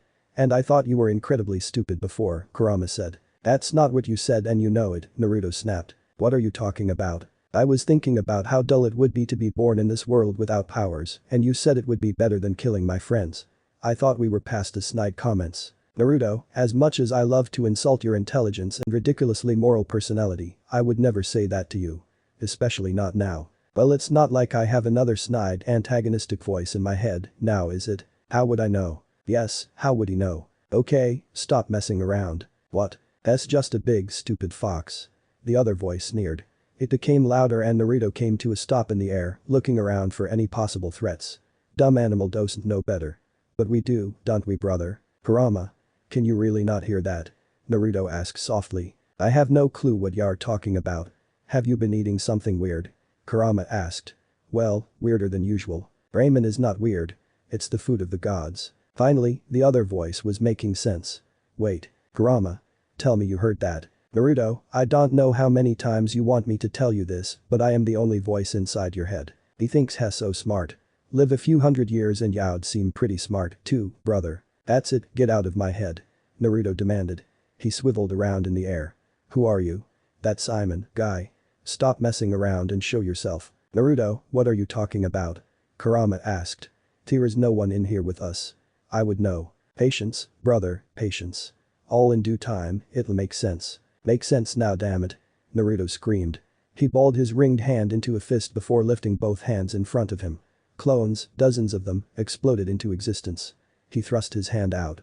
Find him. Now. Right. The clones chorused before they rocketed off towards the city. Or, at least, they started to. A painful squeal came from every clone's ring as the green forced them to stop. Each clone dispelled, slowly, leaving Naruto alone covering his ears as the green scolded him for wasting too much time and energy. Naruto, what the hell is wrong with you? Karama asked. You can't just make an army and have it search a city. Are you out of your mind? The other meatbags on this rock will think you've flipped your lid. I think I already did, Naruto said, cringing as the green scolding came to an end. His eyes shifted all around him, still searching for a possible threat. Closing his eyes, Naruto took a deep breath and centered himself. His heart rate slowed, his mind cleared, and the paranoia ebbed away. He opened his eyes again and looked out over the Californian city. Karama, he began. Are you sure? Can you tell me with 100% certainty that we're the only ones in my head and have been for the past few minutes? There was never anyone else. That's what I'm afraid of. Why was it always a Friday? Ever since that alien attack at the start of the month, something would happen. It always happened on a Friday, on a night that she wanted to have to herself. Why not on Sunday or Wednesday? That way she could get a few school days off or, I don't know, actually enjoy a weekend. Is it too much to ask for? She certainly didn't think so. Instead of having to recover and rest, she wanted to be able to go out and meet some friends. Or enjoy a family movie night. Or sneak out to go to a party. Denying such rights were punishable by feminine teenage fury. Courtney Whitmore had plenty of it to dish out. All I wanted to do was watch some cheesy horror films on Netflix, but no stupid undead freaks have to decide to come out tonight. A crooked staff twirled in her hands, and the up-and-coming heroine known as Stargirl rained down some cosmic might. The bright beam eradicated the walking corpse with ease. She rested her staff at her side and blew a few strands of blonde out of her eyes, then lifted her free hand to press on a white and blue earpiece. Hey, Vic, how's it going on your end? I am so glad I have protective headgear right now. Less brain feed for you zombies. You have a brain to offer them? She teased as she tapped into her staff's power and floated out of the grabby undead's way. Earl, you are lucky we are dealing with a zombie apocalypse or I would smack that cheek right off. At least I won't have to worry about that. Courtney smirked and aimed her staff at a zombie that resembled one of her ex-boyfriends in Los Angeles. Goodbye, Kyle. Which one was that? The artist, she said, while casually sending another beam at another zombie. Was he a quiet gifted artist or a let me draw you naked artist? Why are you my friend, again? She asked around a snort. Vic was an easygoing guy, able to put stress in his back pocket because of his differences from the rest of the world.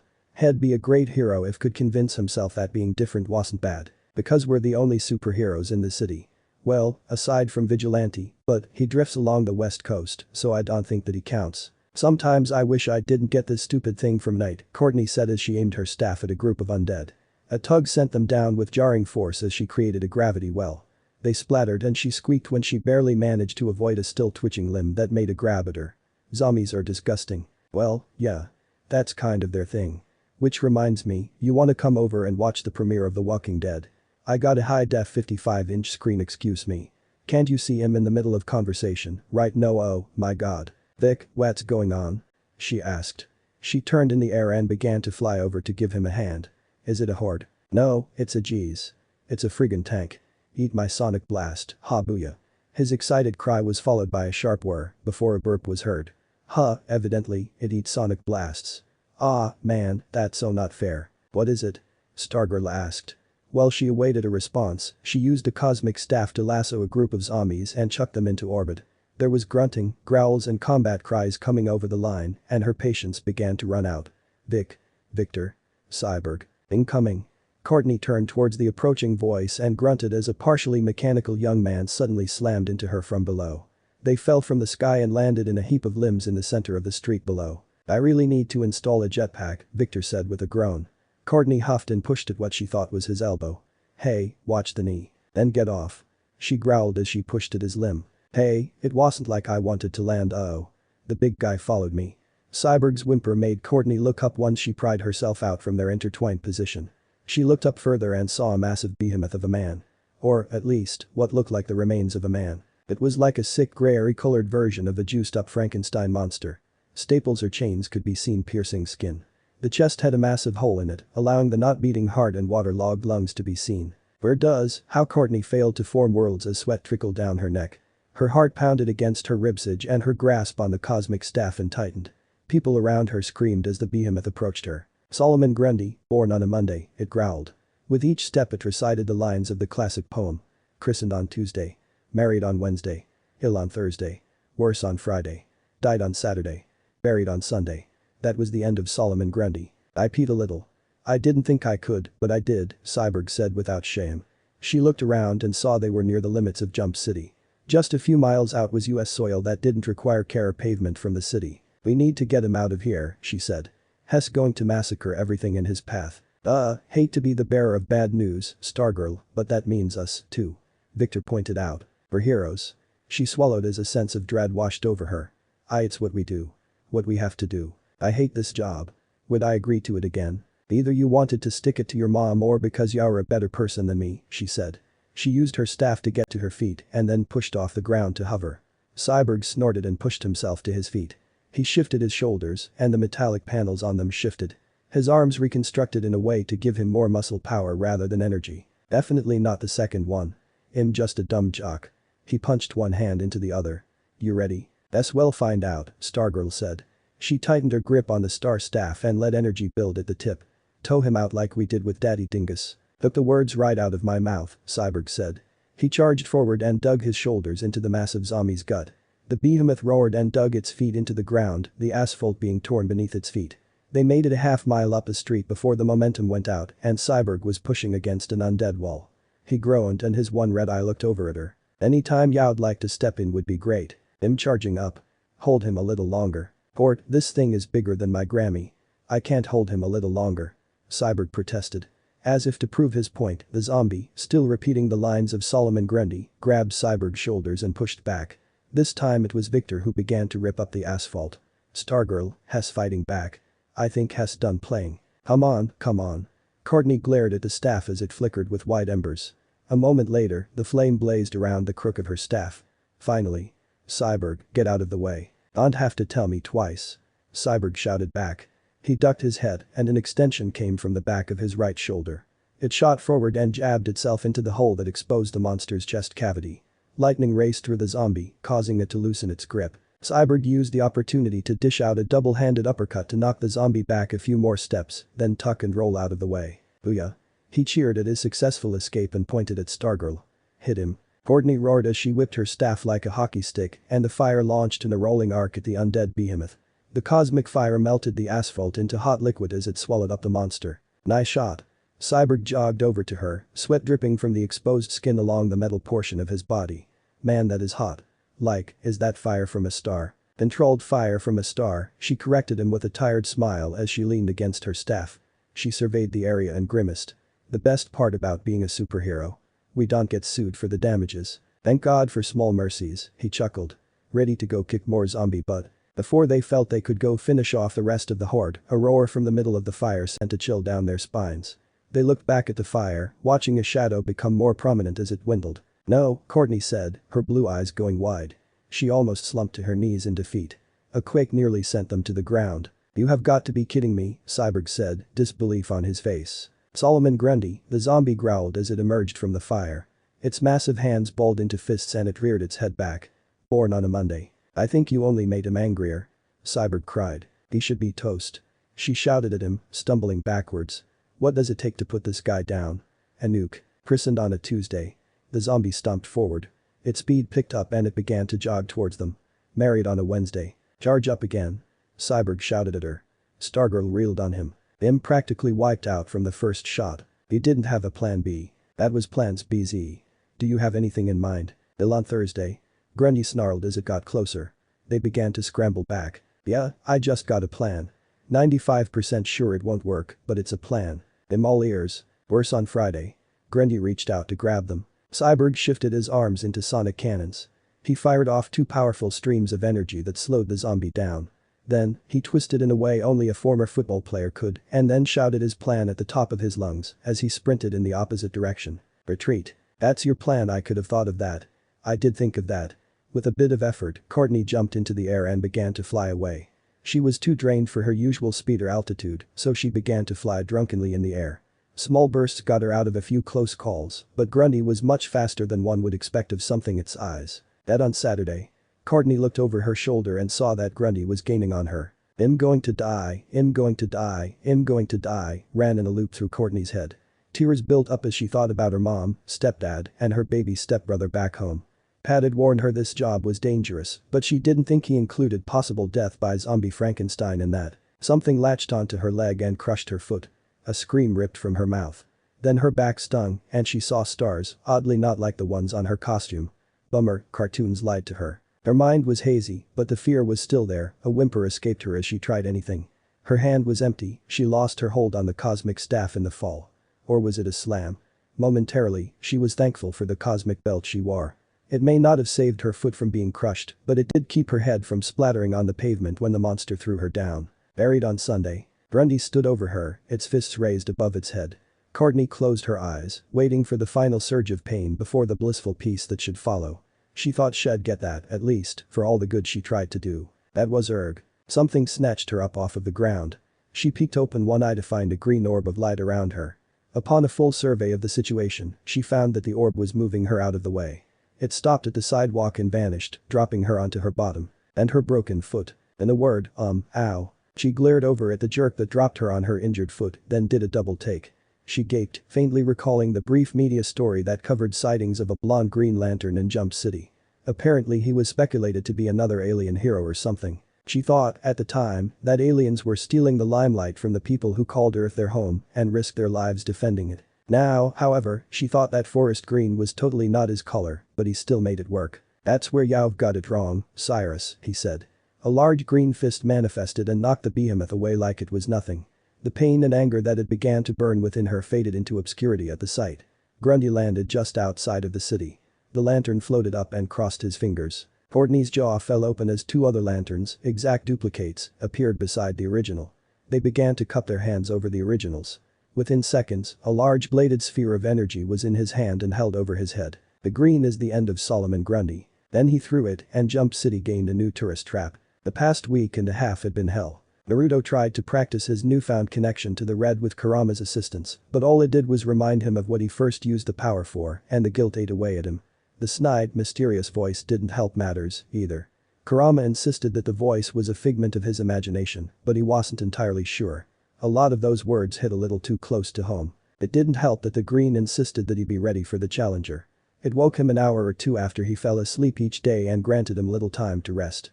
Meditation relieved the symptoms of sleep deprivation, but only for so long. It was getting to the point that he wondered how Gaara managed to stay as sane as he did with the Ichibi. What's worse is that the Red's influence had begun to make him see mortal danger as a natural course of life. Had almost ignored someone in distress before he came to his senses. It was after he saved the woman from a group of thugs in an alleyway that he and Karama sat down and discussed the Red's influence. It isn't about killing or not killing, the fox had said, killing for sport, for fun, is a detestable act. Whenever I partook in meaningless killing, I was usually under someone's control. That attack on your village. I was enslaved for the most part.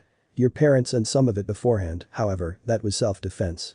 I didn't want to be caged again and look at how that turned out for me. Most animals kill for nourishment or in self-defense, that's why you humans dubbed it the fight-or-flight response. Sentient beings, that is, those with higher brain functions and little instinctual drive, find arbitrary reasons to kill. Jealousy, love, honor, and fear are some of the few. And the ones that kill just to kill. Naruto had asked. Who enjoy it? What about them? Those are the ones that cause your species and others like it to leave a bad taste in my mouth. I've killed thousands of warriors in my life, Naruto, most of them attacked me first because I was larger and stronger. They feared for their lives, and I understood that. I didn't like it, but I understood. The ones who kill because it appeals to something within them, for no benefit other than themselves, are monsters. When that woman was threatened, what did you feel? I feared for her. I didn't want her to die, and the thugs either wanted her money or they, Ikno. Greed is the ultimate fault of humanity, Naruto. Animals do not know it, they act off their needs. Food, reproduction, and territory. Humanity, despite appearing so distant from instincts, still find those needs sated. However, they have a drive, a desire, for more. More food. More territory. More sex. That desire, that greed for more leads them down dark paths. A thief could be a greedy man, or a starving one. A killer could be a psychopath, or a soldier. Greed is a blight on your species, one that the Red cannot comprehend. The Green, however. It was then, Naruto learned more about his life force and its challenger. The Green spread across the world, despite temperature or location, it was found within the domains of the clear and intruded upon urban settlements. One would think this as greed, but to the Green was simply a matter of fact. The Green was on Earth first. It helped establish the clear and helped the Red get a foothold, but it was the first life force on the planet. Everything else was secondary. But the clear comfortable in its domain, it allowed the Green some leeway. The Green and the Red coexisted peacefully, one kept the other in check. This once applied to humans, but once humanity broke free of the Red, they fell under the grasp of something else. Humans called it death, which wasn't entirely inaccurate but overly simplified. The emotional spectrum distinguished it as the black, the absence of light. The clear and the Red called it the inevitable and had a weak tolerance to it. The Green called it the rot, and they were bitter foes. The Green may have been the first on Earth, but the rot was the first life force.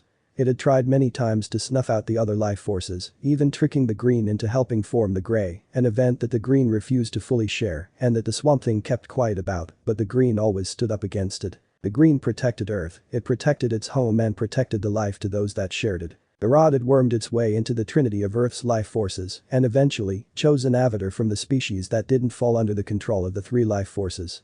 Humanity. Every century, it would invoke something, a plague or virus, or inspire a deity of war or two to make things interesting, but using humanity to do its dirty work was the rot's preferred method. The avatar of the rot came in the form of Cyrus Gold, or as he was known before he was fully claimed by the rot on his deathbed, King Midas.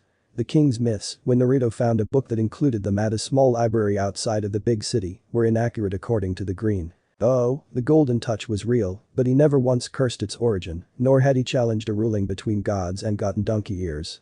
Midas had found joy in his touch, eating only the finest meals and earning more gold for his kingdom. His children were turned to statues out of a desire to make his reign eternal in his mind, solid gold heirs meant for an endless rule. Then, he was visited by an ally of the Green, Demeter, who was worried for the harvest. He assured her that the wheats would be fine, but she disagreed. She took his gift away, and that is what led him to sorrow. Since his death as Midas, the rot brought him back, each act of doing so eroding more and more of his memory. By the time he was Cyrus Gold, a mob boss in the latter half of the 20th century, he could only grunt. The reciting of the English poem came from a spell used on him by Dr. Fate, considered by many at the time an effort to teach humility. Or perhaps, as the Swamp Thing suggested, the Lord of Order knew what he would become through precognitive sorcery. Naruto didn't buy that for a second. He wasn't exactly a fan of Fate, be it a doctor or otherwise. Once he knew the rot's avatar and his origin, Naruto sought out the man's grave and stopped him before he could rise again. Scattering the limbs would make for a good start. It was a difficult task. Who knew that a desert could be so vast? But once he found the grave, it was empty. The past 3 days, Naruto followed the reanimated corpse of Cyrus Gold as it invoked a wordless spell to raise the dead in several small towns. The horde was kept diminished, the Green's lantern always put the dead back to rest, but Cyrus Gold always slipped away. For a big guy, he was very fast. Finally, though, he had caught up to Cyrus. Right in the nick of time, too, otherwise that starry girl would been mashed into the pavement. Oh well, he did once say that the hero always shows up at the last minute. You know, for all the trouble he gave me, I figured it'd take more than one Rasen shuriken to put him down, Naruto said as he watched the impact of his attack swallow Cyrus' form. The Green insisted he press on, that he ensure the threat was eradicated, but as far as he concerned, Cyrus was dead or dealt with. He was atomized on a cellular level. Solomon, Grundy. The roar made him whip around and stare at the mangled being that hauled itself out of the crater. Its chest slowly reconstructed, leaving the gaping hole that exposed its cavity, and the demolished left limbs built back from a mass of some sort. A quick survey revealed the mysterious material to be the rotten flesh of the defeated members of Cyrus' horde. Oh, you've got to be kidding me. He grimaced. The Green sent a scolding in the form of a headache. He groaned and grabbed his head.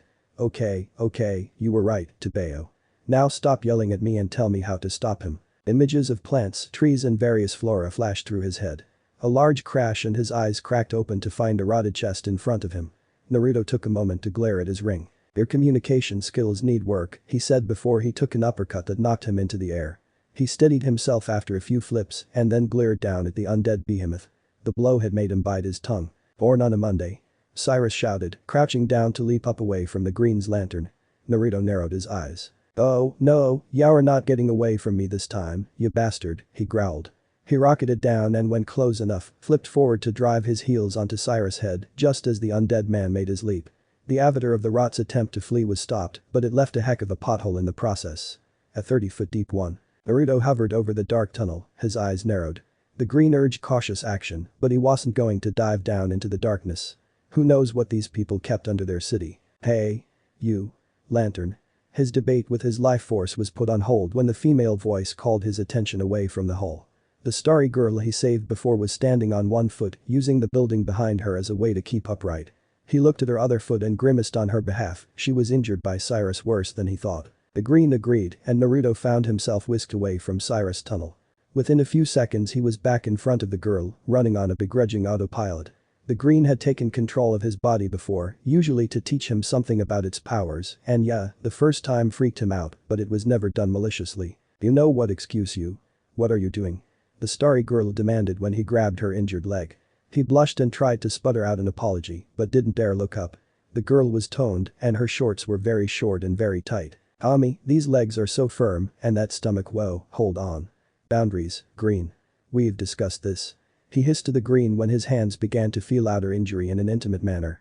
Karama took that moment to make a comment. Don't females of your species find the act of a foot massage pleasurable? How the heck do you on second thought, I don't want to know. Yeah, usually they do, but not when it isn't consensual. Geez, make me look like a weirdo. You're a weirdo, brother. Naruto ignored the voice for the sake of his own sanity and focused on what he was doing. The Green's power flowed through his hands, melding with his chakra and enveloped the girl's foot. The green light then sank into the limb, forcing bones back into place and sped up their healing. When it was finished, he was quick to pull his hands away. She gingerly placed her foot on the ground and put some pressure on it. Wow, thanks, I guess, she said, a bit surprised. Then her arms crossed and she glared at him. Next time, give a girl some warning. By her words and the fact that the glare was half-hearted, he could tell she was genuinely grateful. He would be too, healing broken bones the normal way sucked. Sorry, my powers have a mind of their own sometimes, Naruto said as he scratched the back of his head and grinned like an idiot. Stupid antisocial awkwardness around pretty girls, that foot thing probably wouldn't help him leave a good first impression, either. She held up her hand and a moment later a golden crooked staff flew into grasp. She glanced at the staff dryly. Yeah, I guess I can relate, she said. She let the staff rest in her arm and looked at him expectantly. So do you know who that zombie is or what? Cyrus Gold. Christened on Tuesday. The roar was accompanied by the street's explosion. A green energy shield shot up before debris could rain down on him and the girl. Naruto felt his shoulders sag at the sight of it. By the merciful Kami, do you ever stay dead for more than 3 seconds? He wondered. The blonde looked at him oddly and he shrugged. What? A faint voice tickled Naruto's ear as the blonde put a finger to her own. A second later and she spoke and he understood. An earpiece, now that was nostalgic. He hadn't seen earpieces since he was a kid.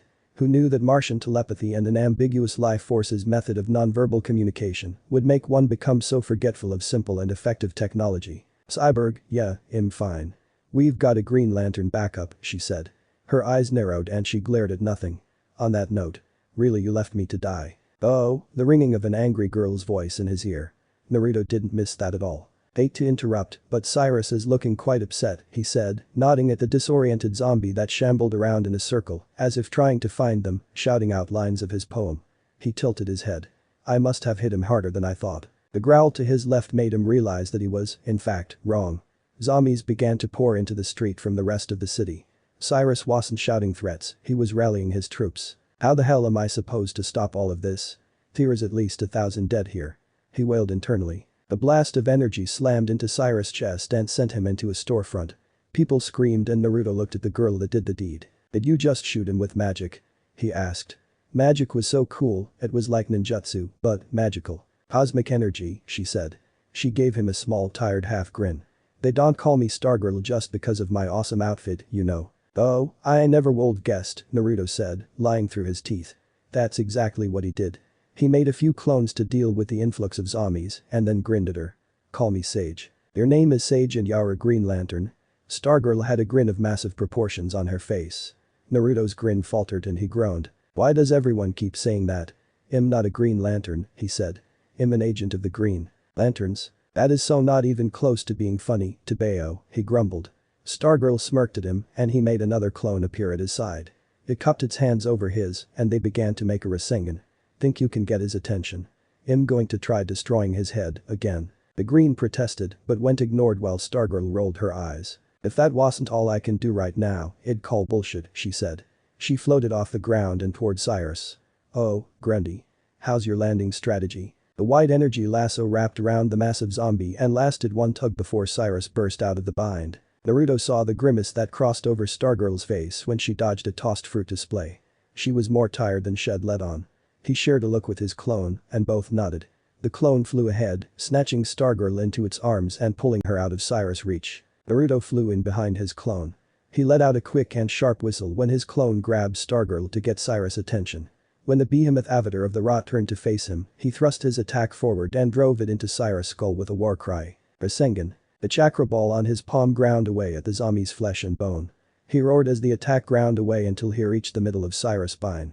Once there, he kicked off the remains of the body and sent it tumbling into a heap.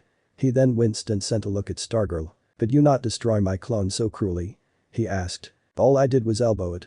Stargirl protested. She crossed her arms and looked away with a huff.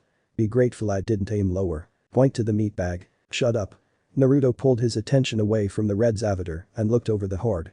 The dead wandered aimlessly in the street, just moaning and groaning. Many allowed his clones to destroy them without protest. Weird, he said. Stargirl looked at him. What? The fact that there's a bunch of dead people in the street or the fact that you just turned that guy into ground beef? She asked. He shrugged and cupped his chin. I really feel like it should've been harder than that. I mean, surviving a Rasen Shuriken was easy for Cyrus and that thing destroys cells, Naruto said. The Rasengan is the weaker of the two, it only grinds. So why did that work and not the Rasen Shuriken? The rumble caused the two blondes saw the massive corpse once more get to his feet. The horde, in comparison, began to rot away. Flesh and bone broke down and flew at the standing corpse, reconstructing it, only bigger. I'm going to go out on a limb and say it didn't work, Stargirl said as they stared up at the giant. Easily 2 stories tall, Cyrus drummed on his enormous chest like a gorilla. Solomon Grundy, born on a Monday. The Green actually took the time to translate it for Naruto. Needless to say, he was not amused at the taunt. Yeah, well, today's Friday, you dumbus. Naruto shouted at it. He shrugged when he caught the disbelieving look on Stargirl's face. What?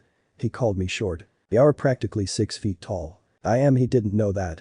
Is that why his pants looked ridiculous now? Or, well, if one asked Robin, they did. Then again, who was he to judge? Didn't he run around in a traffic light outfit? Look, can we discuss this after we take care of the giant zombie attacking us? Her pointed shout made him shake himself from his melancholy thoughts. Right. Naruto nodded.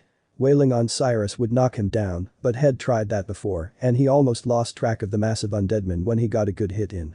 The Rasengan and Rasen Shuriken were out because apparently the Rod had decided to affirm itself as a villain and not play fair. He couldn't think of any seals that he knew of that would help. So, he looked at Stargirl hopefully. You got any ideas? You're the second guy to ask me that today. If I had any ideas, I won't be waiting on you, she growled. Okay, geez, don't bite my head off. It was just a question, Tebeo, he said. Two massive fists came down on them and they leapt out of the way. He glanced down at his ring. If you have anything to add, now would be the time. Images of Flora rushed through his head and he scowled. That isn't helpful. What, dodging? Stargirl asked as they jumped back again. She fired a small white blast at Cyrus, making the giant zombie shield his face with his hands to keep the annoying stings from hitting it. Wasn't talking to you, Naruto said. He closed his eyes. Come on, give me something I can work with. Karama, you got anything? Yeah. Heads up. Naruto opened his eyes, which then widened. He realized he was eclipsed by shadow of another descending fist. Geez. Thanks for the warning. I did. Wasn't talking to you. Please don't let him be crazy, he heard her mutter. Please don't let him be crazy. Boy. He'll have you know I'm more stupid than I am crazy. Wait, he furrowed his brows. Karama's laughter echoed in the back of his head and Stargirl gave him a flat look. That isn't much better, she said. He glowered at her and then at his ring. If you refuse to say anything different, then help me understand, Tebeo, he implored to the green. A memory of a comrade left behind surged to the forefront of his mind. It was a man that had short brown hair and wore a face guard variant of the Konohagakure headband. He also made the occasional freaky face that sent shivers down his spine. The image was followed by a determined bass voice that said a single word. Mokuton. Naruto's jaw popped open and Karama's laughter turned to an outraged roar. Are you serious? I could use Mokuton this whole time and you never once said anything? He demanded, glaring at his ring. The green sent him the image of a blossom, its equivalent of an apology, before it explained that while it could mimic the effects of such techniques, they won't exactly be the Shodai Hokage's signature ninjutsu. Still, Naruto resisted the urge to clap a hand over his face. He should have really seen this coming. He worked for nature for the Rakuto Sennin's sake. He won't live this down if anyone ever found out about it. You better not, Naruto. If you ever want me to trust you, you will never use anything that resembles those bullshit techniques. Do you hear me? Karama, they aren't even the same thing. I'm going to die if I don't use this now. Can we save this for later? He asked while he took flight and scooped Stargirl out of the way of another attack. He started to fly away from Jump City to get some distance between it and Cyrus. The Avatar of the Red growled but didn't disagree to the request. I thought you agreed to warn me next time. And who are you talking to? Stargirl asked as she looped an arm around his neck. Smart, he could very easily get distracted and drop her. Granted their closeness would be the cause of the distraction, but that was a problem to think about at a later time. The Avatar of the Red. And does it really matter right now? He shook his head. He landed and set Stargirl down once he was a good few miles outside the city. He turned and faced the ambling giant as it pursued them and put his hands into the ram seal to gather his chakra. Tell me when he's close enough to hit us. I'm about to do something crazy. Can't believe I didn't think of this before. Crazy, or this had better work. Crazy. Just signal me. He grunted as he pressed his hands together and listened to the instructions from the green. It told him to focus on his sage training and then make the earth listen to him. Alright, no need to shout, she said, hands up in defense. Naruto closed his eyes and focused as best he could. The thuds of Cyrus Gold's approaching footsteps were dwarfed by the bellowing of his poem. Solomon Grundy, born on Monday. Roll the chakra through my body and search out the green in the earth. Christened on Tuesday. Coat the green with all the chakra I can muster and then add more to the area around me. Married on Wednesday. Okay, whatever you're going to do it now. Stargirl urged. She grabbed his shoulder, but he jostled her off. What are you waiting for? Not ready yet. Bill on Thursday. Cyrus sounded very close. Sage. Stargirl grabbed his arm again and tried to pull him away, but he didn't budge. Almost. Worse on Friday. Cyrus Gold. Solomon Grundy was a small jump away from now. Cyrus, Naruto said as toad-like her eyes snapped open and glared at the towering Avatar of the Rod. His hand slammed onto the dirt and the earth trembled. He uttered the rest with a sensation of exhaustion, replacing the chakra that raced out of his body and into the ground. This time, fucking stay dead. Grass sprouted across the desert in a 2-mile radius, following that were the massive trees that burst from beneath the dirt. A large sapling sprouted beneath him and Stargirl like a rising platform. It gave them the perfect view to watch the end of Cyrus Gold. Small trees snaked around Cyrus' limbs and then began to grow, while a massive trunk sprouted beneath its torso and rocketed upwards. The giant zombie struggled in the bonds before they started to bloom. Thick pollen seeped out over the area and the struggling began to cease. On Saturday. Cyrus' rumbling growls became labored and his eyes lidded. More of his body disappeared into the trees that held him until only his head remained visible. Even then, it soon was coated over by wood. Buried, on, Sunday. Told you, before, Cyrus, Naruto said through tired pants. He collapsed to his hands and knees, soaking in the energy given to him by the green. He grinned once he was rejuvenated and rose to stand. His gaze remained on the wood-covered face of the Rot's defeated avatar. The green is the end of Solomon Grundy. Victor Stone didn't know what to think anymore. His life had changed a lot after his accident. One minute he was the star quarterback of the Jump City High School Springers, and the next, he woke up on an operating table with half his body gone. His mom was suddenly out of the office and back in the house, but he was confined to their island off the coast of Jump City. His promising scholarship and career were lost along with any hope of being seen as normal among the populace. Life seemed meaningless without people, and he was tempted to disappear into his new technological side, but that all changed when he met Stargirl. He didn't know it at the time, but she was just as new to heroism as he was.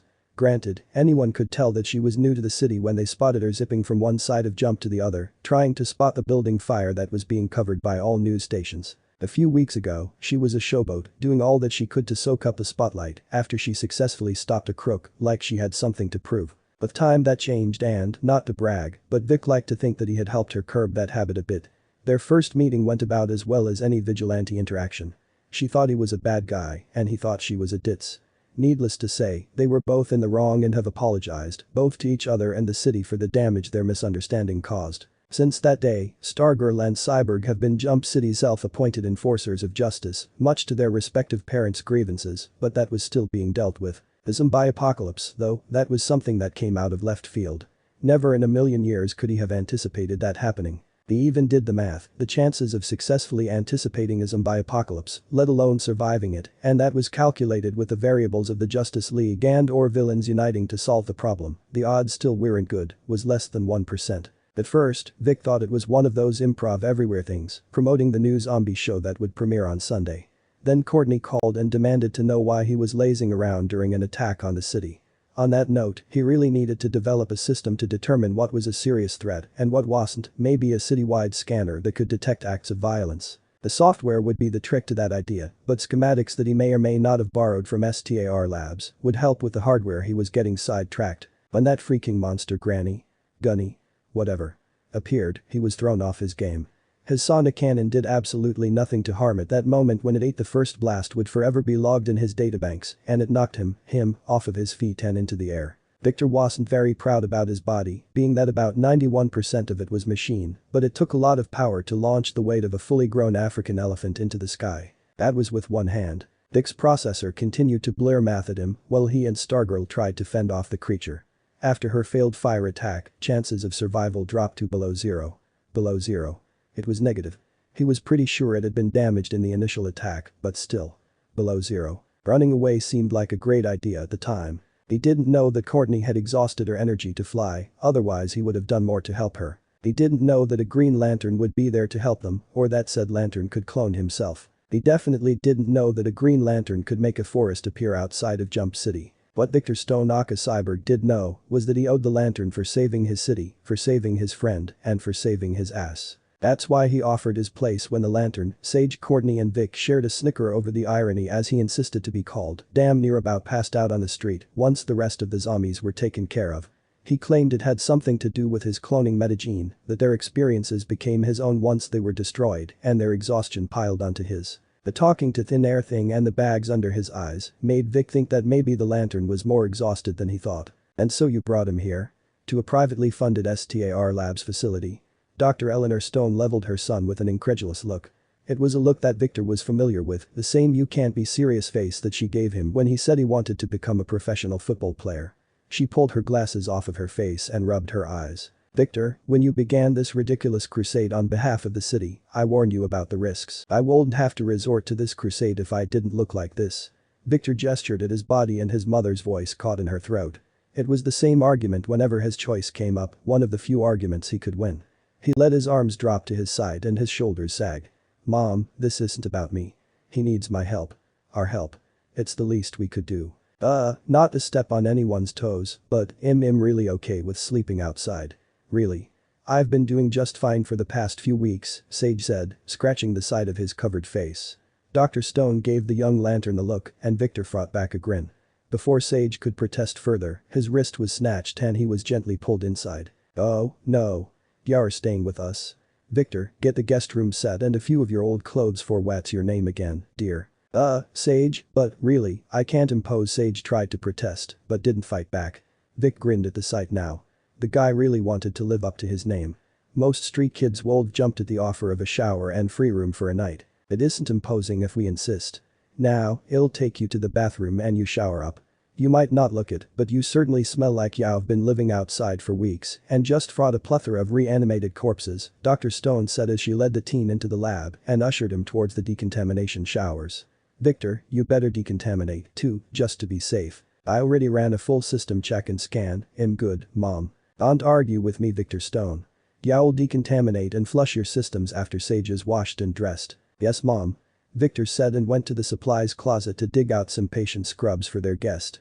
His cybernetic eye determined Sage's size and knew anything he had would look ridiculous on the guy. As he ducked into the room, he got a ping on his communication system. He accepted the call and grinned. So, how long are you grounded for? Courtney's groan told him it was long enough. He didn't bother to hide his amusement. Yeah, I get the feeling I'll wake up with a few combat systems blocked, he said. That didn't even say anything to me. He just gave me a look and then disappeared into the garage. Courtney complained. I think I like it better when he yells, because then I know what he's feeling. Mom was the one who acted as the judge, jury and executioner. I'm officially on trick-or-treat duty. Handing out candy. Worse. Mike's going as Toto. Guess who gets to be Dorothy? Ouch, Victor said, a chuckle escaping him. Are they making you dye your hair or wear a wig? That's yet to be decided, she said. He heard her groan again and the protest of bed springs as she flopped back onto her mattress. Maybe Sage should let me take that hit. That's not funny, Courtney, he said, sombering. He would never be able to forgive himself if he'd left her to die. He leaned against the supplies closet doorway and crossed his arms. You proved to the city that you're the heroine we need. That's more than I can say. Vic, come on, you're not blaming yourself, are you? You didn't know I couldn't fly and I didn't tell you. Water under the bridge, she said. Besides, you got most of the cleanup done and got to share some spotlight with Channel 5. Oh, God, don't remind me, Victor said, covering his face. The reporter for News Channel 5 was a determined, fast-talking man that went by the name of Stephen Stanhope. He was short, prematurely balding, and had a slight Irish accent that often made Vic think of a leprechaun. Admit it, he made you look good. Earl, he can make a step stool look good. He argued. Victor? Dr. Stone's voice called. He muted his mic so as not to blow out his friend's ear. Where are those clothes? Had to dig a bit, Mom. He called back. He unmuted and said to Courtney, gotta go. I was supposed to get Sage some clothes for after his shower. Did you know he's been living in the woods for the past few weeks? That would explain a lot. So, gonna dress him up in the Odyssey? Never showed you my before pictures, Victor said while he grabbed up some green scrubs. The guy saved our lives, I'll let him be for now and humiliate him next week. Aw, aren't you just the sweetest? Be sure to get some pics for me, Courtney said. He heard her smirk over the line. Yeah, I've got the internet, use it. You're no fun. But bye, Dorothy. Later, Vic. Jump City, October 31st, 2010. Cyborg and his mother Dr. Stone were very kind and accommodating. Dr. Stone was strict and stern, but didn't press him for too much information or try to dissect him as he was worried she would. She did give him a few shots, though. Vaccines to keep you healthy, she told him. Sure they were, and Naruto was from the moon. Stupid needles aside, they were good people. Victor had showed him around the facility that he called home. It was, in a word, massive. Easily 3 times larger than the cave within Mount Justice, the STAR Labs facility was dug miles underground, with a large single-floor living area above the surface. The subfloors had rooms dedicated to scientific research, most of it off-limits for Naruto, which he was fine with. Still, though, so many needles, Naruto thought with a shiver as he stepped out of the high-tech shower. Had spent a good portion of the day training, and had only stopped when Victor came in to kick him out of the gym, telling him that he worked too hard. After that came another physical with another dozen needles with more of those so-called vaccines. Personally, Naruto thought that Dr. Stone just liked seeing the hole seal up. Stop being so dramatic, Karama said to him. It's not like that's the worst thing that punctured your flesh. Chirps of lightning and red eyes with 3 Tama within them flashed to the forefront of Naruto's mind. He shivered again and pulled on the boxers and green scrub pants that had set aside earlier. His fishnet shirt settled against his skin right as there was a knock at the door. Yeah? He asked, opening the door. Victor's grinning face caught him a bit off guard. Come on, Vic said. He held up 3 rectangles with various creatures on them and waved them back and forth. Courtney's bringing the tiny terror over any second. I got us movies for days. We're going to watch them for a few days. Naruto asked. And no, Victor's grin faltered. It's a figure of speech, man. Oh. Weird, never heard it before, he said. He stepped out of the bathroom and followed the larger teen to the center room. He interlaced his hands behind his head, casually reaching out and asking the green if it needed him. It was quiet, so he guessed not. So, I haven't wanted to pry, but I've been wondering, what rock did you crawl out of? Victor asked. Naruto glanced at him. I'm from Happy Harbor. It wasn't technically a lie, but cross-dimensional beings were never seen as a good thing. So Wally used to tell him, anyway. You're from Rhode Island. Victor arched a brow. Yep, he grinned. He held up his ring-bearing hand and it flashed accordingly. His smile fell a bit. I used to be part of a team. Did something I wasn't proud of, so I had to leave. This thing you did, the cyborg stopped walking and leveled him with a look. It wasn't evil, was it? Yes and no. It's complicated. But, no one died from it. Naruto was quick to add. Victor's scrutinizing gaze remained for a minute before he shrugged. Alright, that's it. What? You said it wasn't evil. Dude, you saved my city. I'm going to give you the benefit of the doubt. The words caused Naruto to relax and a small smile spread across his face. Thanks, Victor. Besides, if you try anything now, he'll stop you with a bit of booyah. The taller teen hopped into an exaggerated fighting stance and Naruto laughed. You haven't been able to stop yourself from being hip-tossed yet, he said, smirking. The few spars they had over the past 2 days showed that Sage could match Cyborg in strength. Cyborg wasn't too good at hand-to-hand, despite downloading all there is to know about something called Greco-Roman wrestling and karate. Okay, first, I'm part machine, and even I think that's cold, Victor said, putting a hand over the glowing center of his chest. He then held up 2 fingers. Second, if you want to play that way, you still can't beat me in F30. Video games make no sense. Naruto groaned and threw his arms in the air. First Wally with his Netflix cartoons and now you and your video games. Why are you all so enamored with television accessories? Because they're awesome. Duh, Victor said. He opened his mouth to say more when there was a trill of bells, alerting them that someone at the door. He closed his mouth and looked back down at the younger blonde. Truce. Yeah, I guess, for now, Naruto said. They shared a grin of rivalry before the taller of the two ran off to get the door. He let his hands intertwine behind his head again and leisurely followed behind. I needed to get as far away from Kansas as I could, so did what any teenage girl would do in that situation. I snuck out, he heard Stargirl say. When Naruto rounded the corner, his greeting died on his lips. She was out of her costume and in a checkered dress, frilled socks, and glittering ruby slippers. There was a bag in one hand and her staff in the other. The makeup made her look like a noblewoman that had seen when traveling or on missions back home. Despite the scowl on her face, she looked very cute. Well, I bet you two look so precious, Victor said, playfully gushing. Cyborg, so help me, I will dismantle you. Stargirl growled. She pushed past him as he chuckled at her expense and stormed into the facility. Since she was glaring as hard as she could into the floor to the point that she didn't notice him, Naruto stepped out of her way. He looked back at Victor with an arched brow and gestured at her with a thumb thrown over his shoulder. She seemed a bit angry. Shush fine. Just embarrassed that she rushed out without thinking about changing first, Victor said, waving his hand. Let her change and cool off.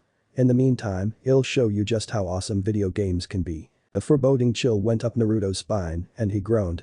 After a few humiliating defeats, Naruto got to put the controller down when Stargirl finally came out of the bathroom.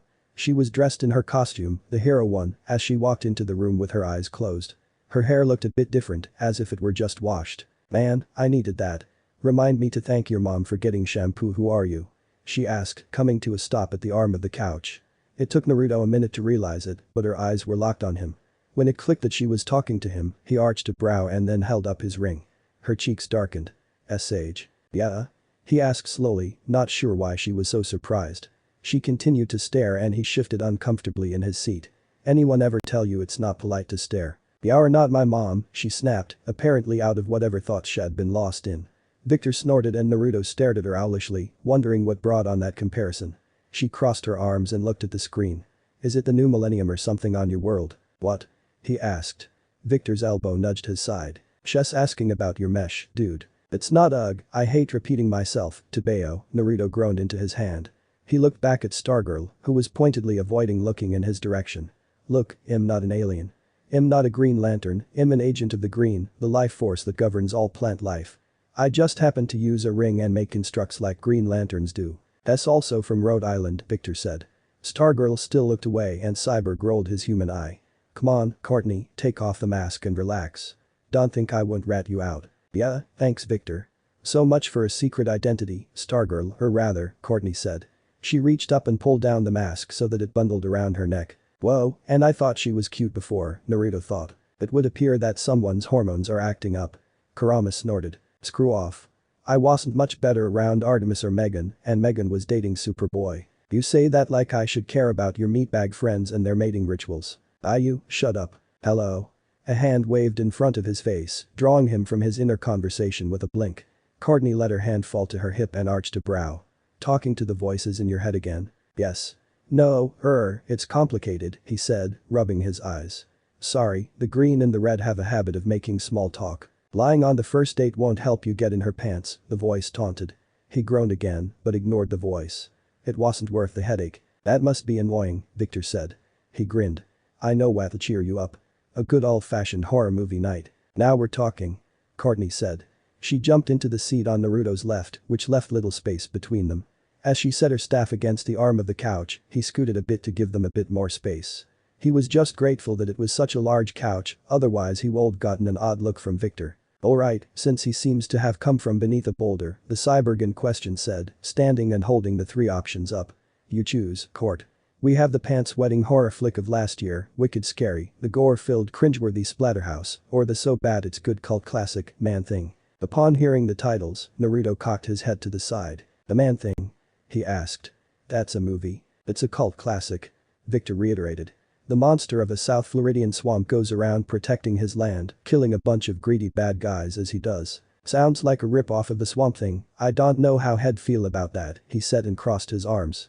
He wondered how the avatar of the green would possibly react to a film like this. He snorted, knowing the avatar of the green had probably take it as a compliment. The Swamp Thing. Courtney and Victor shared a look before they looked back at him and asked, I thought he was a myth. If Hess a myth, then call me one, too. Hess the one that taught me about the green, Naruto said. They continued to stare at him and he rolled his eyes. Believe me, that's not the strangest thing I could tell you, Tobeo. Sure. Courtney rolled her eyes. At the start of the month, I came here with a few other heroes to save a young alien girl from intergalactic slavers, Naruto said. Oblivious to their disbelief, he pursed his lips and rubbed his chin. I wonder how Core is holding up. Hope she's okay. You're really not kidding about this, are you? Courtney asked. Y'all know when I'm joking, he said with a shrug. His hands interlocked behind his head. Are we going to watch a movie or what? I could be training right now. You need a hobby, Victor said. Training is my hobby.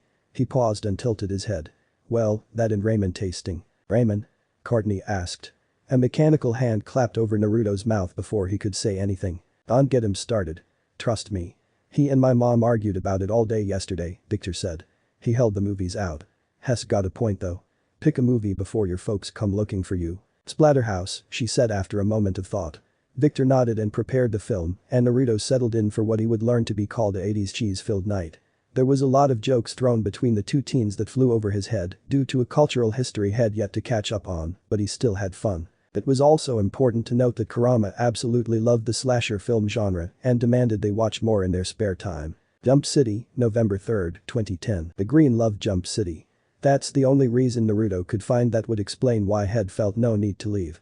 It was a rarity in the country, having parks that weren't uprooted or destroyed on a daily basis and now had a large amount of greenery that surrounded its borders. Though, the cause of that greenery may also be reason enough for him to stay. Who knew when the rot would try to revive its avatar again? It was a comfortable excuse to remain. The Stones Island home was a pretty nice feature, too. Today, however, they were away from the STAR Labs building. Victor and his mother had argued over something earlier, but Naruto was far too tired to care. He had long ago accepted the fact that he would never be a chipper morning person. Hence why he was a bit bitey when Victor shoved a large gold and blue jersey over his head, but the cyborg forgave him easily enough. The pinky digit was replaced in record time.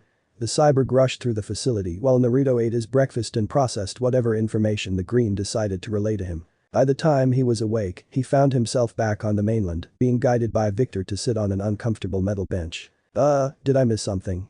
Naruto asked, looking around and finding most of the other people wearing regalia like the jersey he wore. Across a large field of chalk-covered grass were more people, although they'd been dressed in green and white colors. On the field were a bunch of men, half wearing gold and blue, the other half in white and green. Football LL. Victor cheered, punching the air with both fists. People around him had similar reactions. The large teen had a blue hoodie on, a golden spring with fists and large comical eyes plastered on the center of his chest. He grinned down at the blonde. This is the greatest sport in the country, I used to play before, Ikno. This. He gestured to his cybernetic eye, and Naruto smiled. Victor had been trying to be inclusive, to help Naruto understand the world, particularly this corner of the world. Video games weren't new, but the mechanics of cars and technical jargon of computers that he was sure Robin would have a hard time following didn't click with the blonde's thick skull. It was touching that the teen wanted to help him understand, and he would never refuse an extended olive branch. "Then I guess you're the best guy to teach me about it," he said. A gleam appeared in Victor's human eye, and he excitedly dove into the sport's history, rules and regulations. 15 minutes passed before Naruto was saved from Victor's enthusiasm. Victor was halfway through the explanation of an average offensive play when they were joined by Courtney and her stepfather Patrick Pat Dugan. "You're the one that saved their Keisters, huh?" Pat asked, lowering his voice a bit as he shook Naruto's hand. Pat Dugan was a large man, and not in the rot-un fashion. He had a sense of wisdom to him, the same sort that Jiraiya had, that Kakashi had. It was a wisdom of combat, of war. "They were doing fine, I just stepped in to deal with Cyrus. It's sort of my job, Tobeo," Naruto said. Pat chuckled and took his hand back. He sat down on the girl's other side, sandwiching his stepdaughter between them. Something, Naruto noted, did little to improve the slightly annoyed look that was on her face. "Courtney tells me that you're a Green Lantern?" Pat asked, a twinkle of amusement in his eye. "Ugh," Naruto dropped his head into his hands. Victor and Courtney laughed while the whiskered blonde gave the older man a tired look. "Different, but yeah. Sure. Whatever. I don't care anymore." "Yes you do." The voice teased. Naruto Wolf glared at it, had he known A, what it looked like and B, where it was coming from. "Then," Courtney began, "you're not an alien." "No. You're human. Last I checked. From Rhode Island. It's where I lived after I was booted out of the swamp, Tobeo." "But the swamp thing." Both she and her stepfather were giving him an incredulous smirk. He rose a brow in challenge. "You guys do remember that I made a bunch of trees come out of the ground, right?" "Alright, so maybe you did meet the swamp thing," Courtney said with a shrug.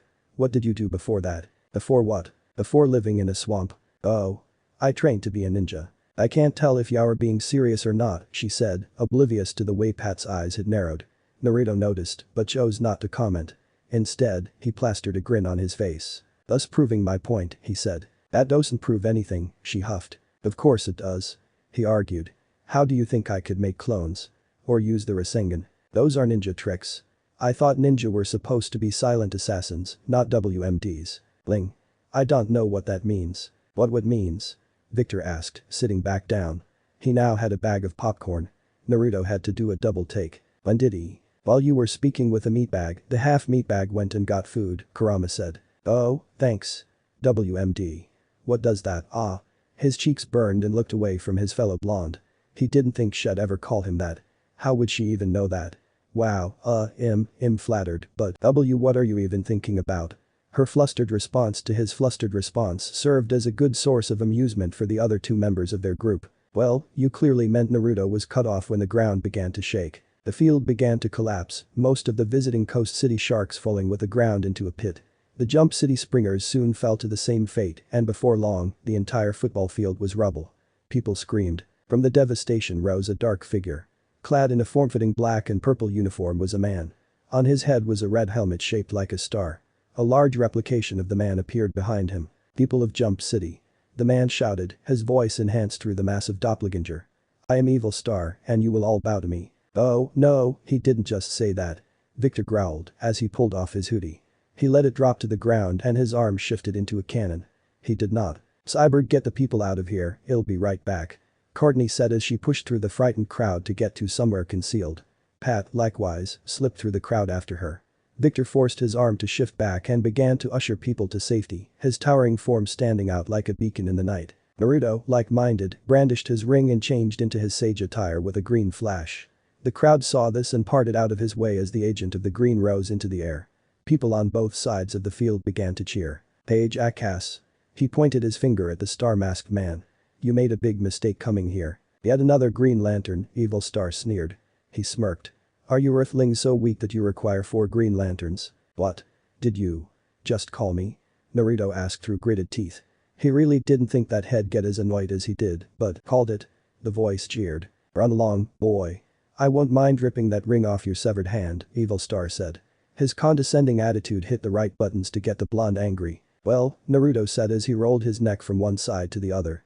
The cracks filled the air and he brought his arms up in a ready stance. I'm going to enjoy this far more than I should. And he has speared. The villain laughed. His smirk remained on his face. I will always be amazed by how fast the young die. Far more than I should, Naruto said again, mostly to himself. The two stared each other down, the world going mute around them, before the massive evil star's hand rocketed up in a smack. Naruto shot across the air and smashed into the stadium billboard. The people cried out in horror, and Evil Star let his head rear back as he laughed. All bark and no bite. How pathetically typical of the Green Lantern Corps, he said. His smirk fell into a confused frown when the body indented in the billboard was suddenly enveloped in smoke and a splintered log fell onto the ground. What? The villain rubbed his eyes and stared at the spot. I didn't think humans were that fragile. Or made of wood. Boy, jackass. Evil Star turned around, only to have a massive green hand swat him like a fly right where he had sent the teen. Naruto grinned and cracked his knuckles as their constructs dispelled. Get turbed. Boy, Evil Star growled as he got back to his feet. Energy built around his hands as he floated into the sky. I will eviscerate you. You're welcome to try, Naruto said. He sidestepped the sharp construct that engulfed Evil Star's hand. A barrage of jabs followed, each an attempted stab that Naruto avoided. Whoa. Careful there, Tebeo. You almost got me with that one. Is it a necessary requirement for every Green Lantern to be as obnoxious as you are? Evil Star asked around his stabs. Okay, that does it, asshole. Naruto caught the next stab in his hand. He pulled Evil Star in close and glared into the man's wide eyes. He brought his fist back. I'm not a Green Lantern. The name's Sage. The punch that followed sent Evil Star rocketing towards the ground. The villain's descent was stopped abruptly by a white stream of energy that caught him around the waist. Evil Star gasped as the air was knocked from his lungs. He looked up to see a blonde girl clad in a starred costume holding the staff that had caught him. Hi, we haven't met yet, she said. I'm Stargirl. You just attacked my city. Your city? Evil Star repeated. What sort of city has two heroes? Well, about that. Stargirl spun in the air and whipped Evil Star towards the Jump City bleachers. Before he could hit them, Cyborg lifted his cannon-shaped arm and delivered a massive blast to the villain's face. The shot knocked him back into the air. That's for my stadium, jerk. Cyborg called after the flying villain while the people cheered. The Evil Star caught himself in the air and glared down at the cyborg. He lifted his hand, prepared to fire another round, when Naruto spoke from behind him. I wouldn't do that if I were you, he said. Evil Star jumped and spun around. Whoa, Jesus. Remind me to put a bell on your corpse, the villain grumbled. He scowled at Naruto, purple energy gathering around his hand. What's wrong? Can't fight your own battles, boy. Not just my battle, Naruto said. He pointed up and Evil Star followed his gaze. Stargirl came flying in and delivered a heavy smack with her staff. They watched the villain shoot to the ground and hit the rubble he caused. Naruto turned and nodded at the girl. Nice one. It's a terribly well-balanced staff, Courtney said, smiling at the weapon. If it was too top-heavy, it'd lose power on the swing. I'll take your word for it, he said.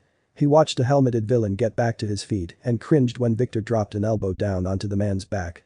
He knew from experience how painful cyborg strikes could be, but didn't want to know what a metal joint being drilled into his spine felt like. His attention went to the edge of the field where people had gathered to help the players. We need to end this, he murmured. A hard smack followed by a scream drew his gaze back to where Victor had been. When he found the half-machine man, Victor was falling back towards the earth. Stargirl rushed off to his aid, leaving the agent of the Green alone to face down the rising villain. Boy, you've exhausted my patience, Evil Star growled. He calls that a growl. Karama mocked. I've had gas that sounded more intimidating. I tend to do that. Naruto shrugged. He held his hands up and gestured in. What you gonna do about it? Oh, I'll show you what I'll do, Evil Star said. His fist gained a shell of light around it and he rushed the blonde hero. I will extinguish your fire with one hit. Wow, my granny said something like that once, Naruto said. He held his hand out and caught the villain's fist. He concealed a cringe. There was something about the energy that Evil Star gave off that the Green did not like and basked in the masked villain's look of shock. He grinned. Yeah, not as impressive. Granny actually made me move when she hit me. Impudent little I will murder you. Evil Star's other fist shot out and he caught that one, too. He tightened his grip on the villain's hands. He threw Evil Star's hands out to either side and then grabbed the man by his head. Naruto reared his head back and then flung it forward. He hovered, dazed for just a moment, and Evil Star was knocked back but remained in the air. Did you just headbutt me? The villain asked while he rubbed the new dent in his helmet. Yeah.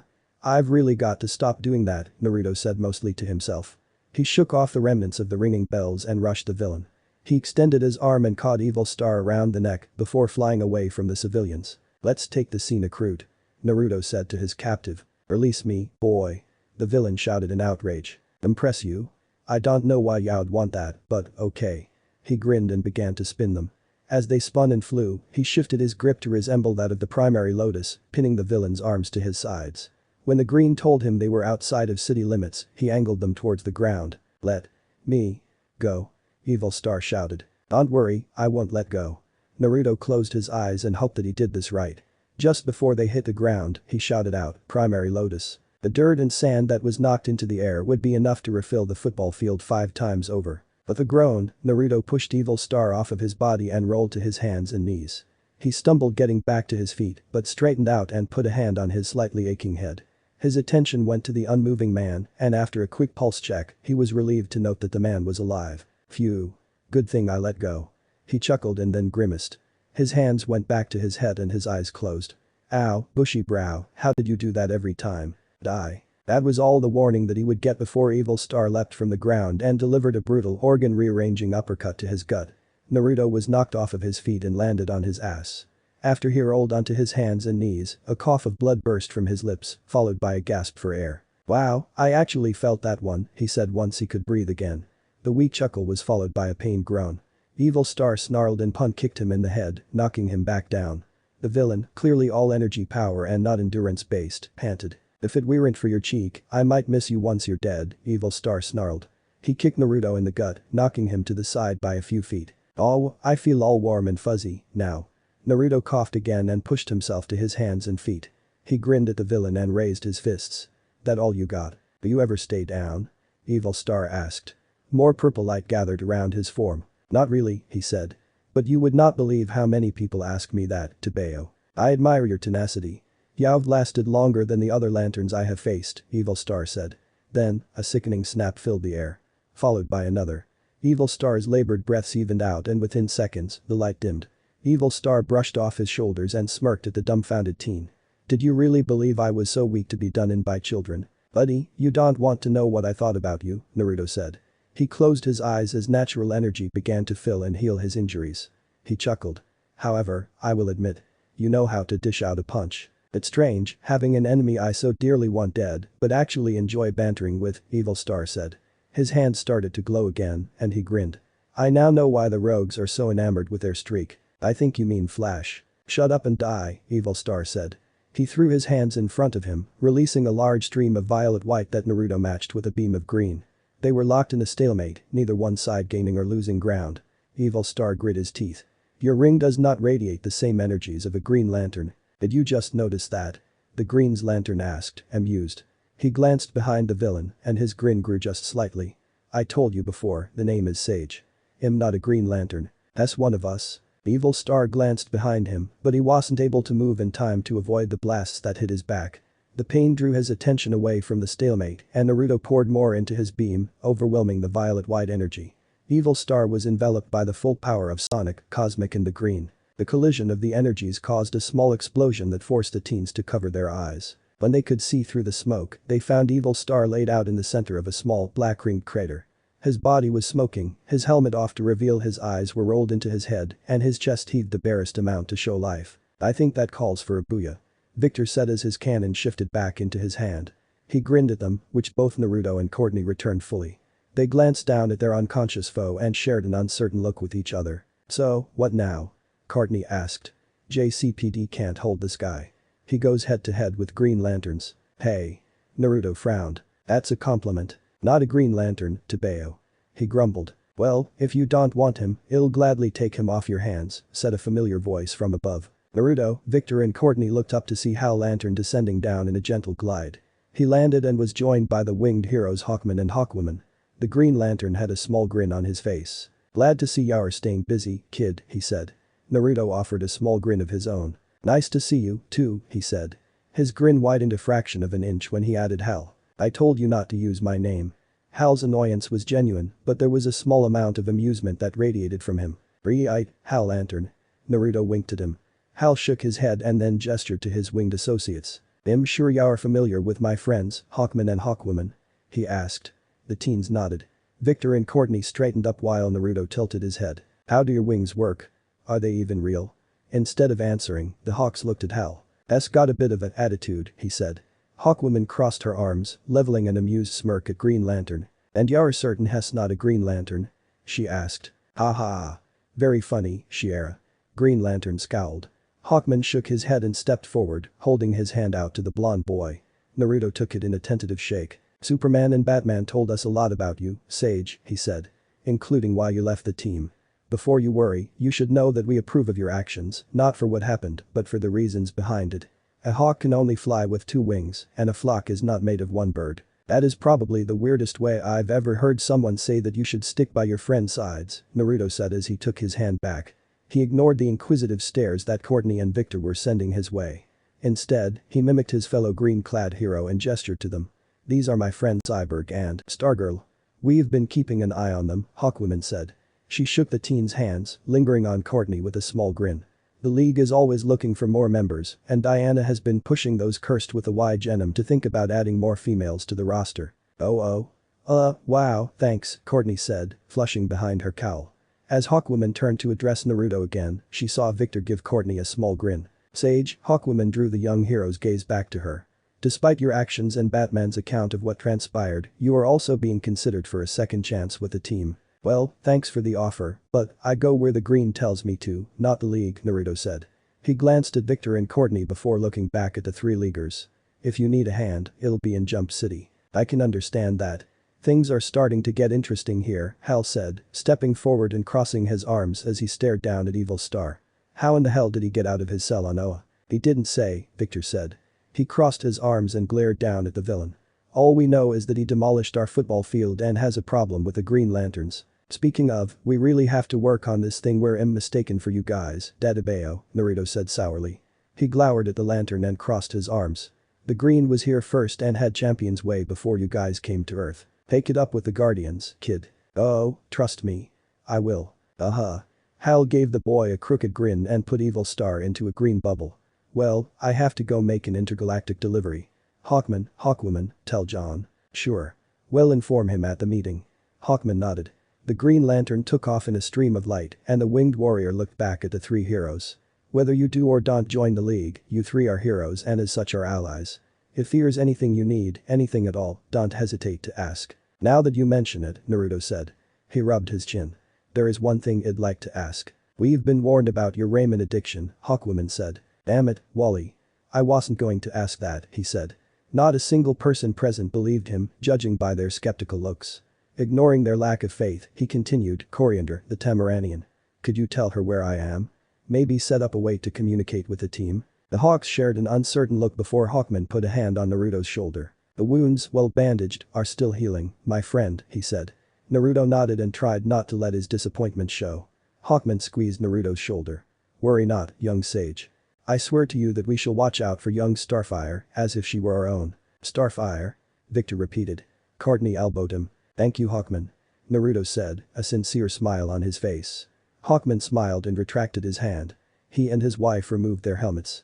Both were fair-skinned, Hawkman had golden blonde hair and Hawkwoman had light auburn.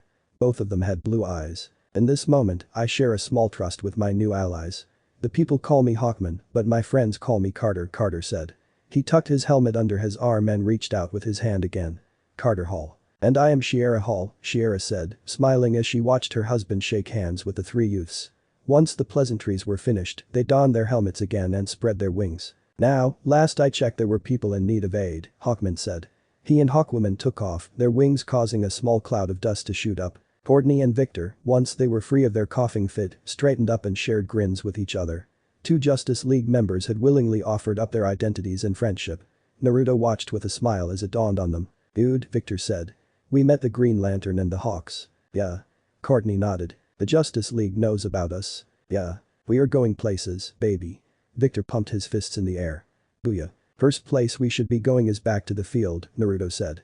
He felt a bit bad to interrupt the moment, but duty should come first. They should gone back to jump once Hal took Evil Star away, but hindsight is 20/20. He conjured a platform for Victor to stand on and then, with Courtney shooting off ahead of them, flew back to Jump City. The city. Jump City, home of the sage. Naruto grinned. He liked the sound of that. Jump City, November 5, 2010. "Mom." The horrified shout jarred Naruto from his meditation. He would been annoyed by Victor's shout, but seeing his head been staying with the stones for almost a week, he figured it's been long enough for him to sort of glean what was and what wasn't normal behavior for the mother and son duo. The horrified cry was not normal, and he knew something was wrong. It also helped that the green had released a strangled cry of pain, and Karama roared with a fury. What happened? He asked as soon as he slid into the dining room. Victor was tapping the side of his head, various scans of light emitting from his cybernetic eye. 1 second I was talking to my mom, the next she vanished, he said. When the light show stopped, he cursed and slammed his fists on the table. I'm not picking up any residual energy. Can she teleport? Naruto asked, enveloping himself in the green's energy and going to sage mode. He immediately dropped sage mode, ran to the sink and puked. He groaned and braced himself against the countertop. I can and I can't sense her. That doesn't make sense, that shouldn't be possible. Oh, Kami, someone has disturbed the green in the worst way. Damn it, this isn't a joke. What if a supervillain took her? So, stupid. I have enemies now. Victor panicked as he continued to ramble off suspects. Naruto, recovering from his disorienting experience, walked over and put a hand on his shoulder. Vic. He leveled Victor with a determined stare when the cyborg glared at him. Well, find her, but you need to calm down. Winding yourself up is not going to help the situation, trust me, I know. We should call. A sudden ringing interrupted him. It's Courtney. Victor muttered. Dang, she's good, Tebeo, Naruto said. Victor nodded and then took a deep breath to forcibly relax. I'll put her on speaker, he said. He walked over to the wall and put his hand against it. His cybernetic eye shone blue before Courtney's panicked voice broke through, accompanied by cries of children in the background. Eyes. She sounded relieved. I need your help. Mom and Pat are gone. Right when we were having a late lunch at Spacey's. If it weren't for senior pass, I don't, Michael would been alone. I've got like 6 kids here crying for their parents. I need surveillance, satellite photos, anything Vic. Courtney, my mom's gone, too, Victor said, sharing a concerned look with Naruto. Shit, Vic, I know, Michael, SHH. It's okay, it's okay. The child's cries continued in the background. A sudden crash made the two jump and the children's screams became louder. Oh, Fusage, you need to get out there and run damage control.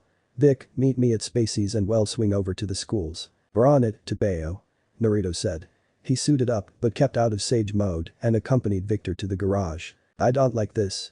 Not at all, Victor said as he got in the hovercar he and his mom designed. Neither do I, Naruto said. He caught the device tossed to him and arched a brow.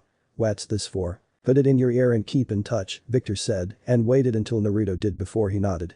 Be careful, Sage. We don't know what we're up against. You do the same. It'll make some clones to help once we figure out what's going on, he said. Cyborg revved up the engine and zoomed off. Naruto hovered in the empty garage for a minute and set his jaw. Be real nice if anyone could tell me what they know, he thought. Wish I could, Naruto, but I'm as clueless as you normally are, Karama said. The green gave him nothing. His eyes narrowed. That's what I was afraid of. The kids were gathered and taken to Jump City High School, where multiple seniors and juniors were preparing supplies, entertaining or caring for the younger children. 20 minutes in, Naruto made 30 clones to cover portions of the city, keeping an eye out for any other youths in trouble or trying to cause it while he himself went to help his friends. He was assaulted with questions as soon as he entered the gym. What happened? Did someone do this? Where's my mom? Where's my daddy? Hey. A tall, athletic teen's voice echoed through the gymnasium. He had dark skin, short cropped hair and wore a red tracksuit, the jacket unzipped to reveal a yellow shirt with a white sun on it. The teen stood in front of Naruto with his arms crossed.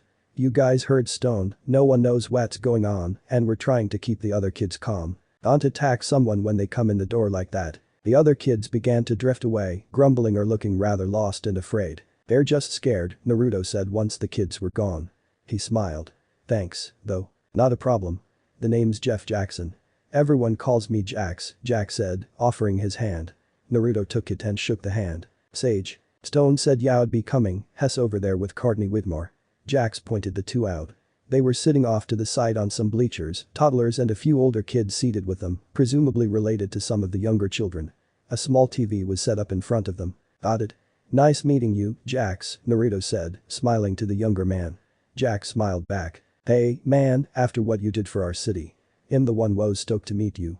If you ever need a hand, he said before jogging over to stop an argument between two other students. The blonde continued to smile for a minute before he made his way over to his two friends. Ah, Bob Black Sheep, have you any will? A voice on the TV and some kid sang. That's such a stupid question. Karama grumbled. Of course it does. It's a sheep. Not the point, Karama. Naruto thought. As he neared, he could see Courtney was holding her brother close, her arms a fortress of protection around the toddler. Behind her, acting as a reassuring wall and holding a hand against the side of his head, Victor sat with a stoic look on his face. A look that said he was only partially aware of the world around him. Which is why Courtney was the one that noticed him first. Anything?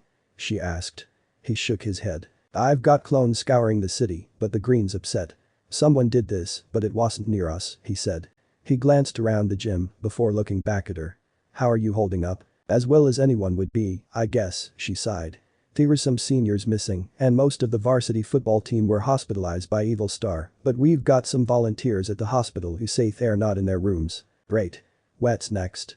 He asked. A tugging at his legs made him look down.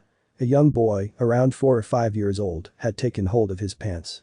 He looked up at him with wide eyes. Mr. Lantern? Why yeah? Naruto asked. He wasn't about to try and correct a kid. His ego would take a hit, but he'd be Green Lantern today. Will you find Mama and Daddy?